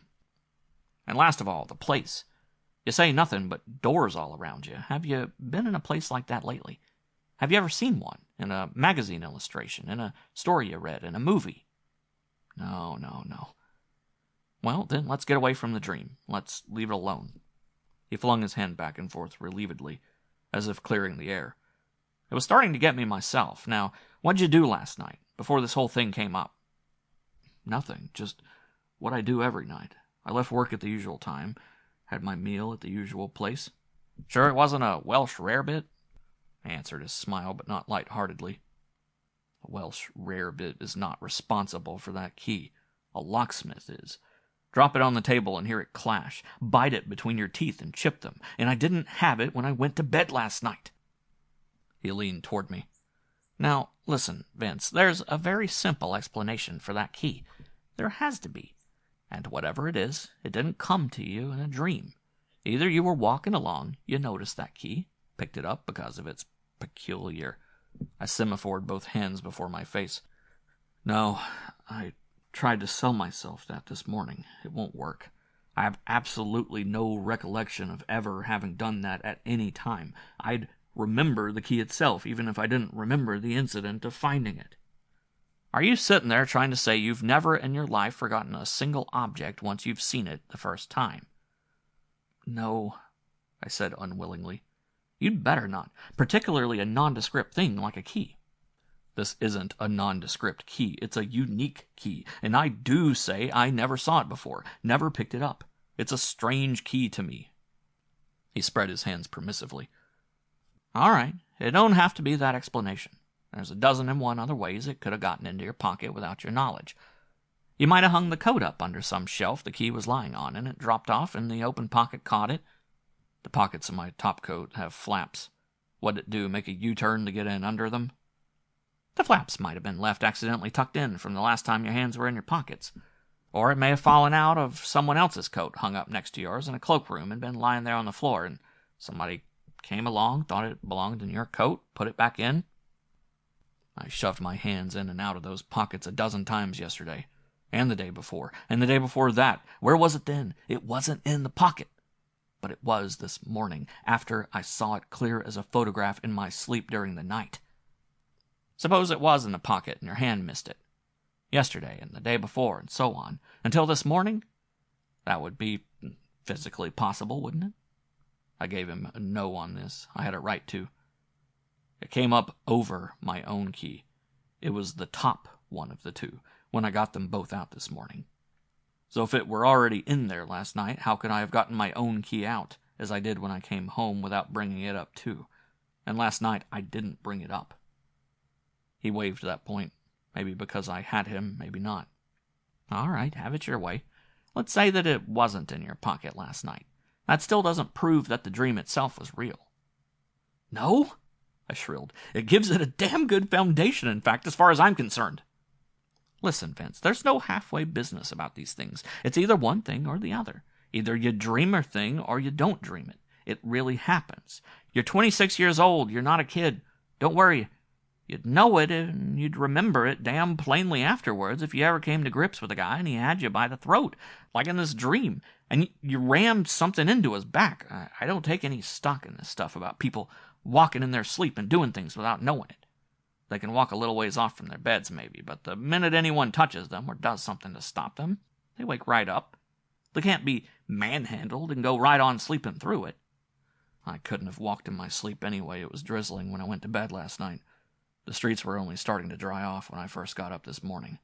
I don't own rubbers, and the soles of both my shoes were perfectly dry when I put them on. Don't try to get away from the main point at issue. Have you any recollection at all, no matter how faint, of being out of your room last night, of grappling with a guy, of ramming something into him? No, all I have is a perfectly clear recollection of going to bed, dreaming I did all those things, and then waking up again. He cut his hand short at me to keep the button, key, and bruises from showing up again, I guess. Then that's all there is to it. Then it didn't happen. And he repeated stubbornly, You either dream 'em or you do 'em. No two ways about it. I ridged my forehead dissatisfiedly. You haven't helped me a bit. Not a dime's worth. He was a little put out, maybe because he hadn't. Naturally not. Not if you expected me to arrest you for murdering a guy in a dream. The arrest would have to take place in a dream, too, and the trial and all the rest of it, and I'm off duty when I'm dreaming. What do you think I am, a witch doctor? How much? I asked the counterman disgruntledly. 17 cups of coffee He tabulated. It was 2 o'clock in the morning. "I'm going to sleep in the living room at your place tonight," I said to him on the way over. "I'm not going back to that room of mine till broad daylight. Don't say anything to Lil about it, will you, Cliff?" "I should say not," he agreed. "Do you think I want her to take you for bugs? You'll get over this, Vince." "First, I'll get to the bottom of it. Then I'll get over it," I concurred somberly. I slept about an hour's worth, but that was the fault of the 17 cups of coffee more than anything else. The hour that I did sleep had no images in it. It was no different than any other night's sleep I'd had all my life. Until the night before. No better and no worse. He came in and he stood looking at me the next morning. I threw off the blanket they'd given me and sat up on the sofa. "How'd it go?" he asked, half secretively, on account of her, I suppose. I eyed him. "I didn't have any more dreams, if that's what you mean. But that has nothing to do with it. If I was convinced that was a dream, I would have gone home to my own room last night, even if I was going to have it over again twice as bad. But I'm not. I'm still not convinced by a damn sight. Now, are you going to help me or not?" He rocked back and forth on his feet. "Well, what do you want me to do?" How could I answer that coherently? I couldn't. "You're a detective. You've got the key. The button's over in my room. You must have often had less than that to work with. Find out where they came from. Find out what they're doing on me." He got tough. He had my best interests at heart, maybe, but he thought the thing to do was bark at me. "Now listen, cut that stuff out, you hear? I don't want to hear any more about that key. I've got it, and I'm keeping it, and you're not going to see it again. If you harp on this spooky stuff anymore, I'll help you, all right, in a way you won't appreciate. I'll haul you off to see a doctor." The scratch on my wrist had formed a scab. It was already about to come off. I freed it with the edge of my nail, then I blew the little sliver of dried skin off, and I gave him a long look, more eloquent than words. He got it, but he wouldn't give in. Lil called in, "Come and get it, boys." I left their house, and I was on my own, just like before I'd gone there. Me and my shadows. I stopped in at a newspaper advertising bureau, and I composed an ad and told them I wanted it inserted in the real estate section. I told them to keep running it daily until further notice. It wasn't easy to word. It took me the better part of an hour, and about 3 dozen blank forms. This ad. Wanted. I'm interested in inspecting with a view toward leasing or buying a house with an octagonal mirror-paneled room or alcove. Location, size, and all other details of secondary importance, provided it has this one essential feature, desired for reasons of a sentimental nature. Communicate box blank World Express, giving exact details. The first 2 days there was no reaction. That wasn't to be wondered at. It had only appeared on the first day, and any answer would still be in possession of transmission through the mail on the second. On the third day, there were 2 replies waiting when I stopped in at the advertising bureau. One was from a Mrs. Tracy Litton, on Deckled Stationery. She had a house that she was anxious to dispose of for the winter's season with a view to going to Florida. It had a mirror-lined powder room on the 2nd floor. It was not, she had to admit, 8-sided. It was only 4 square, but wouldn't that do? She was sure that once I had seen it. The other was from a man by the name of Kern. He, too, had one that he thought would meet my requirements. It had an octagonal breakfast nook of glass bricks. There wasn't anything on the 4th day. On the 5th, there was a windfall of about 6 waiting for me when I stopped in. Before I'd set to work opening and reading them, I couldn't help being astonished that there should be this many prospective dwellings in the market with such a seldom encountered feature as an 8-sided mirror-faced cubicle.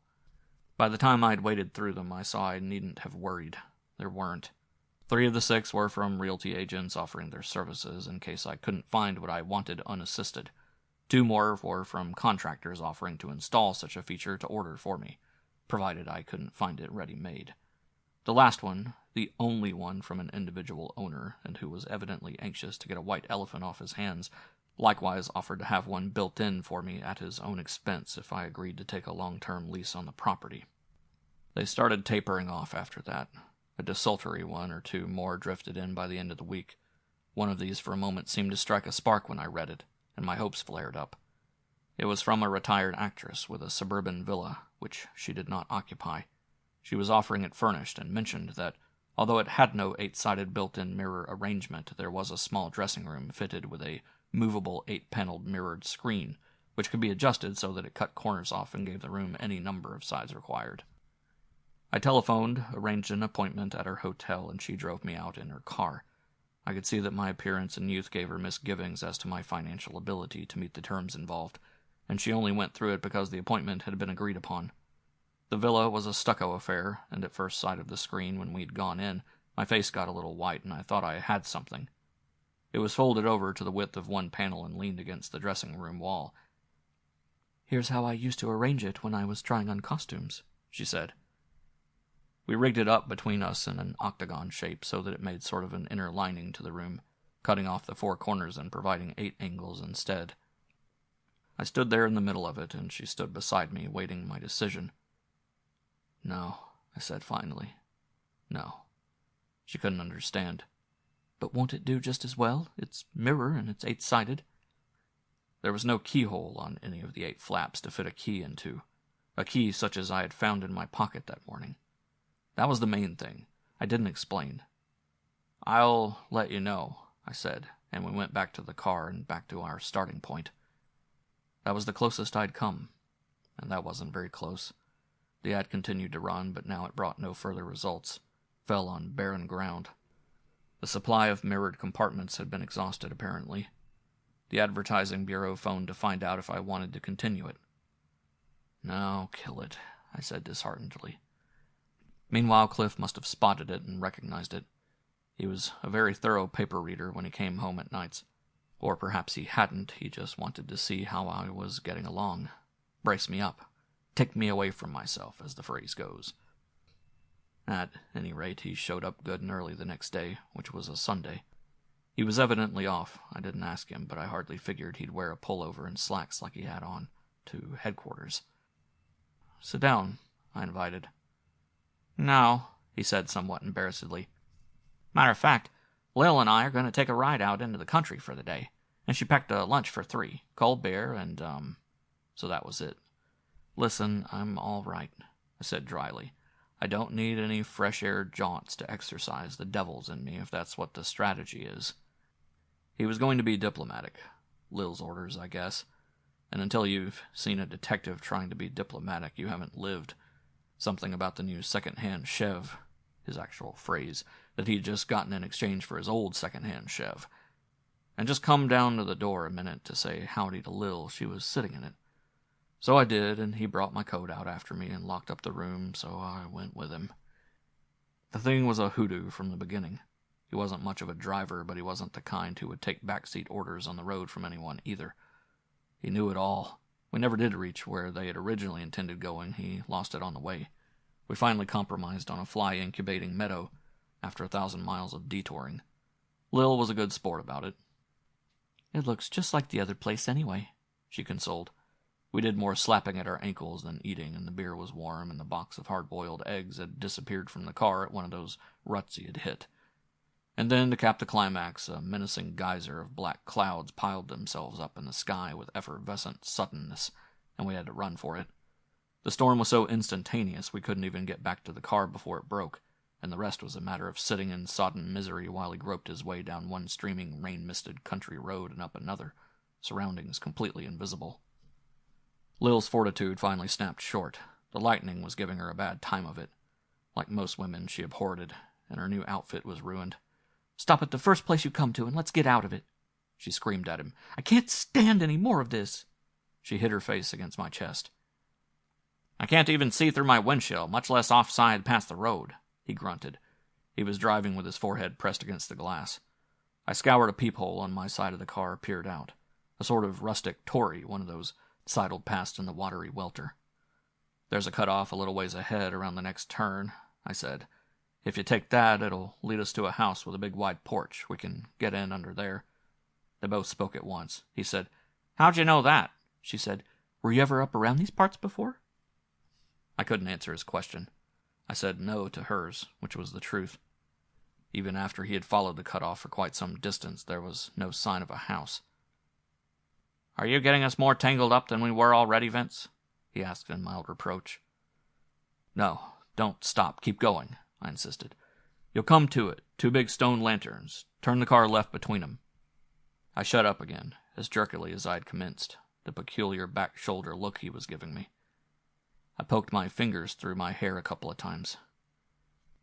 "Gee, I don't know how I knew that myself," I mumbled half-audibly. He became very aware from then on. He didn't have much to say anymore. I think he kept hoping I'd be wrong. There wouldn't be any. Lil gave him a peremptory accolade on the shoulder without warning. There they are! There they are! Turn, Cliff, like he told you." You could hardly make them out, even at that. Faint gray blurs against the obliterating pencil strokes of rain. You certainly couldn't tell what they were. He turned without a word, and we glided between them. All I could see was his eyes, in the rear sight mirror on me. I'd never seen eyes with such black, accusing pupils before. Like buckshot they were. A minute passed, and then a house with a wide, sheltering veranda materialized through the mist, phantom-like, and came to a dead halt beside us. I heard his brakes go on. I wasn't much aware of the business of making a dash for it through the intervening curtain of water that separated us from the porch roof. Lil squeezed between us, my coat hooded over her head. Through it all, I was conscious of the beer in my stomach. It had been warm when I drank it back at the meadow, but it had turned ice-cold now, as though it had been put into a refrigerator. I had a queasy feeling, and the rain had chilled me, but deep inside where it hadn't been able to wet me at all. And I knew those weren't raindrops on my forehead. They were sweat turned cold. We stamped around on the porch for a minute, like soaked people do. "I wish we could get in," Lil mourned. "The key's under that window box with the geraniums," I said. Cliff traced a finger under it and brought it out. He put it in the keyhole, his hand shaking a little, and turned it, and the door went in. He held his neck very stiff to keep from looking around at me. That beer had turned to a block of ice now. I went in last, like someone toiling through the coils of a bad dream. It was twilight dim around us at first. The rainstorm outside had gloomed up the afternoon, so I saw Lil's hands go out to a china switch mount sitting on the inside of the door frame on the left. "Not that one. That's the one to the porch," I said. "The one that controls the hall is on the other side." Cliff swept the door closed, revealing it. It had been hidden until now. This one was wood, not porcelain. He flicked it, and a light went on a few yards before us overhead. She tried out hers anyway, and the porch lit up, then blackened once more as she turned the switch off. I saw them look at each other. Then she turned to me and said, "What is this, a rib? How do you know so much about this place anyway, Vince?" Poor Lil. She was in another world. Cliff said gruffly, "Just a lucky guess on his part." He wanted to keep her out of it, out of that darkling world he and I were in. The light was showing us a paneled hall and stairs going up, dark polished wood with a carved handrail, mahogany or something. It wasn't a cheaply fitted out place, whatever it was. And I could say that, whatever it was, as honestly as they could. Cliff said, pointing his call up the stairs, "Good afternoon. Anybody home?" I said, "Don't do that," in a choked voice. "He's cold," Lil said. "He's shaking." She turned aside through a double doorway and lit up a living room. We both looked in there after her, without going in. We had other things on our minds. She just wanted warmth and comfort. There was an expensive parquet floor, but everything else was in a partial state of dismantlement. Not abandonment, just temporary dismantlement. Dust covers making ghost shapes of the chairs and sofa and a piano. An oversized linen hornet's nest hanging from the ceiling with indirect light peering from the top of it was a crystal chandelier. "Away for the summer," Lily said knowingly. "But funny they leave it unlocked like that and with the electricity still connected. Your being a detective comes in handy, Cliff. We won't get in trouble walking in like this." There was a black onyx fireplace, and after running her hands exploratively around it, she gave a little bleat of satisfaction, touched something. "Electric." And it glowed red. She started to rub her arms and shake out her skirt before it, to dry herself off, and forgot us for the time being. I glanced at him, and then I backed away, out of the doorway. I turned and went up the staircase, silently but swiftly. I saw him make for the back of the hall, equally silent and swift. We were both furtive in our movements somehow. I found a bedroom, dismantled like downstairs. I left it by another door and found myself in a 2-entrance bath. I went out by the second entrance, and I was in another bedroom. Through a doorway left open, I could see the hallway outside. Through another doorway, likewise unobstructed, I could see myself. Poised, quivering with apprehension, arrested in mid-search, white face staring out from above a collar not nearly so white. I shifted, came closer, dying a little, wavering as I advanced. 2 of me. 3, 4, 5, 6, 7. I was across the threshold now, and the door, brought around from its position flat against the outside wall, pulled in after me. Flashed the 8th image of myself on its mirror-backed surface. I tottered there and stumbled and nearly went down. The 9 of me. Cliff's footfall sounded behind me, and the 8th reflection was swept away, leaving only 7. His hand gripped me by the shoulder, supporting me. I heard myself groan in infinite desolation. This is the place. God above, this is the place all right. Yeah, he bit out in an undertone. He bit it off so short it was like a single letter. Shorter than no, even. Then he said, "Wipe off your forehead, you're all—" I don't know why, for lack of something better to say, I guess. I made a pass with my sleeve across it. We neither of us were really interested in that. "Have you got it?" I said. He knew what I meant. He fumbled. He had it on a ring with his other keys. I wished he hadn't kept it. I wished he'd thrown it away like an ostrich hides its head in the sand. The other keys slithered away, and there it was. Fancy scroll work. A key such as is no longer used or made. One was a door, the door we'd come in by. 4 of the remaining 7 were dummies, mirrors set into the naked wall plaster. You could tell that because they had no keyholes. They were the ones that cut the corners of the quadrilateral. The real ones were the ones that paralleled the walls, one on each side. He put it into one, and it went in so smoothly, so easily, like a key goes into the keyhole for which it was made. Something went clop behind the wood, and he pulled open the mirror door. A ripple coursed down the lining of my stomach. There was nothing in there, only empty wooden paneling. That left 2. Lil's hail reached us. "What are you 2 up to up there?" From that other world so far away. "Keep her downstairs a minute," I breathed desperately. I don't know why. You don't want your agonies of soul witnessed by a woman. He called down. "Hold it. Vince has taken off his pants to dry them." She answered, "I'm hungry. I'm going to see if they left anything around to—" and her voice trailed off toward the kitchen at the back. He was turning it in the second one. I thought the clock would never come, and when it did, I must have shuttered my eyes in mortal terror. His "Look!" caught me with them closed. I saw a black thing in the middle of it, and for a minute I thought it was a built-in safe.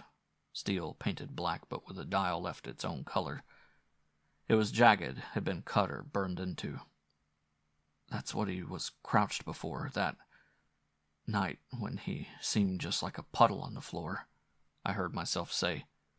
And he must have had a blowtorch down there on the floor in front of him.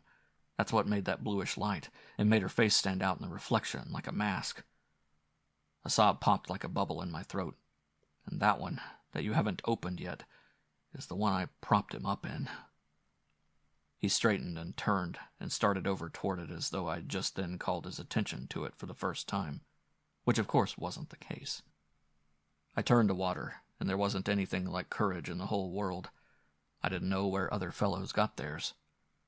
"No, don't," I pleaded, and caught ineffectively at his sleeve. "Not right away. Wait just a minute longer. Give me a chance to—" "Cut that out," he said remorselessly, and shook my hand off. He went ahead. He put the key in.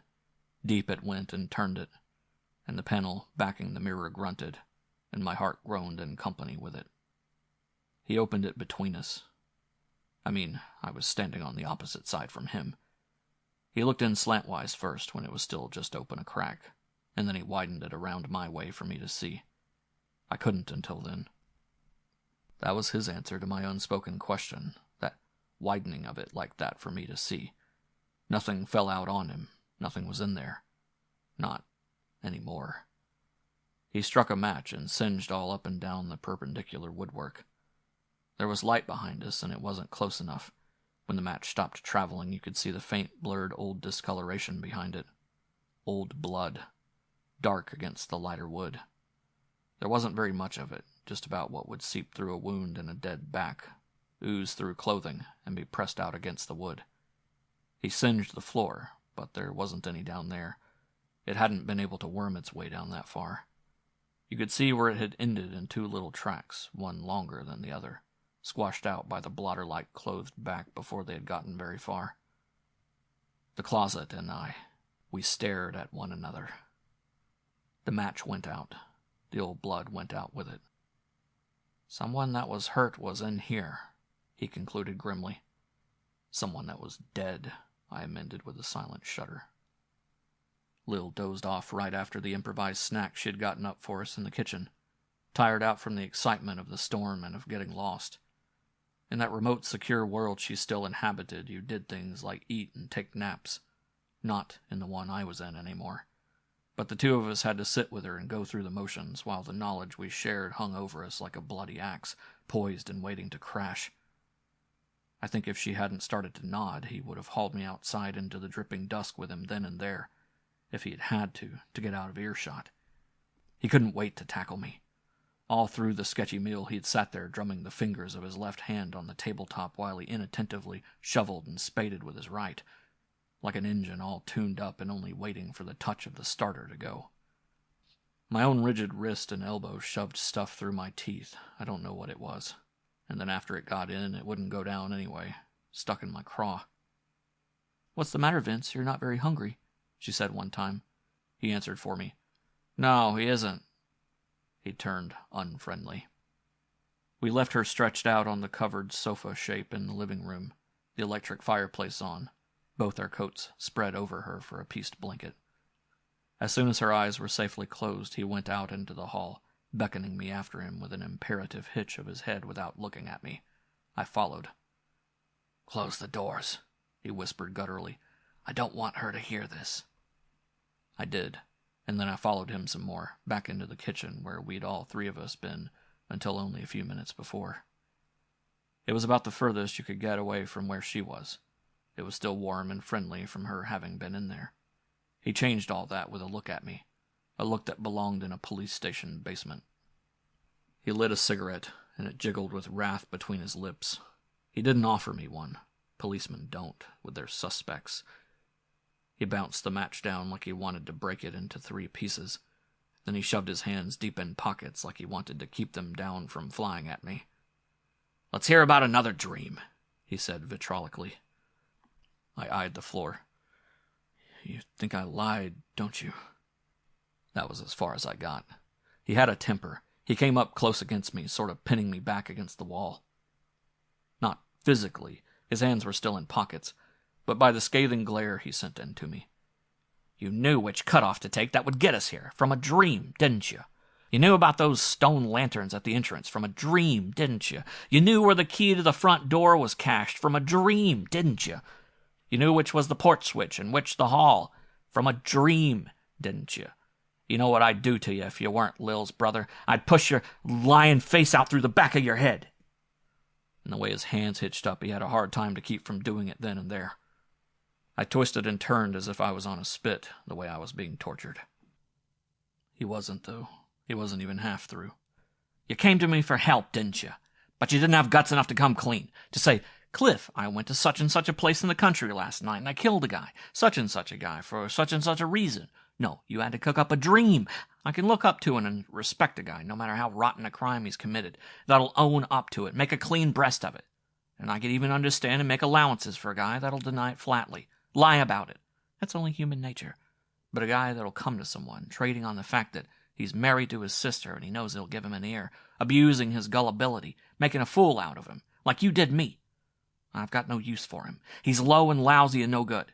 He's lower than the lowest rat we ever brought in for knifing someone in an alley. Look, I found this key in my pocket when I got up this morning. How'd it get there? Look, I found this button. Playing on my sympathies, huh? getting me to think in terms of doctors and medical observation, huh? One hand came out of his pocket at last. He threw away his cigarette, not downward, but on an even keel. He was so sore. He spit on the floor to one side of him. Maybe because he had been talking so fast and furious.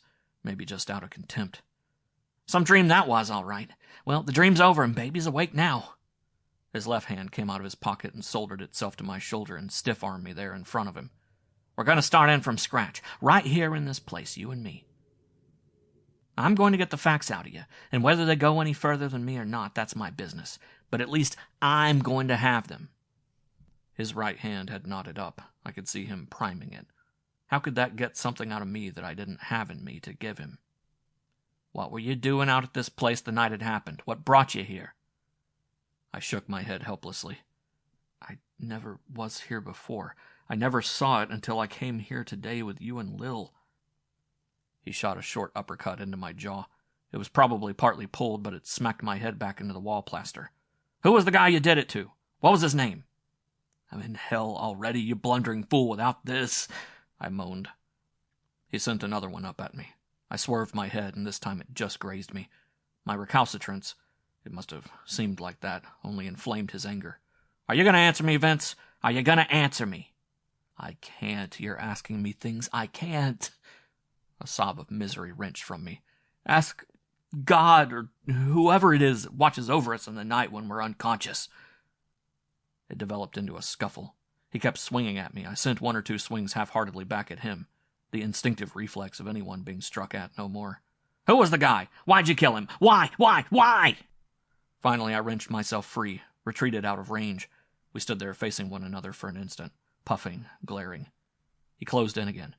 You're not going to get away with this, he said. I've handled closed-mouthed guys before. I know how to. You're going to tell me or I'm going to half kill you with my own hands. Where you killed somebody else. He meant it. I could see he meant it. The policeman's blood in him was up. All the stops were out now. He could put up with anything but what he took to be this senseless stubbornness, this irrational prevarication in the face of glaring, inescapable facts. I felt the edge of the table the three of us had peacefully eaten at so short a time before, grazing the fleshy part of my back. I shifted around behind it, got it between us. He swung up a rickety chair that didn't have much left in it but a cane seat and 4 legs. All the rungs were gone. It probably wouldn't have done much more than stun me. I don't think he wanted it to. He didn't want to break my head. He just wanted to get the truth out of it.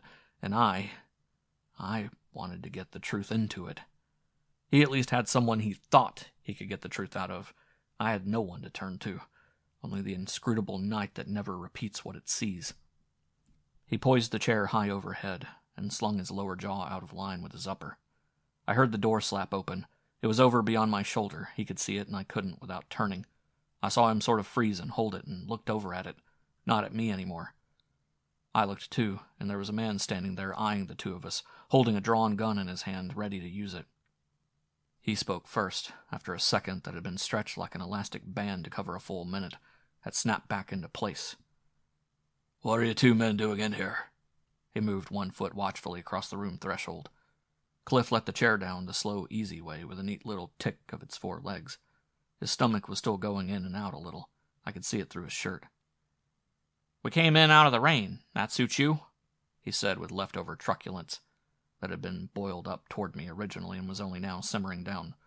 "Identify yourselves and hurry about it." The man's other foot came in the room. So did the gun. So did the cement ridges around his eyes. Cliff took a wallet out of his rear trouser pocket, shied it over at him so that it slithered along the floor, came up against his feet. "Help yourself," he said contemptuously. He turned and went over to the sink, poured himself a glass of water to help cool off, without waiting to hear the verdict. He came back wiping his chin on his shirt sleeve, held out his hand peremptorily for the return of the credentials. The contents of the wallet had buried the gun muzzle first in its holster, rubbing out the cement ridges around its owner's eyes. "Thanks, Dodge," the man said with noticeable respect. "Homicide division, huh?" Cliff remained unbending. "How about doing a little identifying yourself?" "I'm a deputy attached to the sheriff's office." He silvered his mouth out of his vest pocket, looked a little embarrassed. "I'm detailed to keep an eye on this place. I was home having a little supper and, He glanced out into the hall behind him questioningly. How'd you get in? I thought I had it locked up safe and sound. The key was bedded in a flower pot on the porch, Cliff said. It was? He looked startled. Must be a spare, then. I've had the original on me night and day for the past week. Funny, we never knew there was a second one ourselves. I swallowed at this point, but it didn't ease my windpipe any. I was driving by just to see if everything was okay, it went on, and I saw a light peering out of the rear window here. Then, when I got in, I heard the two of you.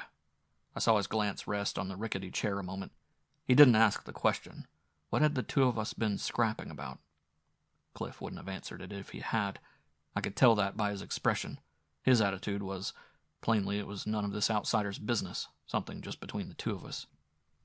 I thought maybe Bose had broken in or something, the deputy added lamely, seeing he wasn't getting any additional information.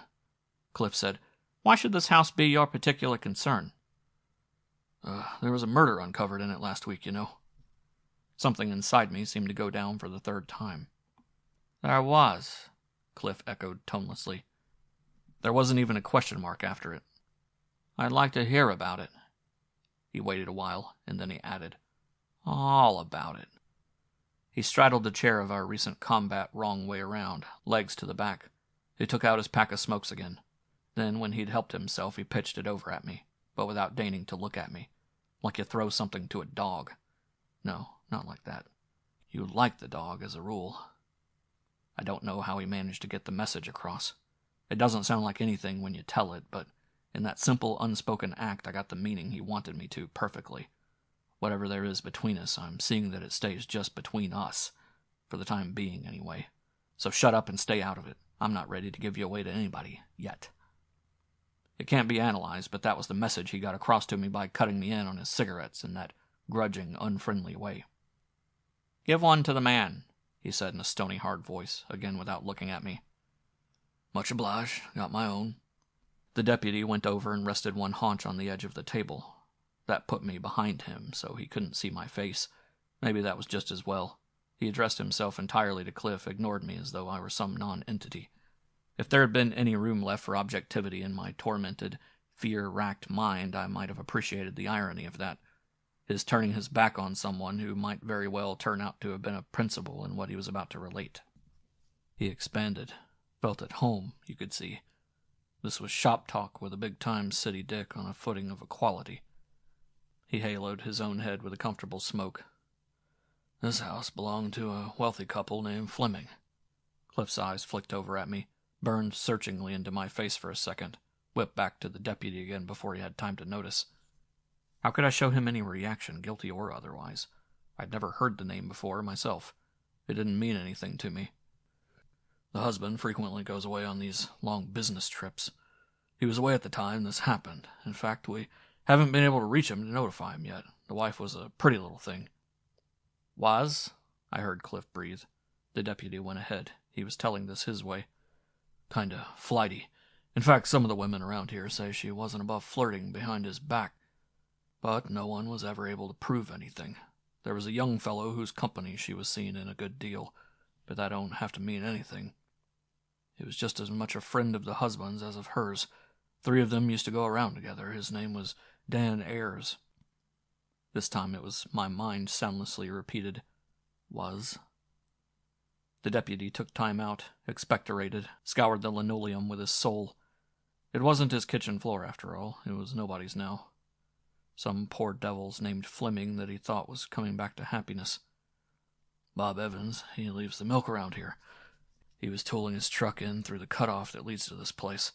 Just about daybreak that Wednesday morning, and in the shadowy light he sees a bundle of rags lying there in the moss, and breaks just offside. Luckily, Bob's curious. Well, sir, he stops, and it was little Mrs. Fleming. Poor little Mrs. Fleming, all covered with dew and leaves and twigs." "Dead?" Cliff asked. "Dying. She must have spent hours dragging herself flat along the ground toward the main road in the hope of attracting attention and getting help. She must have been too weak to cry out very loud. And even if she had, there wasn't anybody around to hear her. She must have groaned her life away unheard, there in those thickets and brambles. She had gotten nearly as far as the foot of one of those stone entrance lanterns they have where you turn in. She was unconscious when Bob found her." He rushed her to the hospital, let the rest of his deliveries go hang. Both legs broken, skull fracture, internal injuries. They said right away she didn't have a chance, and they were right. She died early the next night.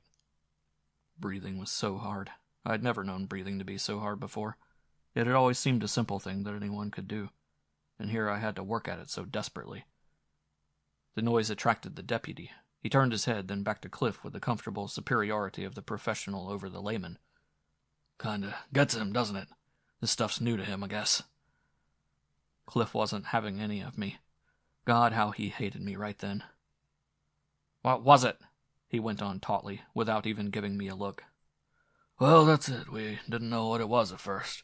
We knew that a car did it to her, but we didn't get the hang of it at first. Had it all wrong. We even found the car itself. It was abandoned there under the trees off the main road a little way down beyond the cutoff. There were hairs and blood on the tires and fenders, and it was Dan Ayer's car. Well, practically simultaneous to that find, Wagoner, that's my chief, had come up here to the house to look around, and he'd found the safe busted and looted. It's in an 8-sided mirror room they got on the floor above. I'll take you up and show you afterwards." "Cut it out," Cliff snarled unexpectedly, not at the deputy. I put the whiskey bottle back on the shelf where it had first caught my eye just now.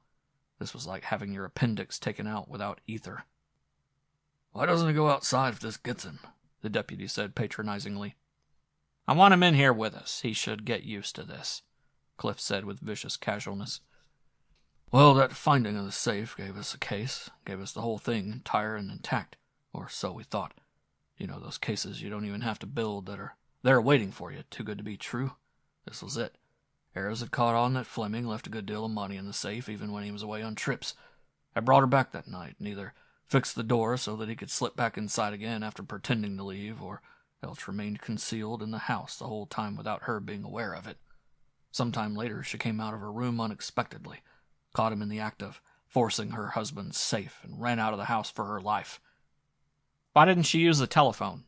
Cliff asked, unmovedly. "We thought of that. It wasn't a case of simple reporting an attempted robbery. She must have seen by the look on his face when she confronted him that he was going to kill her to shut her up. There wasn't any time to stop at a phone. She ran out into the open and down the cutoff toward the main road to try to save her own life. She got clear of the house, but he tore after her, and his car caught up with her before she made the halfway mark to the stone lanterns. She tried to swerve offside into the brush. He turned the car after her and killed her with it, just before she could get in past the trees that would have blocked him. We found traces galore there that reconstructed that angle of it to a T, and they were all offside, off the car path. It was no hit and run, it was no accident. It was a deliberate kill, with the car chassis for a weapon. He knocked her down, went over her, and then reversed and went over her a second time in backing out. He thought she was dead. She was next door to it, but she was only dying. I blotted the first tear before it got free of my lashes, but the second one dodged me, ran all the way down.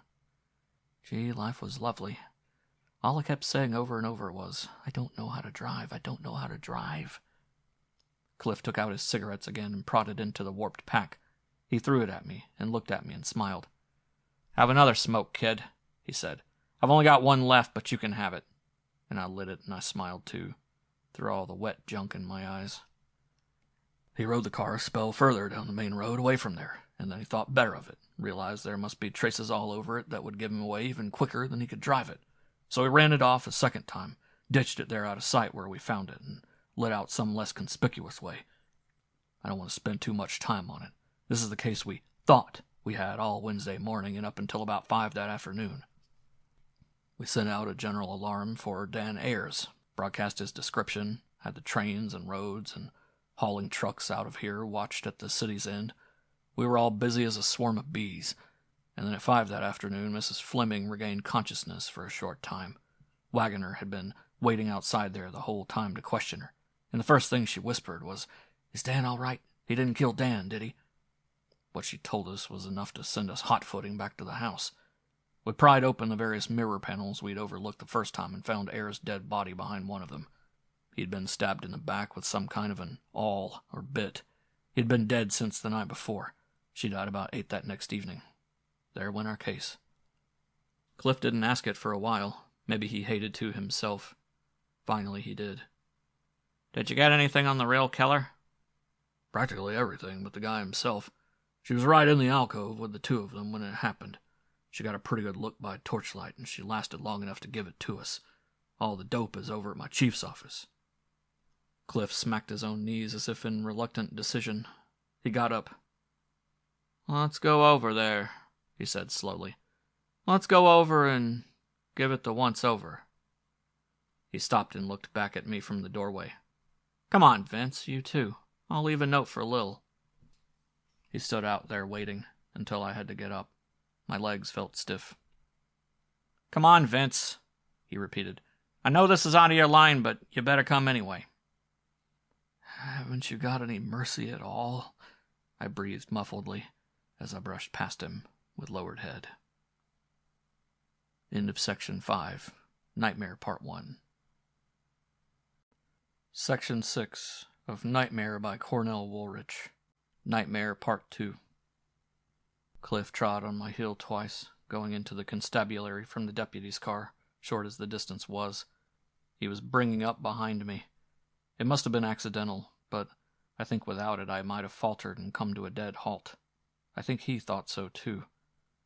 Wagoner was a much younger-looking and trimmer man than I had expected. I had never met a rural police officer before. I thought they chewed straws and ran to galluses. Instead, he was teething on a Dunhill pipe, and his trousers looked as though his wife ran a hot iron over them every day.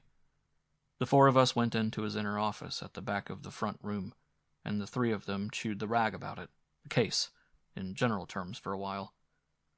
Then he said, "Yes," to Cliff's question, opened a drawer in one of the filing cabinets, and got out a folder. "We do have a pretty good general description of him, from her. Here's a transcription of my whole interview with her at the hospital. I had a stenographer take it down at her bedside." From the folder he removed, in turn, a quadruple-ply typescript on onion skin, began finger-tracing its double-spaced lines. All that, I thought dismally. Oh, God, all that. The room had gotten very quiet. Our reconstruction of the car assault on Mrs. Fleming was perfectly accurate, as was our motivation of the safe looting and its interruption. The only thing is, there's a switch of characters involved. That's where we went wrong. Instead of Mrs. Fleming being killed by Ayers, Mrs. Fleming and Ayers were killed by this third person. She saw the awl plunged into Ayers' back, fled from the house for her life, was pursued down the cutoff by the murderer in Ayers' car, and crushed to death. The murderer then went back, completed his interrupted ransacking of the safe, and concealed Ayers' body. He also relocked the house to gain as much time as possible. His voice became an unintelligible drone. And so on, and so on. He turned a page, then his tracing fingers stopped. "Here's what you want, Dodge. The killer was about 25 and fairly skinny. His cheekbones stood out, cast shadows in the torchlight as it wavered on his face." I cupped my hand lengthwise to my cheek. The one turned toward the three of them and sat there as if holding my face pensively. I was over by the night-blacked window, and they were more in the center of the room, under the cone light Wagoner had turned on over his desk. He traced his finger, dropped a paragraph lower, stopped again. He had light brown hair. She even remembered that it was parted low on the left side. Take a woman to notice a thing like that, even at such a moment. And an unusually long forelock that kept falling in front of his face. My hand went up a little higher and brushed mine back. It only fell down again, like it always did. His eyes were fixed and glassy, as though he was mentally unbalanced. I saw Cliff glance thoughtfully down at the floor, then up again. He had on a knitted sweater under his jacket, and she even took in that it had been darned or rewoven up the neckline in a different colored yarn. Lil had made me one the Christmas before, and then I'd burned a big hole in it with a cigarette spark, and when I'd taken it back to her, she hadn't been able to get the same color again. It had left a big star-like patch that hit you in the eye. It was back at my room now. I looked out the window, and I didn't see anything. His voice went on. It took us hours to get all of this out of her. We could only get it in snatches, a little at a time. She was so low. She went under without knowing Ayers had been killed along with her. I heard the onion skin sheets crackle as he refolded them. No one said anything for a while, then Cliff asked, "They been buried yet?" "Yeah, both. Temporarily in her case. We haven't been able to contact the husband yet. I understand he's in South America." "Got pictures of him?" "Yeah, we got death photographs. Care to see 'em?" I knew what was coming up. My blood turned to ice, and I tried to catch Cliff's eye, to warn him in silent desperation. Don't make me look. In front of them. I'll cave. I'll give myself away. I can't stand any more of it. I'm played out. He said offhandedly, "Yeah, let's have a look." Wagoner got them out of the same folder that held the typescript. Blurredly, I could see the large gray squares passed from hand to hand. I got that indirectly by the reflections on the polished black window square. I was staring with desperate intensity out into the night, head averted from them. I missed seeing just how Cliff worked it with my head turned away like that. I think he distracted their attention by becoming very animated and talkative all at once, while the pictures were still in his hands, so that Wagoner forgot to put them back where he'd taken them from. I lost track of them. The next thing I knew, the light had snapped out. They were filing out, and he was holding the inner office door for me, empty-handed. "Come in, Vince." We passed through the outside room to the street. The deputy said, "I'll run you back there. It's on my way home anyway."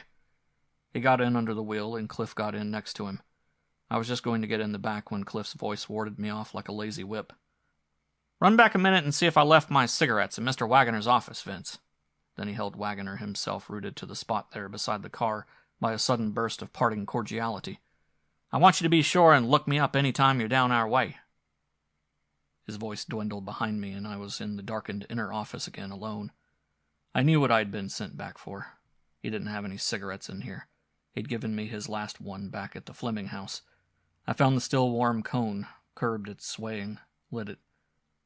There they were on the table under my eyes. He'd left them out there for me purposely. The woman's photograph was topmost. The cone threw a narrow pool of bright light. Her face seemed to come to life in it, held up in my hand. It lost its distortion, the stiff ugliness of death. Sight came into the vacant eyes. I seemed to hear her voice again. "There he is, right behind you." And the man's came to life in my other hand. That look he had given me when I bent over him, already wounded to death on the floor. "What did you have to do that for?" The cone light jerked high up into the ceiling, and 3 pairs of feet were ranged around me. There where I was, flat on the floor. I could hear a blur of awed male voices overhead. "Out like a light." "What did it, you suppose? The pictures? Things like that get him, don't they?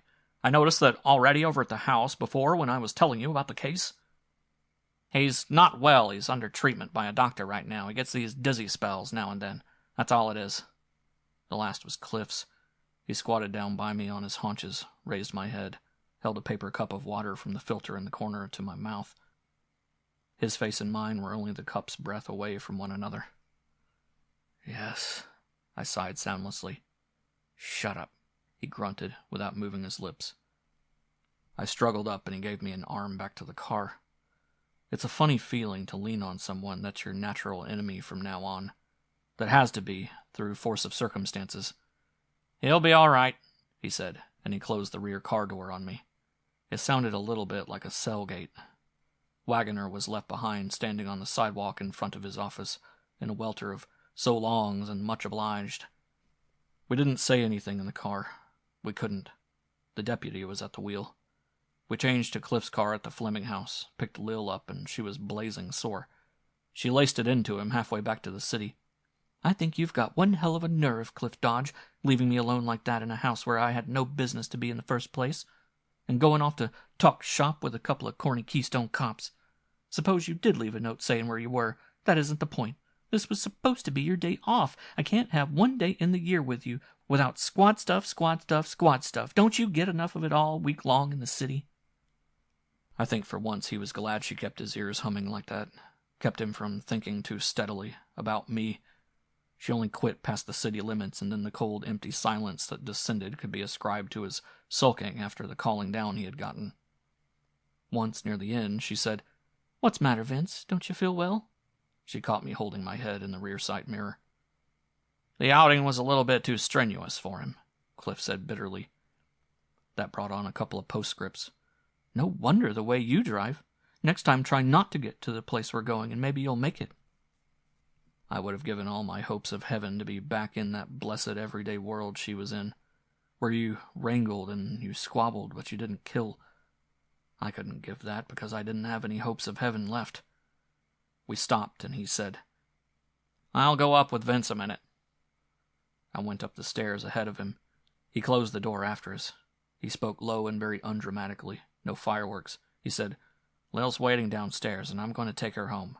First, before I do anything. I love Lil. It's bad enough what this is going to do to her when she finds out. I'm going to see that she gets at least one good night's sleep before she does." He went over to the door, got ready to leave. "Run out. That's about the best thing you can do. Meet your finish on the hoof, somewhere else, where your sister and I don't have to see it happen. If you're still here when I come back, I'm going to arrest you for the murder of Dan Ayers and Dorothy Fleming. I don't have to ask you if you killed those two people. You fainted dead on the floor when you saw their photographs in death." He gave the knob a twist as though he was choking the life out of his own career. "Take my advice and don't be here when I get back. I'll turn in my information at my own precinct house and they can pass it on to Wagoner. Then I'll hand over my own badge in the morning." I was pressed up against the wall as if I were trying to get out of the room where there was no door, arms making swimming strokes. "I'm frightened," I said stiffly. "Killers always are," he answered. "Afterwards. I'll be back in about a half an hour." He closed the door and went out. I didn't move for about half the time he had given me, thrown scornfully into my face, so to speak. Then I put on the light over the washstand and turned the warm water tap. I felt my jaw and it was a little bristly. I wasn't really interested in that. I opened the cabinet and took out my cream and blade and holder from sheer reflex of habit. Then I saw I had taken out too much, and I put back the cream and holder. The warm water kept running down. I was in such pain already, I didn't even feel the outer gash when I made it. The water kept carrying the red away down the drain. It would have been quicker at the throat, but I didn't have the guts. This was the old Roman way. Slower, but just as effective. I did it on the left one, too, and then I threw the blade away. I wouldn't need it anymore to shave with. I was seeing black spots in front of my eyes when he tried to get in the door. I tried to keep very quiet so he'd think I'd lammed and go away, but I couldn't stand up anymore. He heard the thump when I went down on my knees, and I heard him threaten through the door, "Open it or I'll shoot the lock away." It didn't matter now anymore. He could come in if he wanted to. He was too late. I floundered over to the door, knee-high, and turned the key. Then I climbed up to it to my feet again. "You could have saved yourself the trip back," I said weakly. All he said grimly was, "I didn't think of that way out." And then he ripped the ends of his shirt and tied them tight around the gashes, pulling with his teeth till the skin turned blue above them. Then he got me downstairs and into the car. They didn't keep me at the hospital, just took stitches in the gashes, sent me home, and told me to stay in bed a day and take it easy. I hadn't even been able to do that effectively. These were safety razor blades, no depth. It was 4 when we got back to my room. He stood over me while I got undressed and then thumbed the bed for me to get in. "What about the arrest?" I asked. "Postponed?" I asked it just as a simple question without any sarcasm, rebuke, or even interest. I didn't have any left in me to give. "Cancelled," he said. "I gave you a chance to run out and you didn't take it. As a matter of fact, I sent Lil home alone. I've been downstairs watching the street door the whole time. When a guy's willing to let the life ooze out of his veins, there must be something to his story. You don't die to back up lies. You've convinced me of your good faith, if not your innocence. I don't know what the explanation is, but I don't think you really know what you did that night. I think you're telling the truth to the best of your knowledge." "I'm tired," I said. "I'm licked. I don't even want to talk about it anymore. I think I better stick with you tonight." He took one of the pillows and furled it down inside a chair and hunched low in it. "It's all right," I said spiritlessly. "I won't try it again. I still think it would have been the best way out." Our voices were low. We were both all in from the emotional stress we'd been through all night long. And in my case, there was the loss of blood. In another minute, one or both of us would have dozed off. In another minute, it would have eluded us forever. For no combination of time and place and mood and train of thought is ever the same twice. It's like a chemical formula. Vary it 1 iota and you don't get the same result. This was the right minute now. Our minute. Mine and his. He yawned. He stretched out his legs to settle himself better. The chair had a low seat and he was long-legged. The shift brought them over a still damp stain from my attempt. There were traces of it in a straight line from the washstand all the way over to the door. He eyed them. "You sure picked a messy way," he observed drowsily. "Gas is what occurs to most people first, I imagine," I said equally drowsily. "It did to me, but this house has no gas, so there was no other way but the blade." "Good thing it hasn't," he droned. "If more houses had no gas, there'd be fewer." "Yeah, but if the bulb in your room burns out unexpectedly, it can be damn awkward. That happened to the fellow in the next room one night, I remember, and he had to use a candle." My eyes were closed already. Maybe his were too, for all I knew. My somnolent voice had one more phrase to unburden itself before it too fell silent. "It was the same night I had the dream," I added inconsequentially. "How do you know he had to use a candle? Were you in there at the time?" His voice opened my eyes again, just as my last straggling remark had opened his. His head wasn't reared, he was still supine, but his face was turned toward me on the pillow. "No. He rapped and stuck his head in my door a minute, and he was holding the candle. He wanted to know if my light had gone out too. I guess he wanted to see if the current had failed through the whole house, or it was just the bulb in his room. You know how people are in rooming houses." "Why'd he have to do that? Couldn't he tell by the hall?" His voice wasn't as sleepy as before. "Well, they turned the light out in the upper halls at 11:30 here, and I guess the hall was dark already." His head had left the pillow now. "There's still no reason why he should bust in on you. I'd like to hear the rest of this." "There isn't any rest. I've told you all there is to it." "That's what you think. Watch what I get out of it. To begin with, who was he, or had you ever seen him before?" "Oh, sure," I smiled deprecatingly. "We weren't strangers. His name was Berg.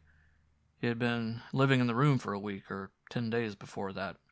We'd said howdy, passing each other on the stairs.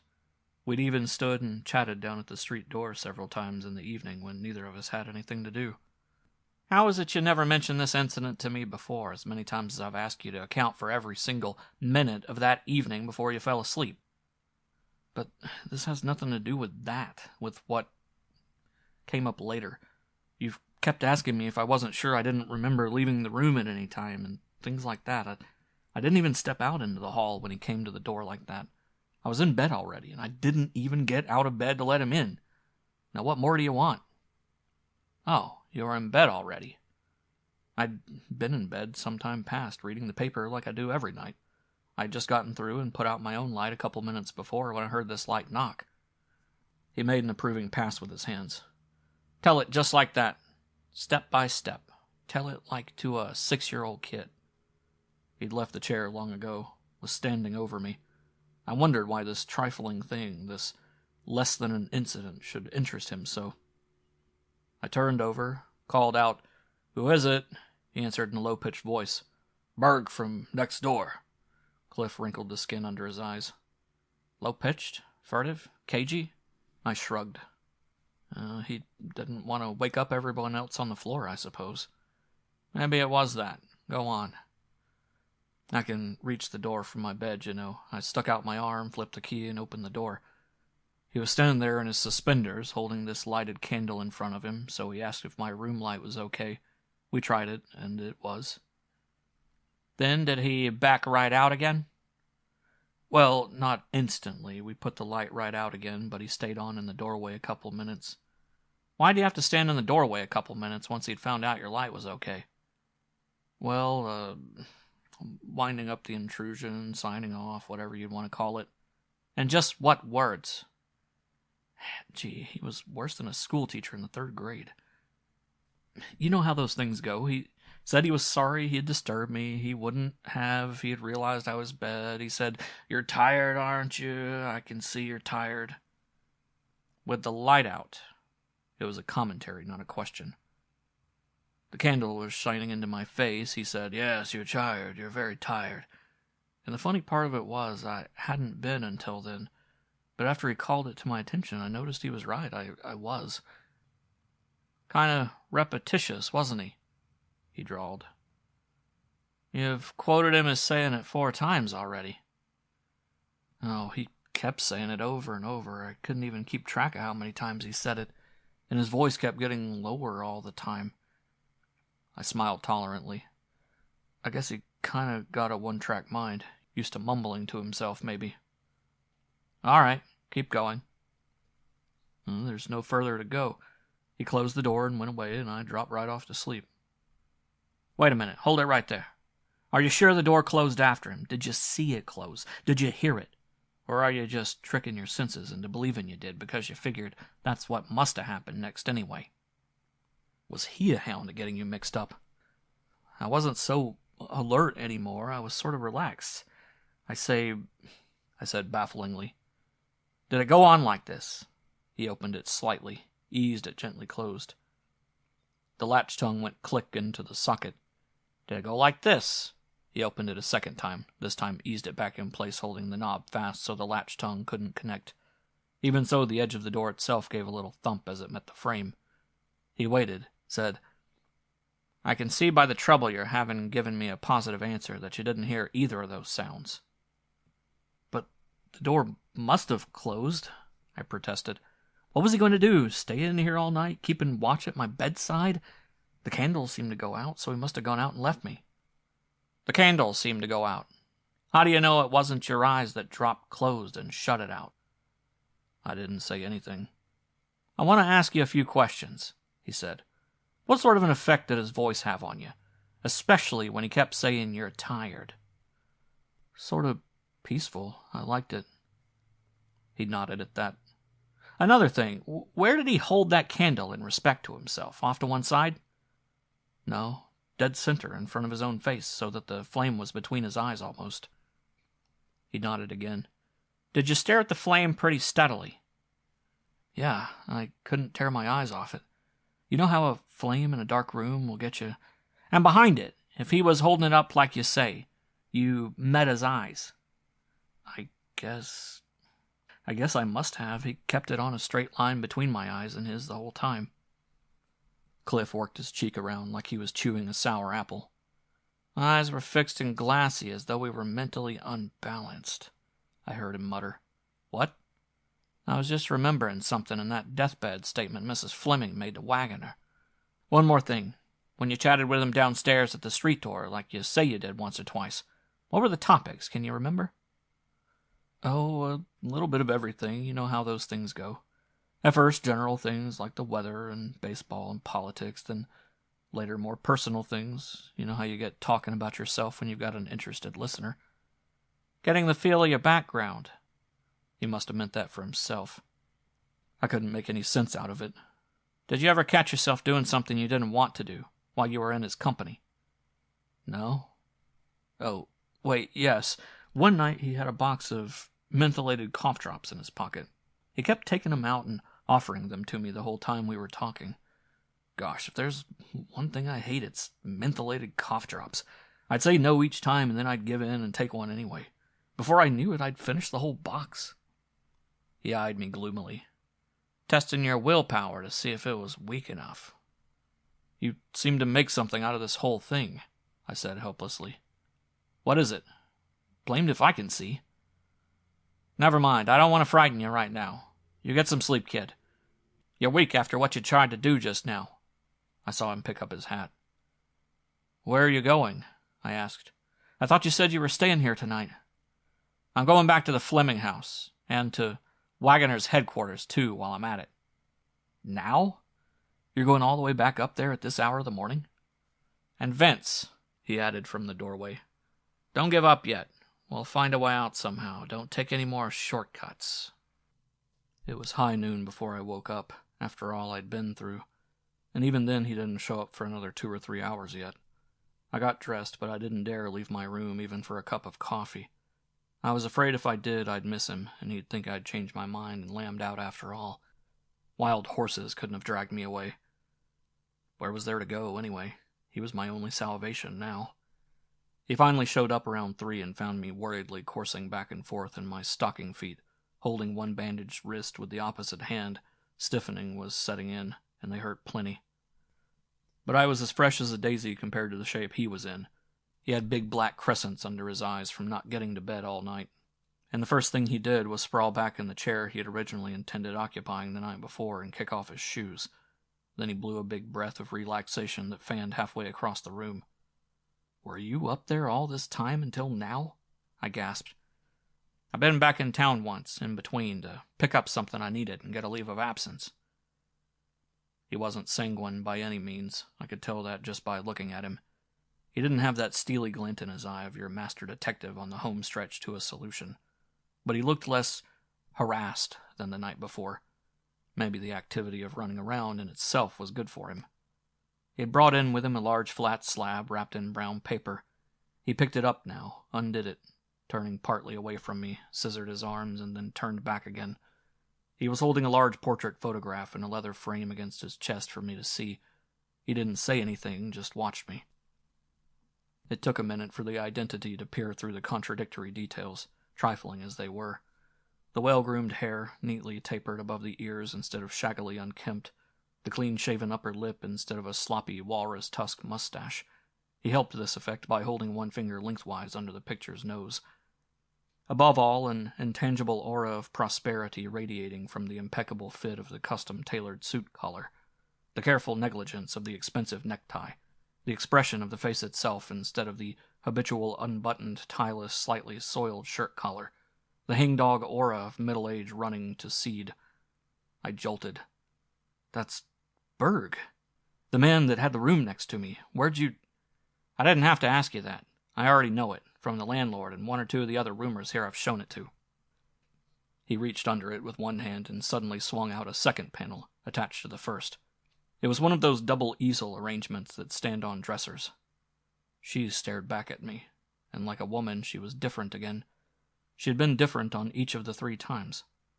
This was the 3rd and last time I was to see her, though this crystallized, arrested glimpse of her preceded the other 2 in point of time. She had here neither the mask-like scowl of hate at bay I had seen by torchlight, nor yet the rigid ghost grin of death. She was smiling, calm, alive, lovely. I made a whimpering sound. Somebody, I guess in Wagoner's office, had stuck a gummed tab uniting the 2 of them across the division of the folder, uniting them symbolically in death and mystery. On it was inked, B 20263 Fleming Ayres 72140. "He's also Dorothy Fleming's husband, Joel," Cliff said. "Wagoner gave me this from their house." He must have seen the wan light of hope beginning to flicker in my eyes. He snuffed it out with a rueful gnaw at his underlip, a slight shake of his head. That was the kindest way, I guess, not to let it get fully kindled. Hope is so hard to kill, anyway. He closed the photo folder and threw it aside. "No," he said. "No, there's no out in it for you. Look, Vince, do you want to know now what we're up against once and for all? You've got to sooner or later, and it isn't going to be easy for you to take." "You've got bad news for me." "Pretty bad, but at least it's better than this weird stuff that you've been shadowboxing with ever since it happened. It's rational down to earth, something that the mind can grasp. You killed a man that Wednesday night. You may as well get used to the idea. There's no dodging out of it, no possibility of mistake, no shrugging off of responsibility.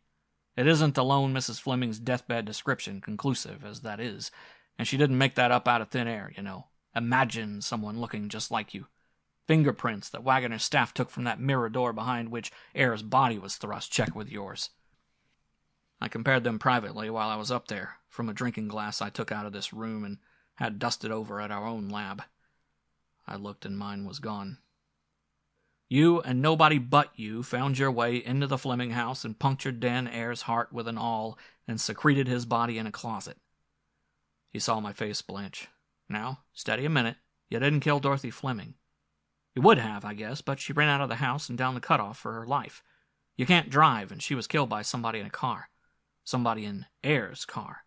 But not Ayres himself, obviously, since you had killed him upstairs a minute before yourself. Now that proves, of course, that somebody brought you up there, and that was waiting outside for you at a safe distance, a distance great enough to avoid implication, yet near enough to lend a hand when something went wrong and one of the victims seemed on the point of escaping. That didn't help much. That halved my crime, but the half was still as great as the whole. After being told you'd committed one murder, where was the solace in being told you hadn't committed a dozen others? I folded over, seated, held my head. But why didn't I know I was doing it? I groaned anguishedly. We can take care of that later, he said. I can't prove what I think it was right now. And what good is an explanation without proof? And there's only one way to prove it. Show it could have happened the first time by getting it to happen all over again a second time. I thought he was going crazy, or I was.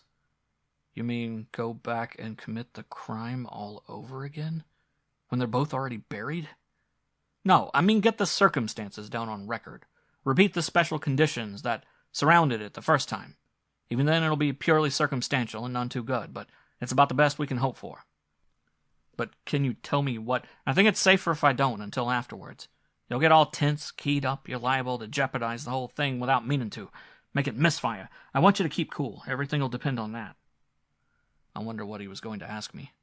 It's nearly 4 o'clock now, he said. We haven't much time. A telegram addressed to Mrs. Fleming was finally received from her husband while I was there. He's arriving back from South America today. Wagoner took charge of it, showed it to me. He's ordered her reburied in a private plot. We'll probably get there in time for the services. I trailed him downstairs to his car, got in beside him limply. Where are we going? I asked. He didn't start the car right away, gave me a half-rueful, half-apologetic look. Where is the place you would least rather go of all places right now? That wasn't hard. That 8-sided mirror alcove where I did it. I was afraid of that. I'm sorry, kid, but that's the very place you're going to have to go back to, and stay in alone tonight, if you ever want to get out from under the shadows again. What do you say? Shall we make the try? He still didn't start the car, gave me lots of time. I only took 4 or 5 minutes, and I gave him the rest of it back. I slapped in my stomach, which made the sick feeling go up into my throat, and I said, I'm ready. I'd been sitting on the floor, outside it, to rest when I heard him come in. There were other people with him. The silence of the house, tomb-like until then, was abruptly shattered by their entrance into the lower hall, their voices, the sounds they made moving about. I couldn't tell how many of them there were. They went into the living room, and their voices became less distinct. I stood up and got ready, but I stayed out a while longer, to be able to breathe better. I knew I had time yet. He wouldn't come up right away. The voices were subdued, as befitted a solemn post-funeral occasion. Every once in a while, though, I could make out a snatch of something that was said. Once I heard someone ask, Don't you want to come over to our place tonight, Joel? You don't mean you're going to stay here alone in this empty house after such a thing? I strained my ears for the answer. A lot depended on it, and I got it.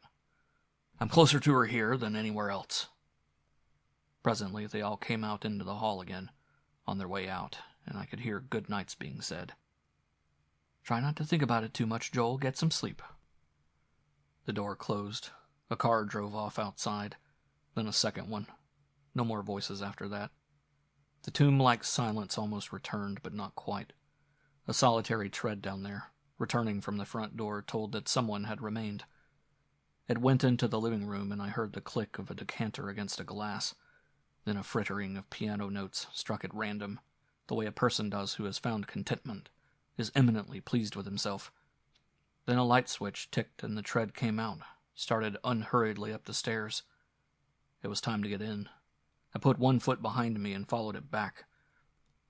I drew concealment before me in the shape of a mirror panel, all but the ultimate fighter's breath of gap, to be able to breathe and watch. The oncoming tread had entered the bedroom adjacent to me, and a light went on in there. I heard a slatted blind spin down, then the sound of a valise being shifted out into a more accessible position, and the click of the key used to open it. I could even glimpse the colored labels on the lid as it went up and over. South American hotels. I saw bodiless hands reach down, taking things out. Striped pajamas and piles of folded linen that had never seen South America. That had probably lain hidden on a shelf in some public check room in the city all this time. My heart was going hard. The dried blood on the woodwork at my back, of someone I had killed, seemed to sear me where it touched. My flesh kept crawling away from it in ripples, though my body stood there motionless. It was the blood of someone I had killed. Not that this man out there had killed. No matter what happened now, tonight, nothing could absolve me of that. There was no possibility of transfer of blame. Cliff had told me so, and it was true. A light went up right outside where I was, and an ice-white needle of it splintered in at me, lengthwise from top to bottom, but not broad enough to focus anything it fell on from the outside. I could see a strip of his back by it. He had come in and was squatting down by the damaged safe, mirror covering swung out of the way. He swung its useless lid in and out a couple of times. I heard him give an almost soundless chuckle as though the vandalism amused him. Then he took things out of his coat pockets and began putting them in. Oblong manila envelopes, such as are used to contain currency and securities. Lumpy tissue-wrapped shapes that might have been jewelry. Then he gave the safe flap an indifferent slap to, as though whether it shut tight or not didn't matter. What it held was perfectly safe, for the present. Then he stood, before turning to go out. This was when, now, I took the gun Cliff had given me, his gun, out of my pocket, and raised it to what they call the wishbone of the chest and held it there, pointed before me. Then I moved one foot out before me, and that took the door away, in a soundless sweep. I was standing there like that when he turned finally.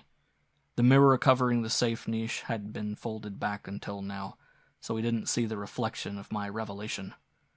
The shock must have been almost galvanic. His throat made a sound like the creak of a rusty pulley. I thought he was going to fall down insensible for a minute. His body made a tortured corkscrew twist all the way down to his feet, but he stayed up. I had a lot to remember. Cliff had told me just what to say and what not to say. I had had to learn my lines by heart, and particularly the timing of them. That was even more important. He had warned me I had very little time in which to say everything I wanted to say. I would be working against a deadline that might fall at any minute, but he didn't tell me what it was. He'd warned me we both, this man I was confronting and I, would be walking a tightrope without benefit of balancing poles. Everything depended on which one of us made a false step first.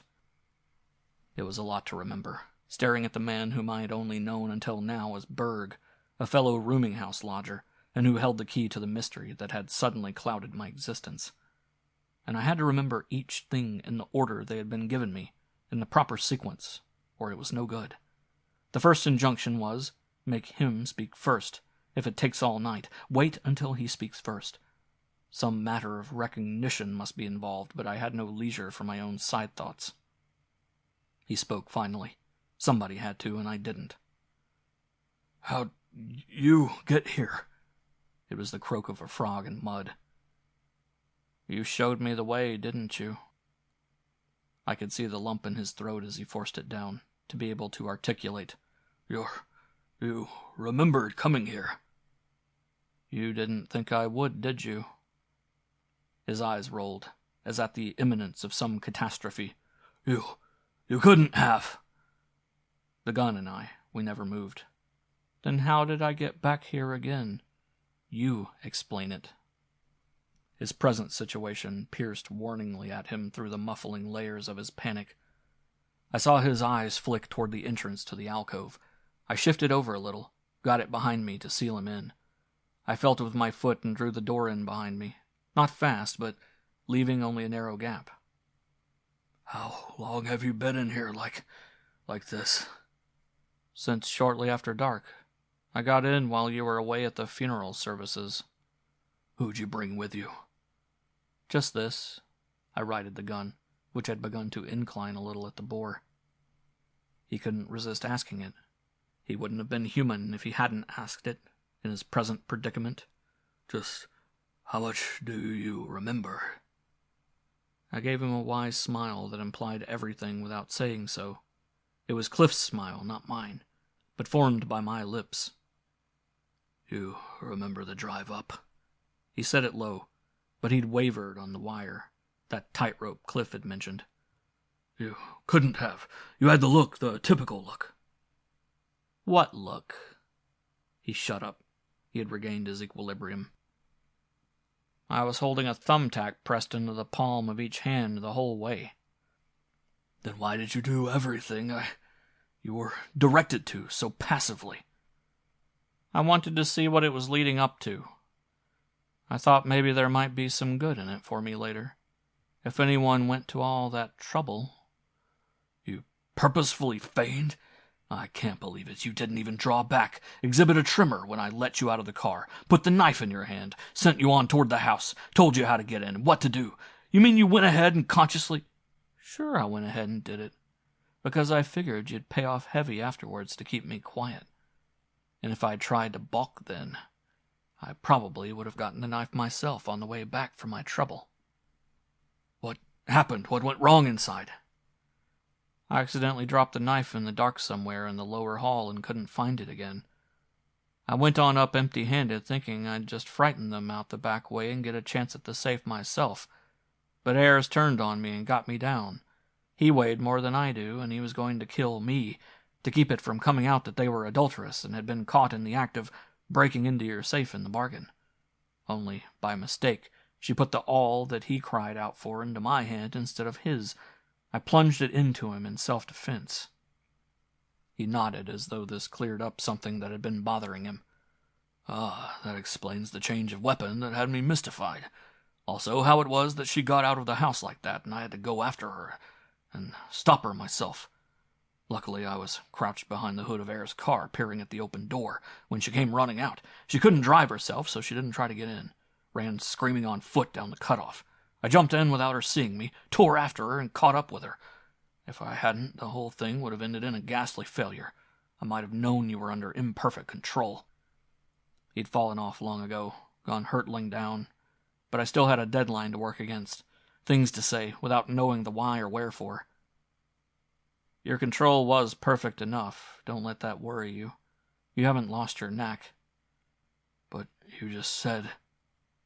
And you fell for it. I didn't know what I was doing when you brought me up here. Sent me in to do your dirty work for you that night. Haven't you missed something from your late wife's bedroom since you've been back? There was a double photo folder of you and her. The police took that. I happened to see both pictures in one of the papers. I recognized you as Berg. I had also recognized my own description by a darned sweater I wore that night and had a vague recollection, like when you've been dreaming, of having been in a house and taken part in such a scene. You've convicted yourself out of your own mouth to me right now. I haven't come back here to be paid off for my participation or take a cut in any hush money. Nothing you could give me from that safe can buy your life. You picked someone with weak willpower, maybe, but strong scruples. I was an honest man. You've made me commit murder. I can't clear myself in the eyes of the law, ever. You're going to pay for doing that to me. Now. This way. Wait, don't do that. That won't help you any. Alive, maybe I can do something for you. I'll give you money. I'll get you out of the country. No one needs to know. My conscience will always know. I've got an honest man's conscience and a murderer's body now. You should have let me alone. That was your mistake. Here you go, Fleming. He was almost incoherent, drooling at the mouth. Wait, 1 minute more, just 60 seconds.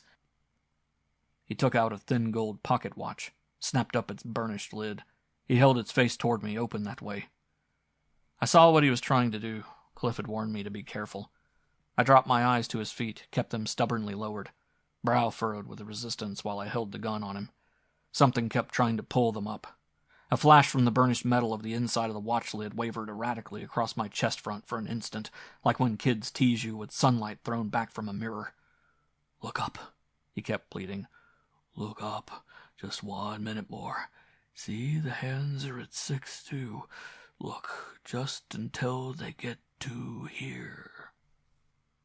Something was the matter with the trigger of the gun. It must have jammed. I kept trying to close the finger that was hooked around it, and it resisted. Or else, maybe it was the finger that wouldn't obey my will.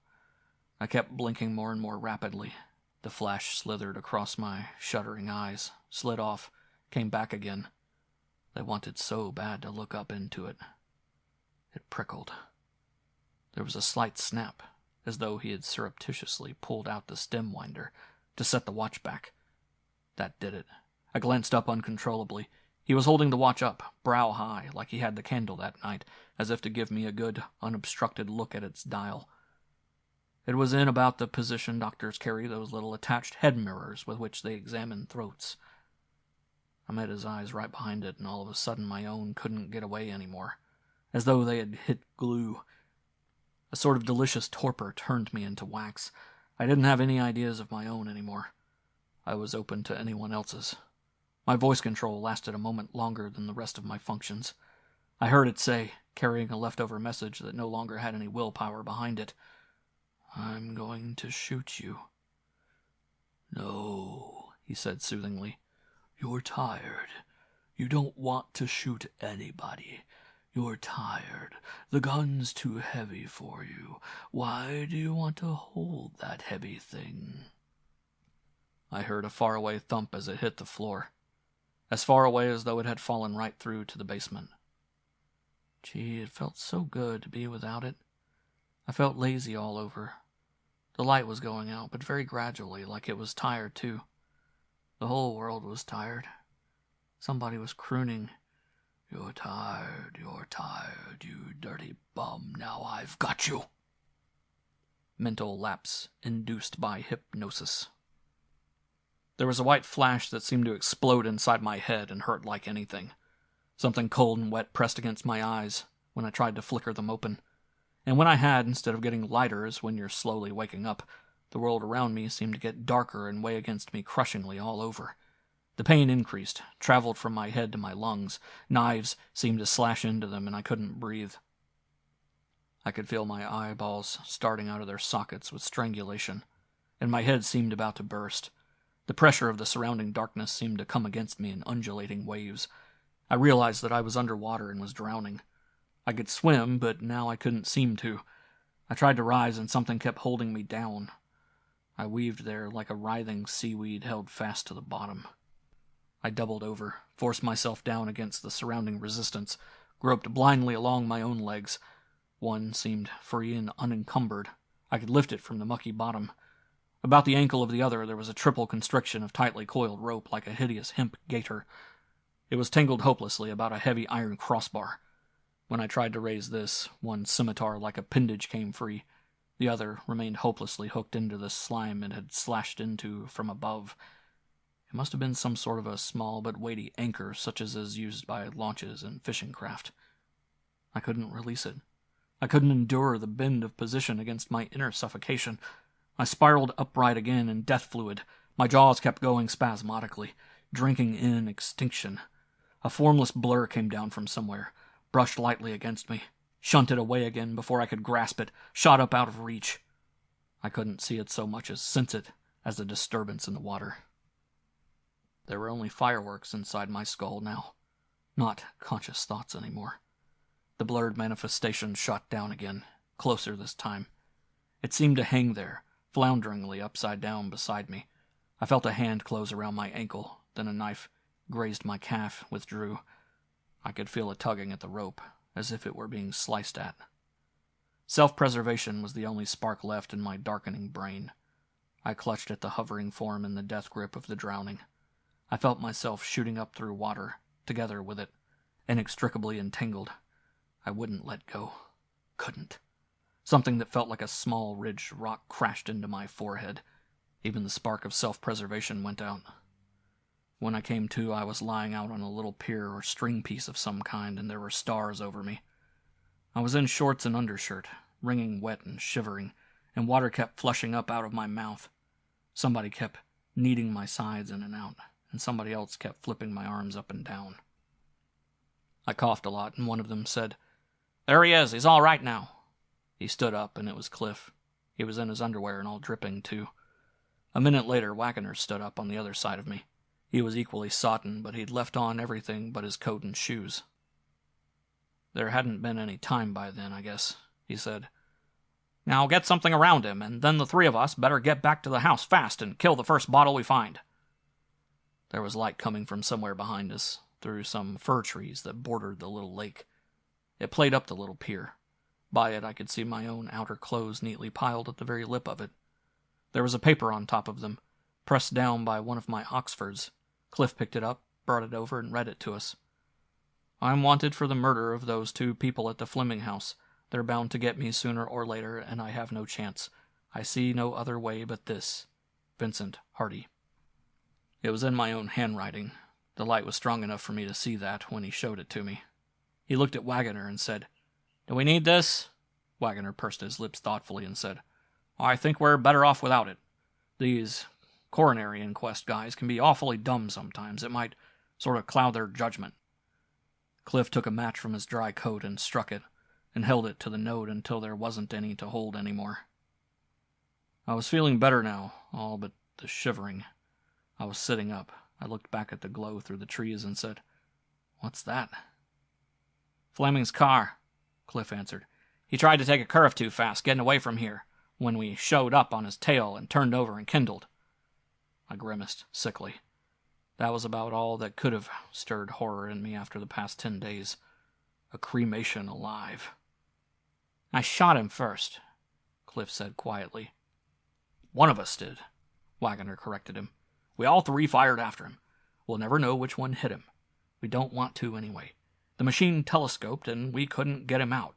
And then I had to give Dodge a hand going down after you. He's no great shakes of a swimmer."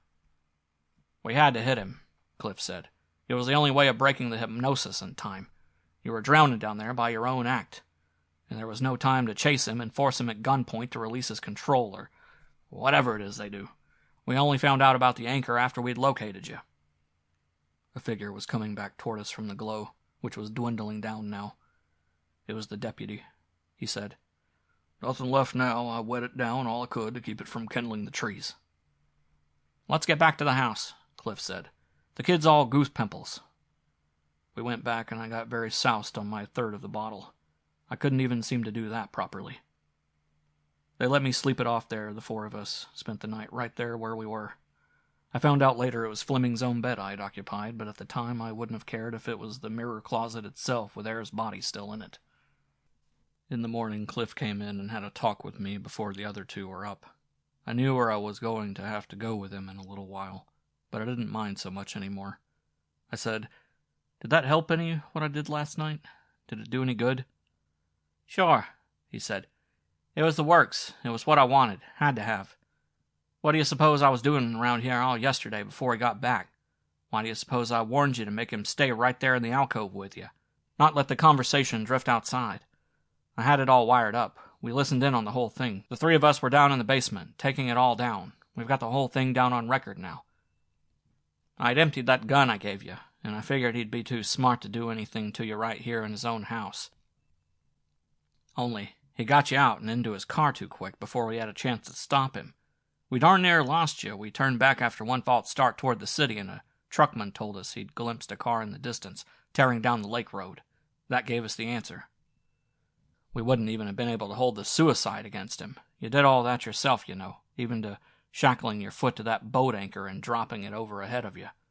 A person who is afraid of the jump into the water but determined to go through with it might have taken such a precaution as that. I had a hunch it was hypnosis the minute you told me that candle incident. But how was I going to prove it? So much of that stuff is fake that most people don't want to believe in it. Now I've got two other police officers besides myself who saw, or rather heard, the thing happen all over again.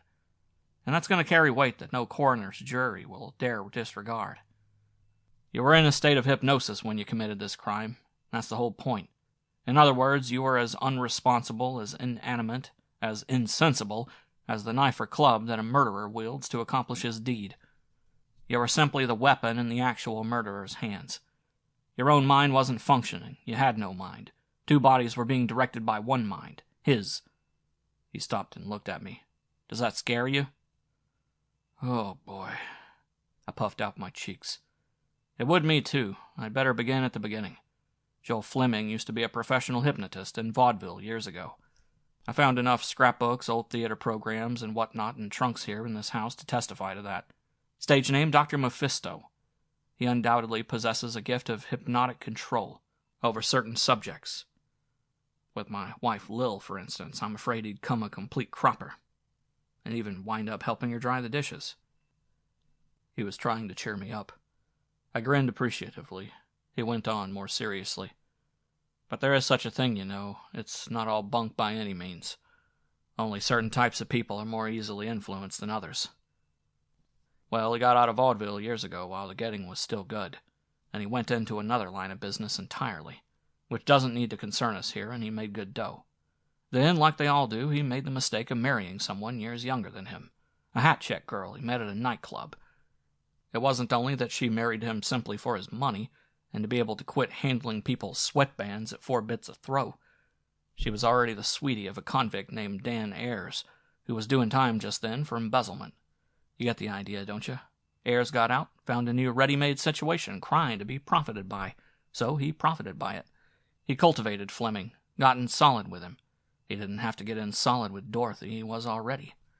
All right, Fleming did make these trips to South America, all but the last time. It's obvious that he found out what was going on quite some time back, somewhere in between the last real trip he made and the fake one just now. It's equally obvious that he brooded and he planned revenge. They talk about a woman scorned. There's nothing more dangerous than a middle-aged husband who finds himself betrayed by a younger wife. It wasn't just a case of marital disloyalty involved either. He found out they were planning to make off with his available funds and securities the next time he was away. Just strip him clean and goodbye.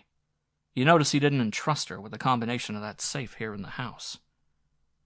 That's the basic situation. All that we got to go on is just conjecture. The three principals are dead now and can't give evidence.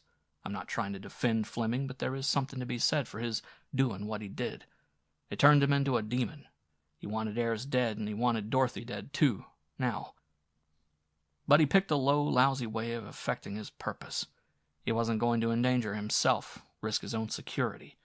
No, he started off for South America, dropped from sight, holed up in a rooming house in the city under the name of Berg, and picked an innocent kid who had never done him any harm, who had just as much right as he had to life in the pursuit of happiness, to do his murdering for him. He tested you out, saw that you were a suitable subject, and, well, the rest we got over the dictaphone last night. To give him his due, he wasn't deliberately trying to have you apprehended for the crime either. He would have been just as satisfied if you were never caught yourself. But the point was, whatever clues came into the possession of the police pointing at the killer would point at you, not him. He had provided himself with a buffer. He would always be one step removed from the crime, if they ever caught the man the clues pointed to, if they ever caught the actual killer. It would always be you, not him. It was a lot safer than just hiring a professional killer, in full possession of his faculties. It removed all danger of eventual betrayal and implication. True, he had to drive you up there, because you didn't drive. Maybe he would have had to anyway. I don't know enough about hypnotism. I don't know if control can be effectively maintained over such a great distance. It was just as well he did from his point of view. He lost the knife, only killed Ayers by a fluke in struggling with him, and Dorothy would have gotten away scot-free if he hadn't been lurking outside to lend a hand himself. If she had lived to raise the alarm, you probably would have been nabbed then and there, before you could make a getaway in your dazed state, which would have brought the investigation back to the rooming house too quickly to suit him. His presence there might have been revealed in spite of all his precautions. So he crushed her to death and whisked you back to immunity.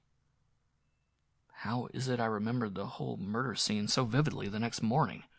Especially their faces. His control wasn't 100% effective. I don't know if it ever is. The whole thing must have filtered dimly through your conscious mind. Remained in your memory the next morning after you woke up, just the way a dream does. And other particles that remained embedded in your subconscious at first also came out later, when they reproduced themselves in actuality. I mean your memory of the stone entrance lanterns, the cutoff, the spare door key, the hall light switch, etc. All that stuff is way over my head. I'm not qualified to pass expert judgment on it. I'd rather not even puzzle too hard about it. It scares me myself. Why did I seem to know her when I didn't? Why was I so sort of heartbroken at the sight of her face? Those were Fleming's thoughts, not yours, filtering through your mind. She was his wife, about to desert him, helping another man to rob him in his absence. I was sitting down on the edge of the bed, lacing my shoes. That reminded me of something else. It was drizzling in town that night when I went to bed, and the streets were only starting to dry off when I woke up the next morning. Yet the soles of my shoes were perfectly dry.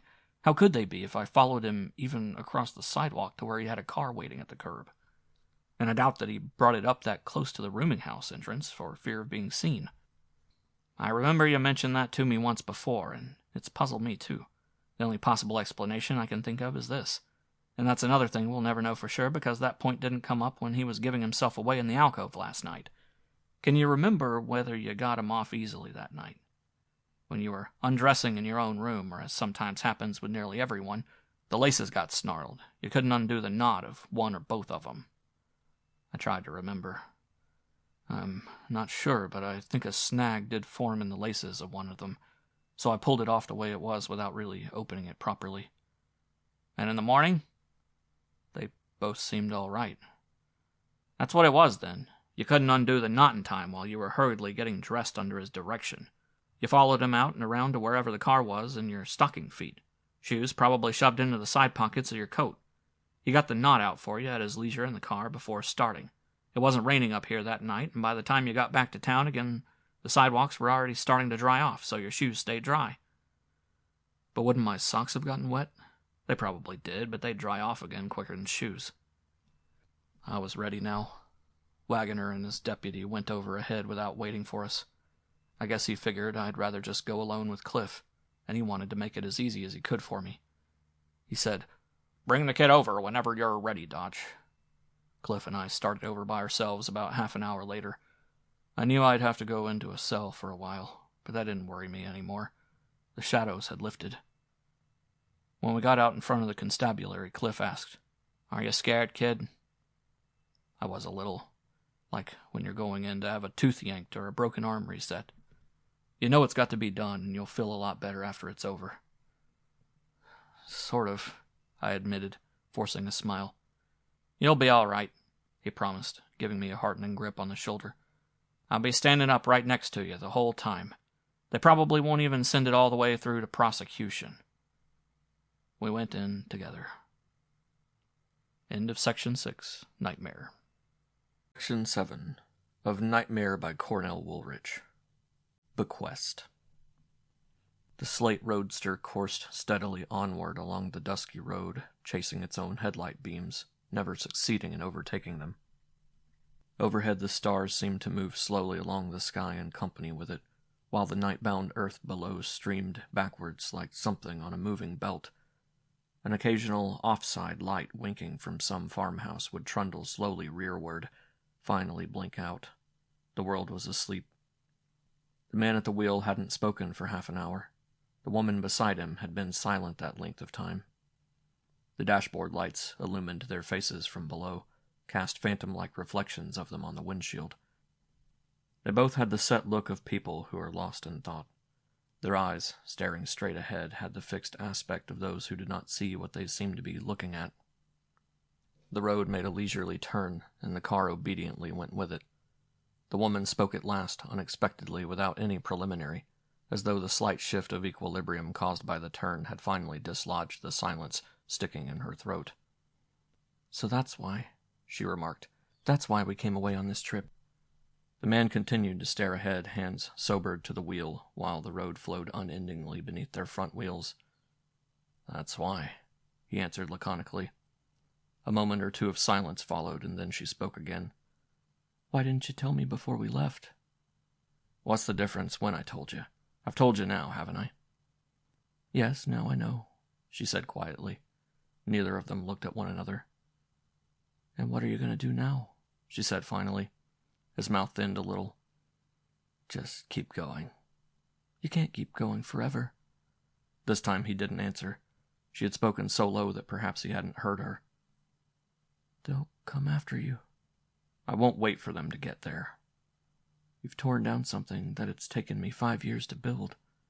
Our home, our good name, friends and security.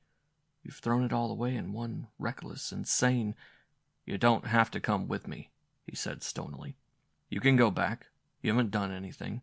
I can drop you off at the next town, and you can take the train back." She turned in the seat and looked directly at him for the first time. She reached out and lightly put one hand on his arm in a pleading gesture. "Why don't you come back with me?" "It's too late. They'll find it out tomorrow morning if they haven't already." "Then we'll face it together. I'm your wife. I'll be by your side." He gave a short, bitter laugh. "You know what it means, don't you?" "Anything's better than just running away for the rest of our lives. That's a game you're bound to lose in the end." He shook his head slightly. "Thanks, no. I've made my choice. I've made my bed. I'm ready to lie in it. But you don't have to share it with me. I told you that before." The car slowed, coasted, finally came to a full halt over at the side of the road. He pointed to a sign just a few feet ahead. His voice was cold.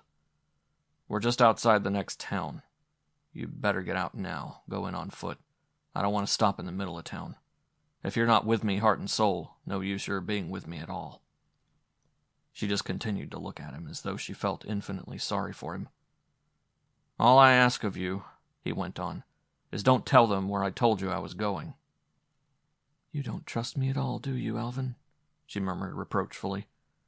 "First you didn't trust me enough to tell me about it before we left, and now you think I'll talk." He didn't answer that. He reached into his inside coat pocket, took out a wallet, stripped away several bills. Here's some money. This'll see you back. You can take the bus or train." He looked down at where it lay, discarded on the seat between them. "Don't even want that, do you? You sure have got religion." She put out her hand to the door latch. "I'm afraid I wasn't cut out for crime." The lights of the town where they'd separated flickered out behind him, and the car went winging down the long, gloomy road ahead once more, a little faster than before, as if to make up for lost time. The world was still asleep. He gave no sign of being hurt by her defection. If it rankled, he kept it hidden within him. There was only one phantom reflection on the dashboard now, his own. He stared impassively ahead, eyes fixed on the road. Once, and only once, he glanced aside at the vacant seat where she had been until now. The money she had refused to take with her, still lying there, caught his eye. He reached down for it, put it back in his wallet. There was a sad expression for a minute in his eyes as he did so. Then it flickered out. Mileage went by. The night and the road wore on. The headlight wash picked up the object far ahead. A black object. A log or a bundle of rags lying in the road. It came sidling forward as the car drove steadily on. Suddenly it sprouted a head at one end, upturned feet at the other. A human form lying on its back in the road crosswise. He stopped the car just short of it. He unlatched the door, thrust out one leg. That was as far as he got. A voice spoke from the opposite side of the car. A face was looking in at him, dimly outlined by the dashboard lights. Just behind it, in the gloom at the side of the road, the indistinct mass of a bush settled back into repose again. "It's all right, buddy. He isn't hurt. We just wanted a lift." The other man, the one lying in the road, got to his feet, grinning. He dusted himself off with his hat, came in toward the car on the outside. There was, even in the half-light, something more than just apologetic good nature to be read in the grin. Something darker. He took hold of the door the driver had already half extended, and swung it the rest of the way out. The other was already on the seat next to the owner. The man at the wheel looked watchfully from one to the other. He said quietly but tautly, "That's a pretty high-handed way of asking for a lift, isn't it?" "We wanted to make sure of not being turned down," the man beside him slurred. The man at the wheel sat motionless, like someone at bay.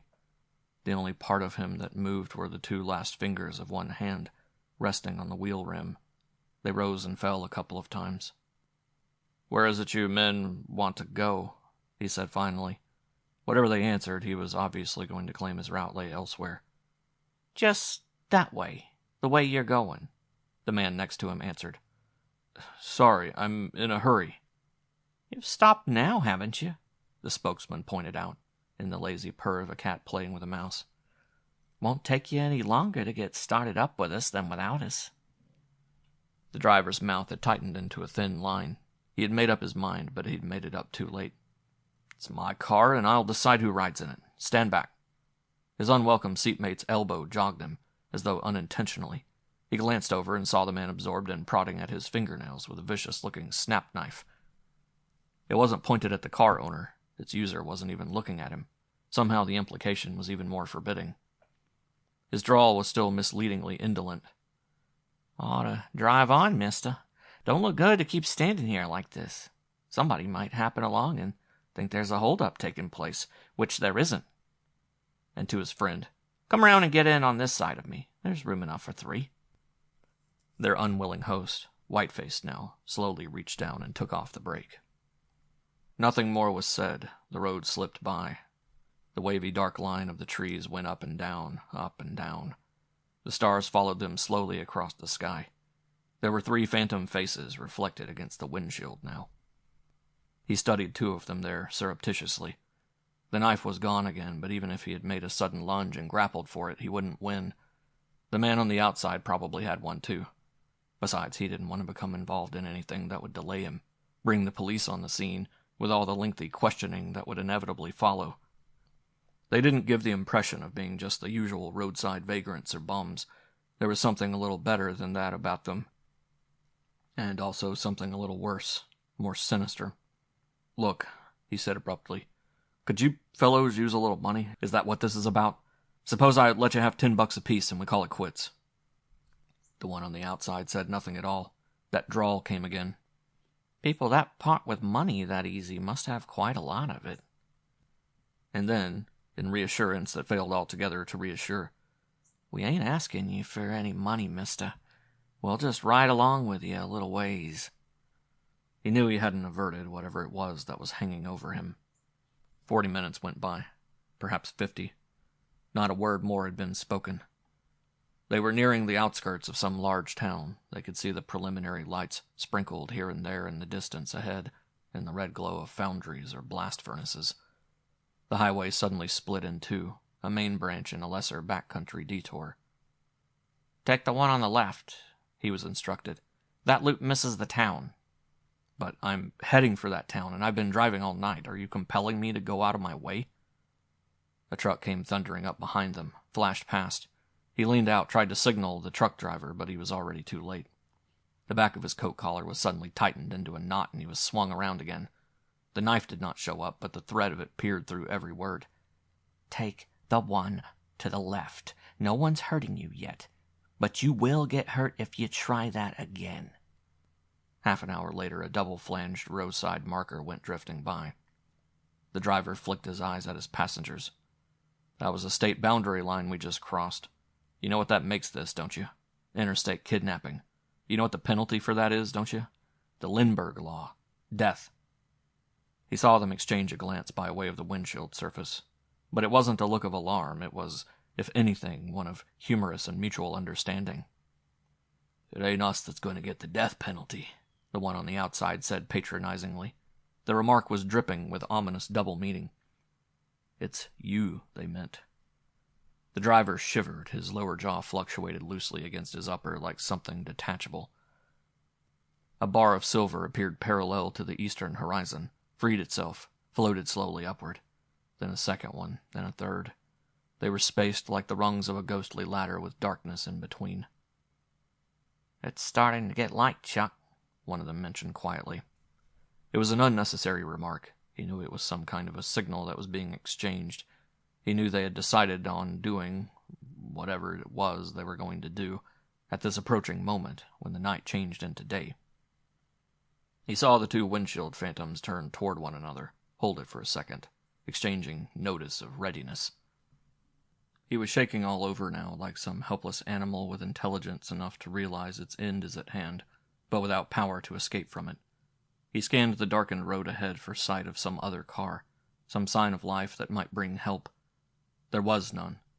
Then he tensed himself, about to fling the wheel around, swerve the car off the road into a tree or ditch, and try to escape from them in that way. Even that move was frustrated, as though they had read his mind. The nearer man reached out, grasped the wheel rim in a grip of iron.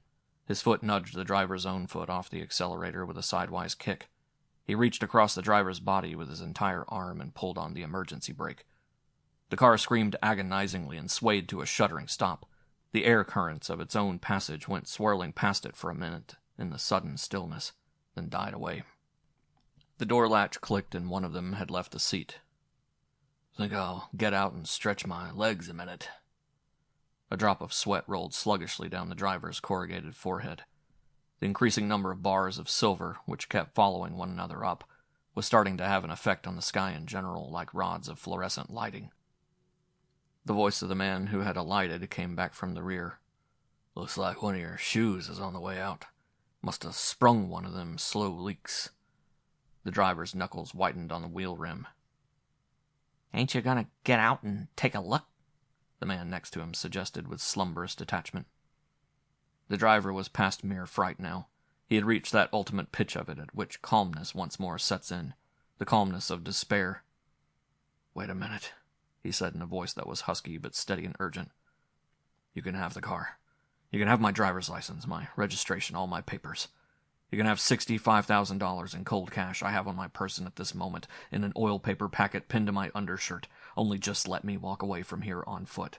I won't even report it. I won't open my mouth. Just let me leave here on my own 2 feet. The man beside him drawled.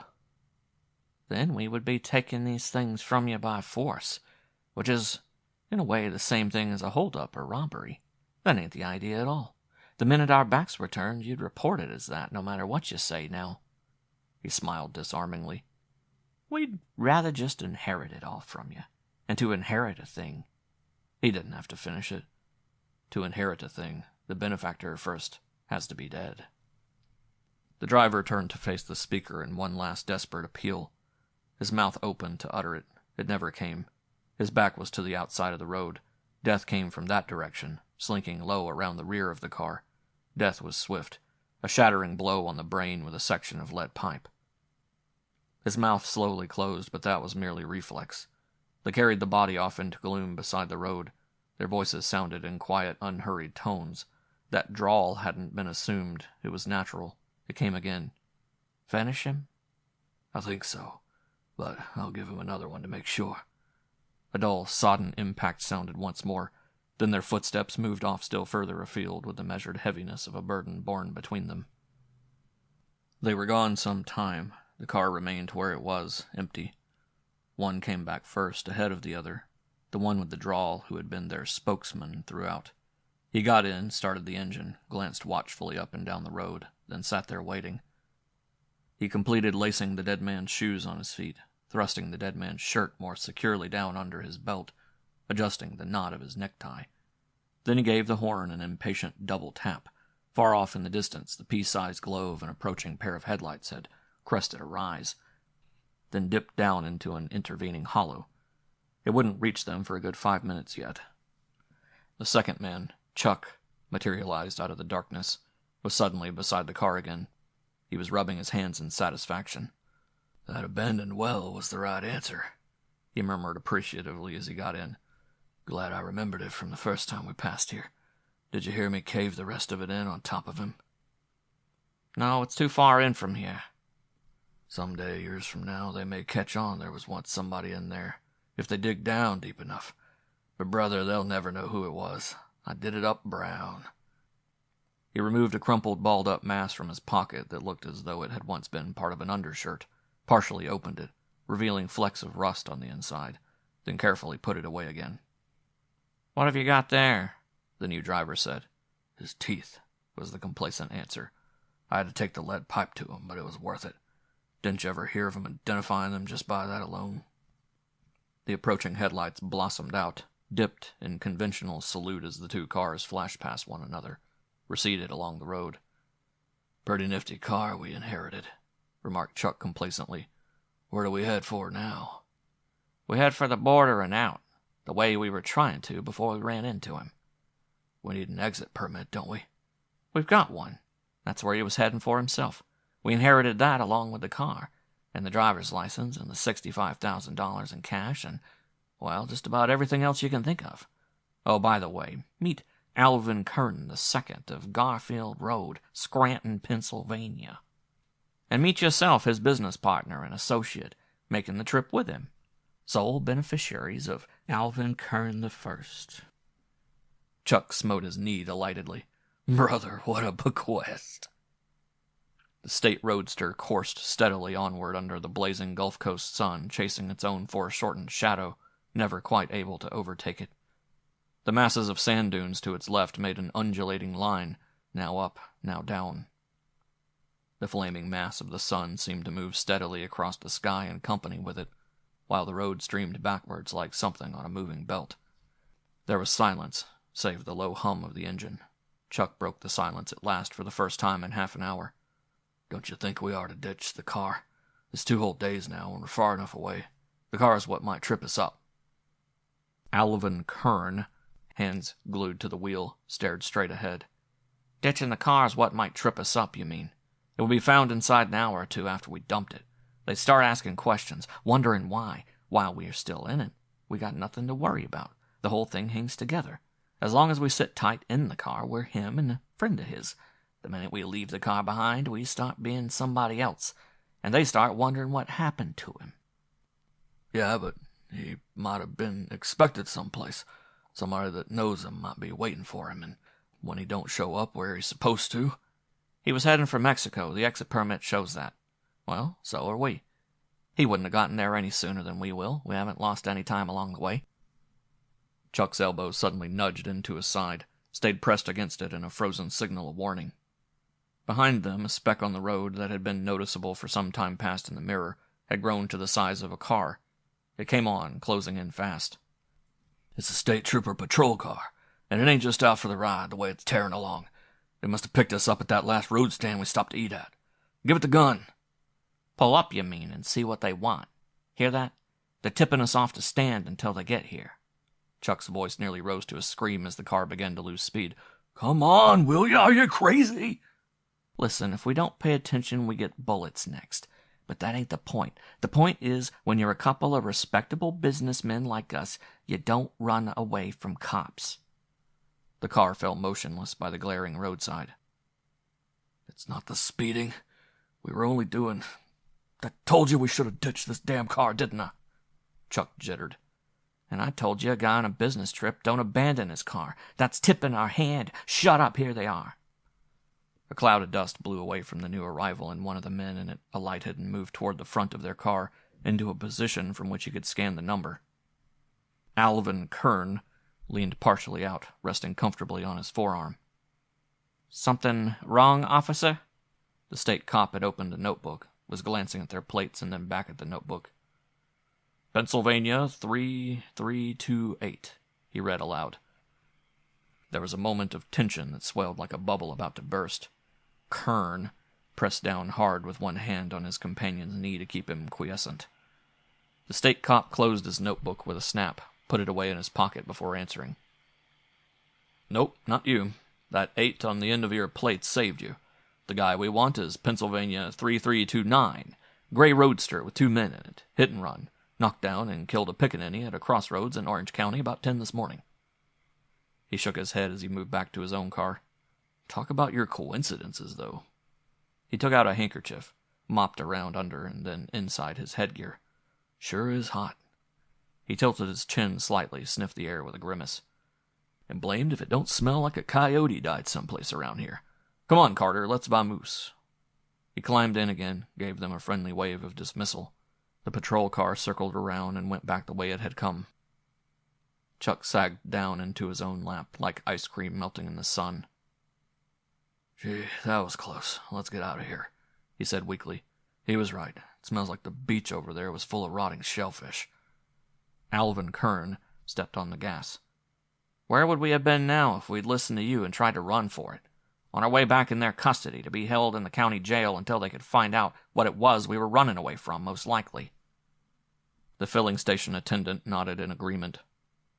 Yeah, I do kind of myself, now that you mention it. Maybe you gents been driving through some kind of slimy mud. Don't show none on your tires, though. The road was bone dry all the way in, Chuck contradicted. Maybe you ran over a rabbit or something and carried it along with you underneath the car. I've seen that happen. If you want to run up over the pit a minute, I'll jump down and take a look for you. No, we haven't time, Kern cut him short. How much do I owe you? They drove on through the small community. In a few minutes, were out on the open highway again, under the glorious Texas stars. This is our last lap, the driver said. Our last night on this side. I'm timing it so we'll pull into Laredo right after daybreak, just in time for the International Bridge to open up for the day. That way we won't have to hang around, can cross right over. By tomorrow night, this same time, we'll be hitting the Pan-American Highway for Mexico City on all 6, and they can whistle for us if they want us back. Then, after we're safely over on the other side, is the time to pick up a pair of hot plates for the car, give it a new paint job, and sell it off to someone. They'll never be able to trace what became of it down there. He kissed his own knuckles. And after that, the life of Riley. $65,000 makes an awful lot of pesos. Been all inherited, too, gloated Chuck. His face weazened up, and he began to fan himself with his hat. There it comes again a little. Every time there's a change in the wind. Maybe they use some kind of fertilizer around this part of the country that... No, it wouldn't be that, objected the driver. I noticed it worse in the town, where it was kind of built up around us, than out here in the open. And they don't use fertilizer in towns. He lit a cigarette to try to kill it a little. "Don't let it get you," he said affably. "It's a small enough inconvenience to go through for the sake of $65,000. The slate roadster took its place in the line of cars waiting at the bridge approach to cross over. The barrier hadn't been lowered yet. "There are always that many of them crossing over?" Chuck murmured worriedly, leaning out to peer ahead down the line. "That's better than if we're the only ones. Safety in numbers. They don't pay as much attention to you that way. Relax, there's nothing to get steamed up about. I've seen worse lineups waiting to drive into the Holland Tunnel." "They don't inspect you going into the Holland Tunnel." "They hold you up a minute for the toll, and that's about as long as this'll take." Chuck fidgeted, mopped his forehead. "Let's drive around the town half an hour or so. Come back again after it's already open. It gets me nervous standing still waiting like this." The driver glanced up into their mirror. "Too late now. We've been blocked off behind. We can't back out of line. There's other cars behind us." Chuck gave a sudden jolt as though something had just occurred to him. His face paled. "What about the picture on the driver's license? It's his, isn't it?" "I fixed that long ago, like we originally planned to. With that one of my own and a couple of strips of gelatin paper to hold it in place where his was before. It's good enough to pass at a quick glance." A small current of early morning air stirred along the approaches to the bridge. Chuck grimaced. "There comes that funny smell again. I thought we'd lost it." "The barrier's down. Here we go." The line of cars started to creep forward with little spurts and stalls as each successive one cleared the customs booth at the entrance to the bridge. "Now, don't act nervous. It'll only take a minute." Chuck lit a cigarette, leaned back against the seat. "Okay," he said reassuringly out of the corner of his mouth. "I'm steadied up now." They shifted slightly forward, stopped again. The Oklahoma plates in front of them cleared onto the bridge. They shifted once more, stopped for the last time. An armed guard approached. "Driver's license?" The driver handed it over. He scanned. "You Kern?" "That's me." He passed it back. "What's the nature of this trip?" "Business." "Who's that with you?" "My business associate, Charles Kendall." He did the talking for Chuck. "Exit permit?" Kern handed that over too. He glanced at it, tendered it back. He raised his arm, about to pass them through the soldiers doing sentry duty further along the bridge. Kern relaxed his foot on the clutch, ready to roll forward as soon as the signal was completed. A little stale air that Chuck had been holding down in his lungs seeped up and out with relief. "Carrying any shortwave radios, binoculars, cameras, anything like that?" "Nope, just as we are," the driver said affably. "Okay, let's have a look in your rumble a minute, and you can be on your way." The driver fumbled unexcitedly in his clothes, produced Kern's key holder, handed it over. "That one there," he said. "Help yourself." The customs guard drifted back out of sight. "We never looked in it ourselves," Chuck murmured. "Suppose he does find a camera or something." "They'll confiscate it and send us on without it. But don't worry, he won't. Here comes the all clear." A gun suddenly poked in at them. Behind it, the grim face of the customs guard looked a little greenish. Chuck clawed for the door on his side. A second gun poked in from there with another guard behind it. A whistle blew and a squad of soldiers came up, rifles at ready. "Turn off and drop out of line. Drive back the other way," was the order barked. Two of the armed men mounted the car to see that it was carried out. "Now, get out of there, you two. With your hands over your heads, both of you. You're under arrest." "For what? What about—" stammered the driver as he stepped out, palms tilted. Chuck followed him a moment later, white in the face and weak at the knees. The familiar foul odor that had been haunting them for so long seemed to swirl over them overpoweringly. "For that," said the customs guard, with a rearward stab of his thumb. Out of the opened rumble, like a ghastly jack-in-the-box, reared the already badly decomposing head and shoulders of a woman neither of them had ever seen before. In the cell where they were being held, awaiting removal back to Pennsylvania to face murder charges, Chuck looked up hopelessly after a while. "What hurts most about it," he lamented bitterly, "is they didn't get us for what we done ourselves, but for what that other guy done. They haven't found out about us even yet. They're going to take us back and fry us for murder, and we can't prove we didn't do it." His head dropped into his hands again with a shudder. "That was an inheritance, all right. We not only inherited his car and his identity papers and his money, we inherited his murder along with it. Some legacy that was. Some bequest." End of Section 7, Bequest. End of Nighmare by Cornell Woolrich.